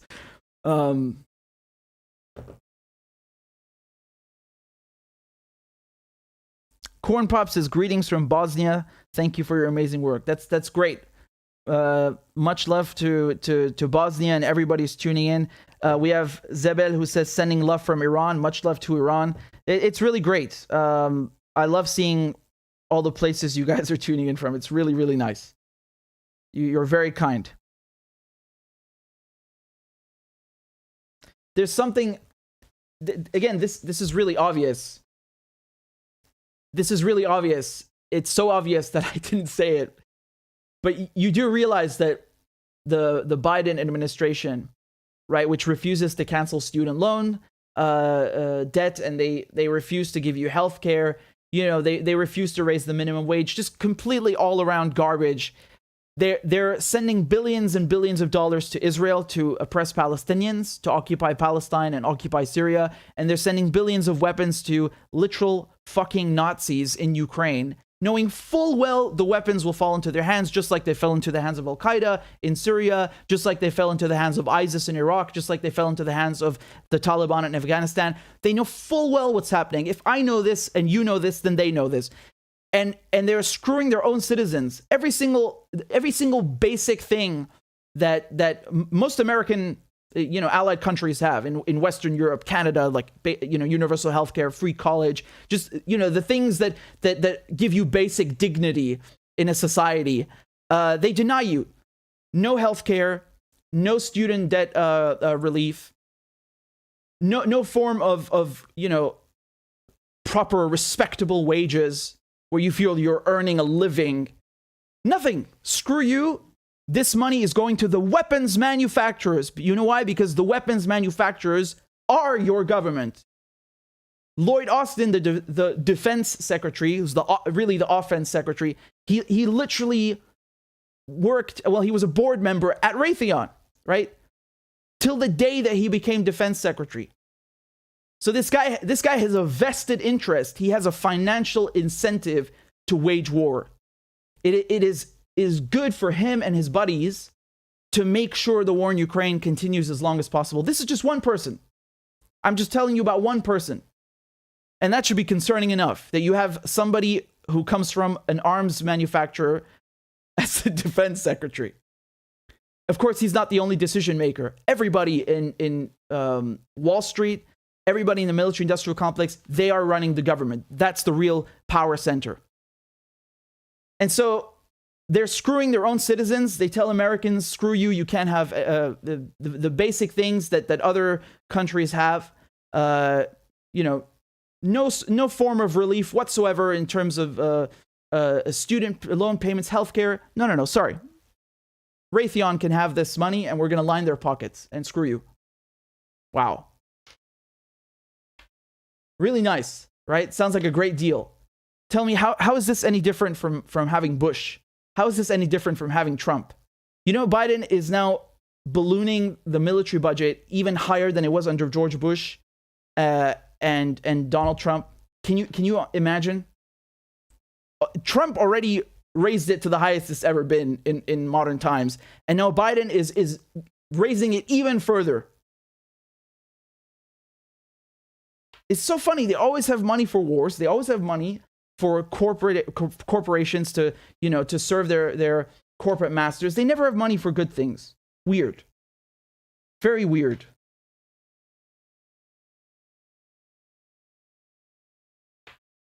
It's okay though.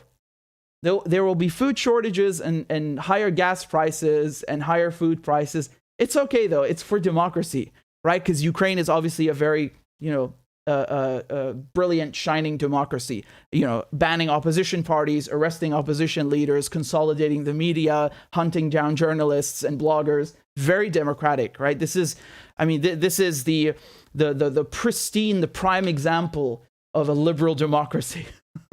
Just Nazis running around with machine guns and anti-tank, anti-tank rockets. Yeah, totally normal. This is great.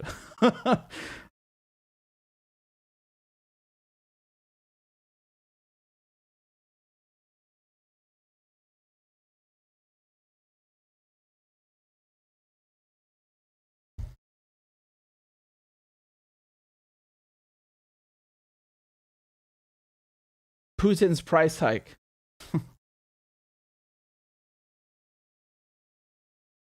Abel Malcolm says JFK was a good president, but they killed him. Abraham Lincoln was a good president. They killed him too.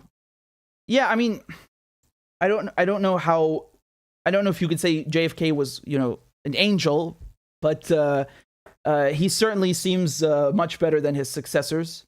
I mean, let me put it this way, man. The CIA kill people for far less. They kill people for far less. And I'll just remind you that JFK wanted to shut down the CIA. He wanted to, be done with Vietnam. Certain things that are unacceptable. It's okay for you to yell that in the street because they're going to ignore you. You don't actually run the country, even though they tell you that you're a democracy or that we are a democracy in the West. But if you're in the White House and you say that shit, bye-bye. Goodbye.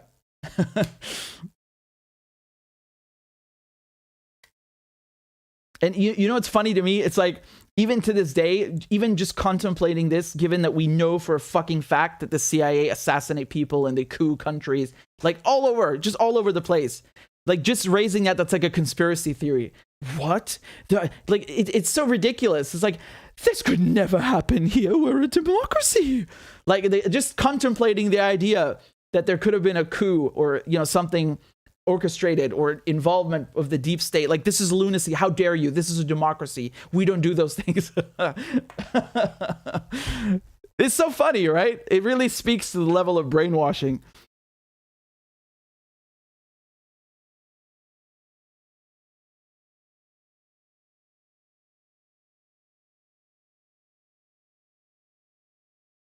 I've never heard of such thing in my life.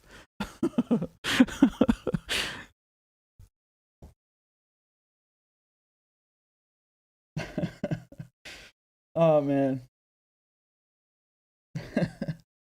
Hey, we got a couple of people who just signed up on Patreon. Thank you, Jacob. Thank you, John. You're very kind. And I'm going to play you a crab dance right now. This goes out to you guys. Thank you so much. We are basically halfway to our goal. The goal is 850 and we are 823 subscribers. So again, thank you for supporting my work. Here's a crab dance. Let's go. Clap for that, you stupid bastard. And Corn Pop was a bad dude. And he ran a bunch of bad boys. Listen, fuckhead, you have fucking crossed the line. Claiming I'm the enemy. You got that, you goddamn son of a bitch? I don't give a fuck what you think, bitch. Good morning. Sunday morning. Cut that bitch off. Thank you for Iron Dome, which is a technical marvel. والله انت كلاب بصراحة يعني. ماشي نشتغل عادي. We lied, we cheated, we stole. China. And you ain't black. There's always the macro, and then there's the micro.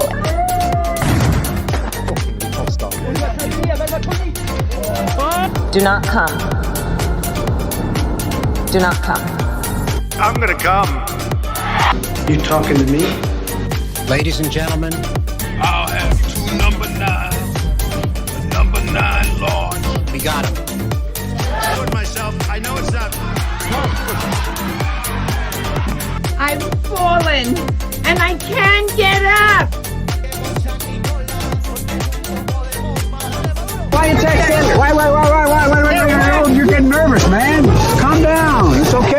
Suck my dick and choke on it. I yield my time. Fuck you.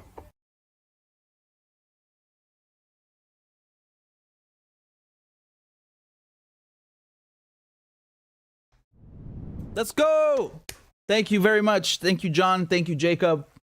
You're very kind. And again, if you like my work, if you want to support independent media, please consider signing up on Patreon for as little as €1 a month. I'd very, very much appreciate it. And I thank you all for tuning in and subscribing and liking and interacting in any way with the channel. It's great. I've been experimenting a little bit with the background.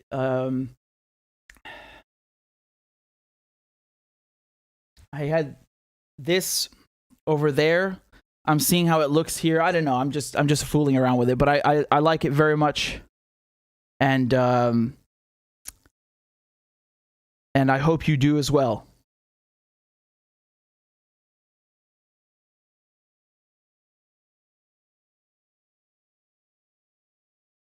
In any case,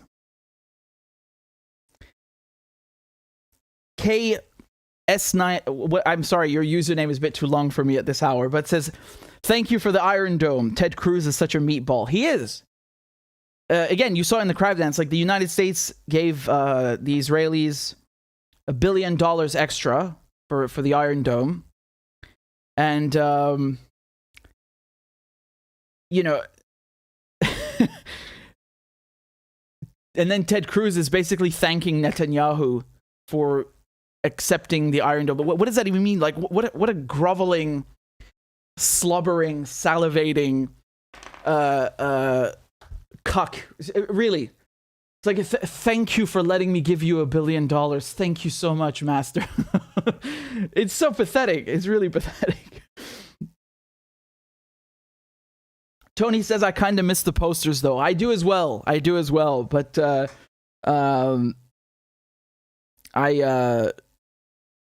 I don't know. I thought it's nice to switch it up a bit. Who knows? We can still do both, you know, from time to time. Why not?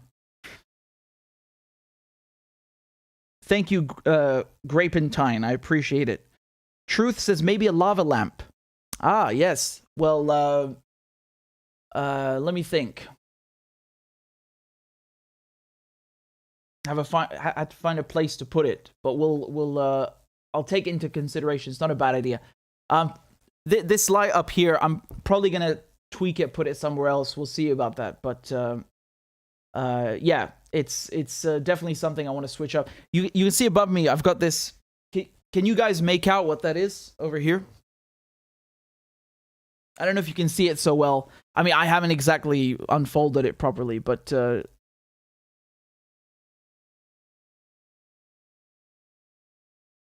Crazy Puppet says, sorry, Gazprom Bank does release Union Pay cards. Spare Bank is on specific sanctions list. So, give me a second.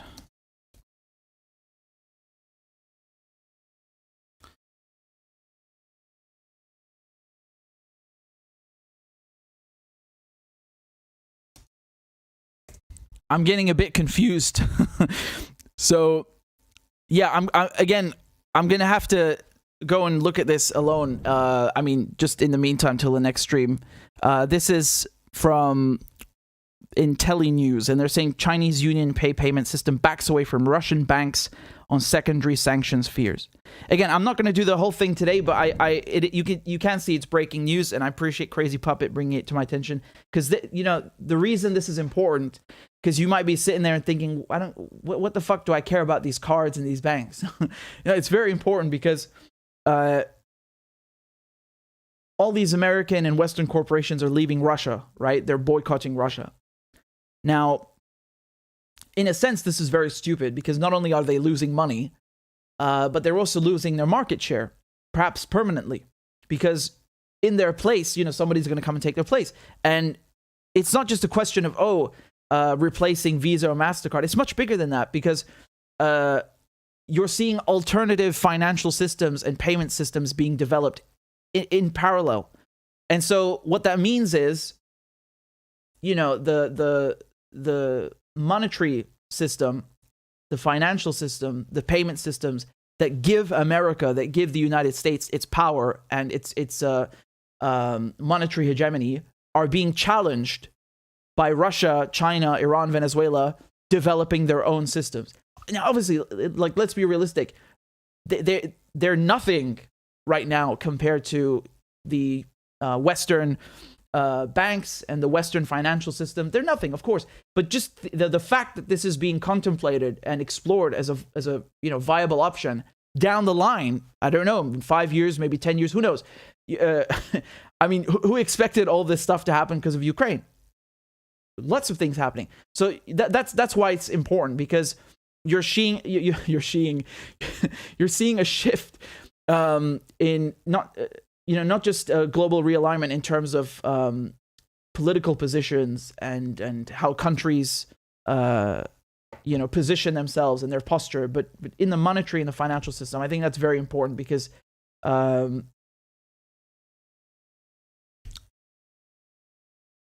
yeah. Tony says maybe professional look for most days and posters for informal interviews. Just a thought. That's not bad. That's not bad. I'm actually thinking how I have the UN sometimes. People sometimes ask me, like, what is that building behind you? Why is it so sunny?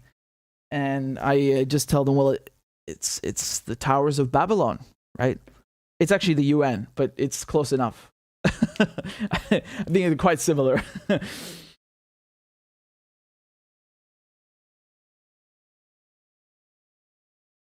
Pablo says NATO is donating 900 million diapers for Azov criminals to poop in their pants.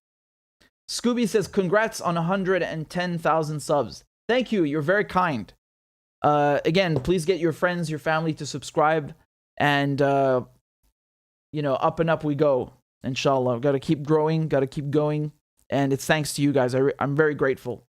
Thank you to...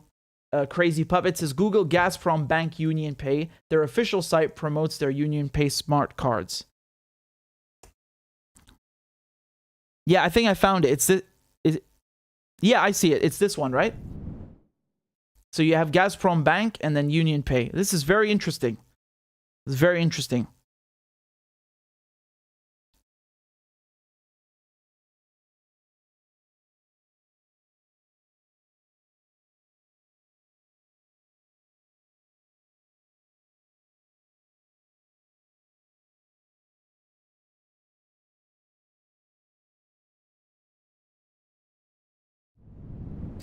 Jeff says, when you sign up for Telegram, you have to give them your phone number.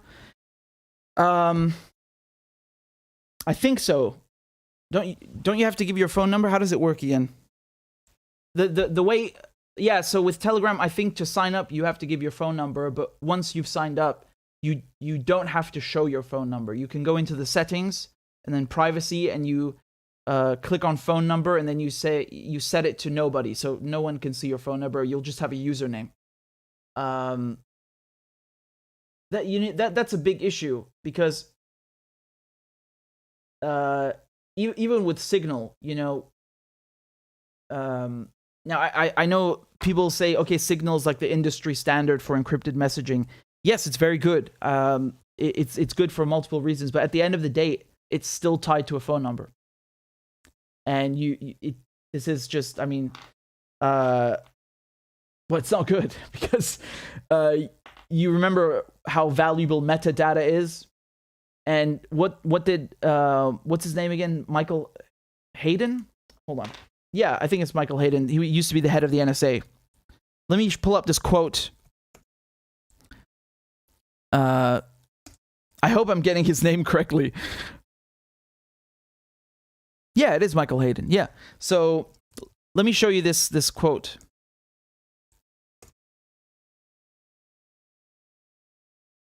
Let's take a look.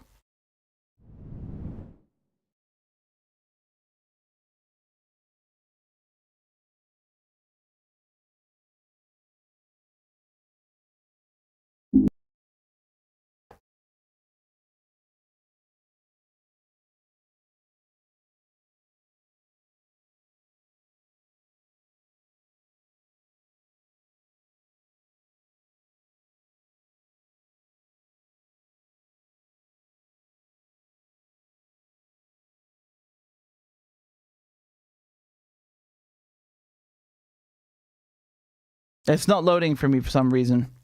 Bloody hell. Bloody hell.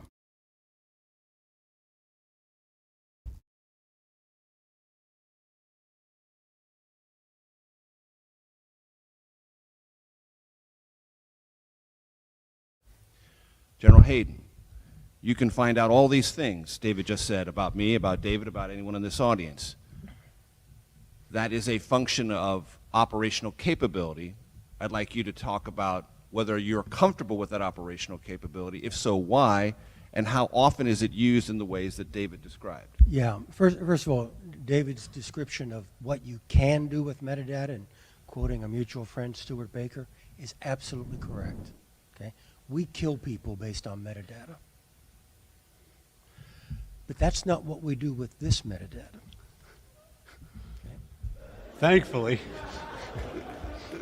Wow, I was working up a sweat there for a sec.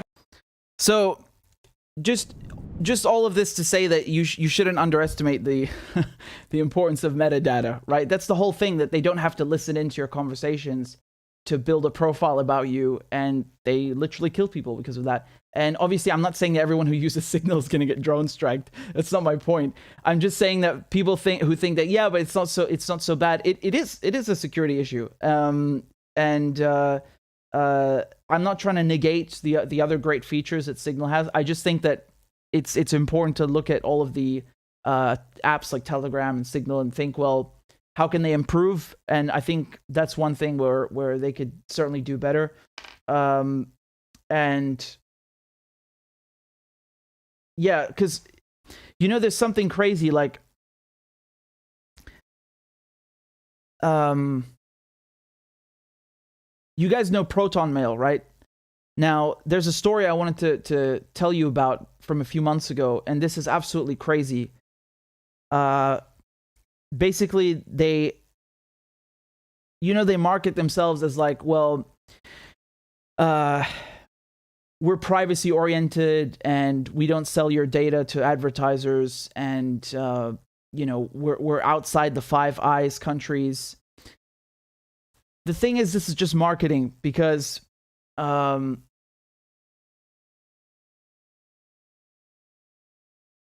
they get a court order in Switzerland, they have to comply with it because they're based in Switzerland. So all it takes is the French or the British or whoever just applying enough pressure or issuing the right document, and then they can get a court order and they have everything. So it's no different. It's no different from if you were using a mail client somewhere else. And to prove that to you, there's a story of a climate activist, some teenager who skipped school, and look, I'll pull it up for you. Hold on. This is outrageous, honestly.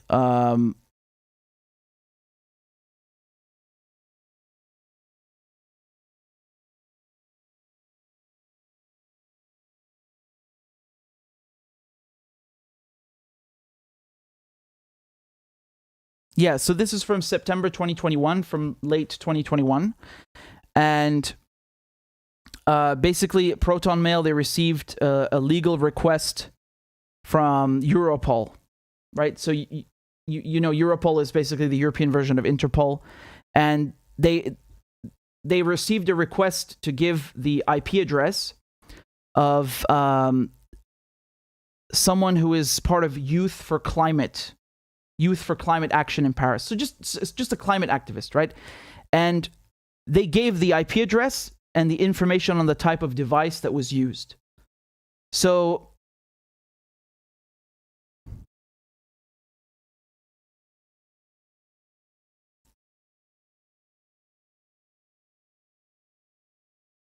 here's the French order. And this was something ridiculous. Like this was for some teenager climate activist. I don't even know what crime he's supposed to have committed. It's something so ridiculously minor, and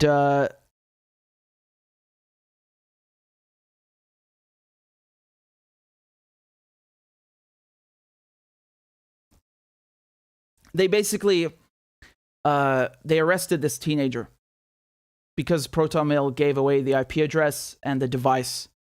And they were able to find his information and get the guy. And this is for a fucking teenager climate activist. So what do you think? if they do that for some random nobody, no offense, but what do you think they're going to do for to journalists or people of higher caliber who have a bigger target on their back? This just shows you that it's all just marketing bullshit, and their PR response was horrible as well. They tried to make it seem like it wasn't so bad, and no, it is bad. You ratted out on one of your clients, and your whole shtick is that you are privacy oriented, everything is encrypted, and you don't sell anything, and you're outside the Five Eyes. What the hell, man?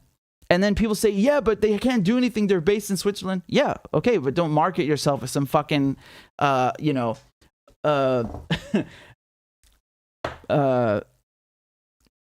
service that's gonna put its customers above all else, because that's the impression that they give people. And here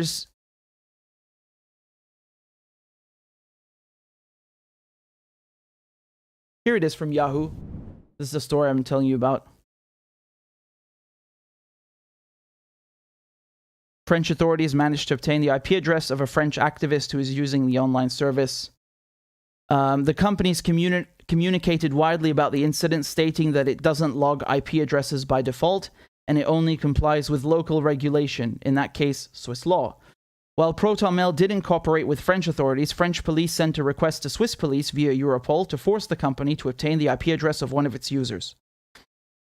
And so, yeah, this is because this climate activist is part of a group of people that have taken over commercial premises and apartments near Place Saint-Martin, Place Sainte-Marthe in Paris, and they want to fight against gentrification and so on. Okay, so they're just activists. And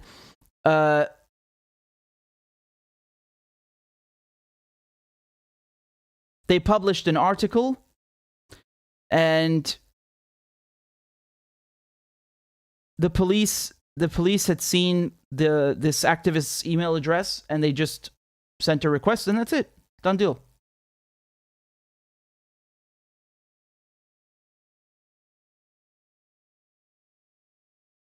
That's the response they got. Proton must comply with Swiss law. As soon as a crime is committed, privacy protections can be suspended and were required by Swiss law to answer requests from Swiss authorities. And look what this person says underneath. Then why don't you make it bold and clear on your website that you have to provide IP addresses to the police and that your users should use your Tor project service? The current marketing say anonymous, and the result is that these people are under arrest. Do you see the issue?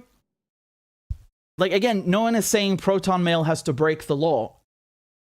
People are saying be more fucking upfront and honest about what's going to happen if you get a request, because you're giving people the impression that they're completely anonymous when they're not. And you do log IP addresses if you're given an order. And yes, that might seem very fucking obvious to snarky people, but a lot of people are signing up to your service and not Google Mail and not Hotmail and not Yahoo, is because you pretend to be better and more privacy and oriented and guaranteeing anonymity. That's your whole fucking shtick. That's the only thing that sets you apart from the others. So be more upfront about it.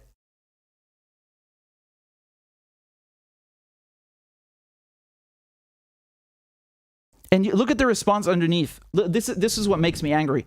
They say, in general, ProtonMail cannot be used by people engaged in activities which are illegal in Switzerland. No. That's the problem. The government will go after activists or journalists and make them out to be criminals. They're not doing anything illegal. They're being persecuted. Everybody, when Jews were being persecuted by the Nazis, it was perfectly legal in Nazi Germany to do that. Does that mean it's right? Of course it's not fucking right. And when they're charging Assange with espionage, for example, they're doing it under the law. Does it mean that it's correct? Absolutely not. It's completely immoral. And so when you're going after activists, you're going after, people you have a political vendetta. It's of a political nature. They bend and they twist the law to this, I should say, prosecution and persecution forward. So when you come here and say, well, you shouldn't be doing anything illegal, what the fuck, man? The people are not doing anything illegal when they're being persecuted, but the government makes it look like they are. Do you get my point? So this is a bullshit response. And I think that's very disingenuous when you're just saying, please be more open about what will happen. And they're saying, well, you shouldn't be doing anything illegal. What is that? That you're answering something else. People are just saying you should be more open and honest about what you are required to do by law.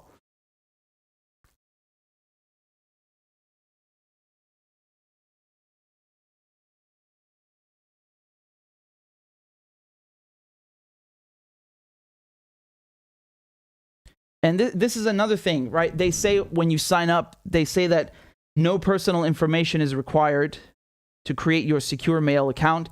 By default, we do not keep any IP logs which can be linked to your anonymous email account. Your privacy comes first. And again, this is the CEO of ProtonMail. He confirms that in criminal cases, ProtonMail can log IP addresses in extreme criminal cases. And then this begs the question, how is a teenager skipping school to protest for climate change or against gentrification an extreme criminal case? Extreme criminal case means you're going after Osama fucking bin Laden or somebody in Al-Qaeda, not a climate protester who's a teenager. Like, do you see the problem here? Anyway, man,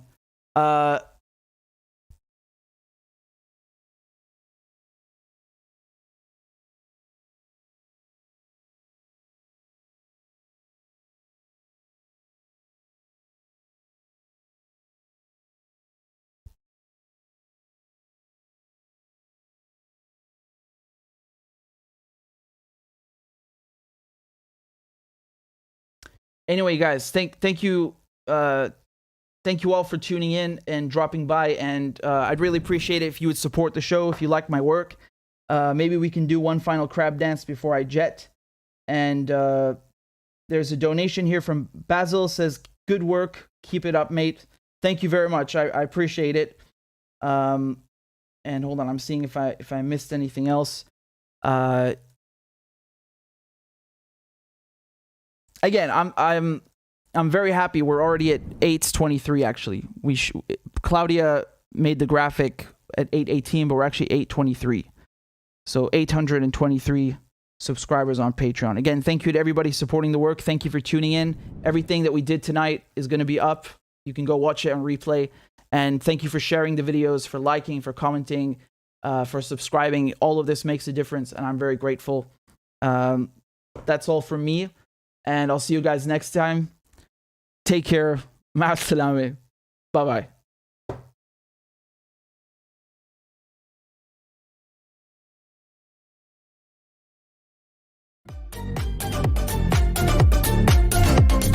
Clap for that, you stupid bastard. And Corn Pop was a bad dude. And he ran a bunch of bad boys. Listen, fuckhead, you have fucking crossed the line. Claiming I'm the enemy. You got that? You got. I am once again asking for your financial support. A is for all men and women created by go. You know the thing. B is for I'm beginning to see why your wife left you. C is for Corn Pop was a bad dude, and he ran a bunch of bad boys. D is for Don't worry, I'm so serious. Children, I love to hear them. E is for Excuse to walk by the dealer and say, no, I'm not going to be a mule. I got something to do. I got to go do boom, boom, boom. F is for Time friend, and she's a friend. She's been my friend in and out of public life. G is for Go to Joe 30330. H is for Hairy legs that turn blonde in the sun. And the kids used to come up and reach in the pool and rub my leg down. I is for I'm a Democratic candidate for the United States Senate. J is for Just look at the record. have President Biden, Vice President Biden. Well, I tell you what, if you look at my record and you still doubt about my commitment, then you should vote for somebody else. K is for Kids jumping on my lap. And I've loved kids jumping on my lap. L is for Lion, dog, face, pony soldier. M is for Make sure the television, make sure you have the record player on at night. The phone, make sure the kids hear work. N is for NATO. O is for The only African American woman that ever been elected to the United States Senate. P is for Poor kids are just as bright and just as talented as white kids. R is for Rest her soul, and although she's your mom's still alive. S is for Send a text to the word united. T is for Truth over facts. U is for Union workers, the UAW took incredible cuts in their future. V is for Don't vote for somebody else. All right, thanks so much. W is for Wait, you're getting nervous, man. Calm down. It's okay. X is for Xi Jinping. Y is for And you ain't black. I am once again asking for your financial support. A is for All men and women created by you know the thing. B is for I'm beginning to see why your wife left you. C is for Corn Pop was a bad dude, and he ran a bunch of bad boys. D is for Don't worry, I'm so serious. Children, I love to hear them. E is for Excuse to walk by the dealer and say, no, I'm not going to be a mule. I got something to do. I got to go do boom, boom, boom. F is for Friend, and she's a friend. She's been my friend in and out of public life. G is for Go to Joe 30330. H is for Hairy legs that turn blonde in the sun.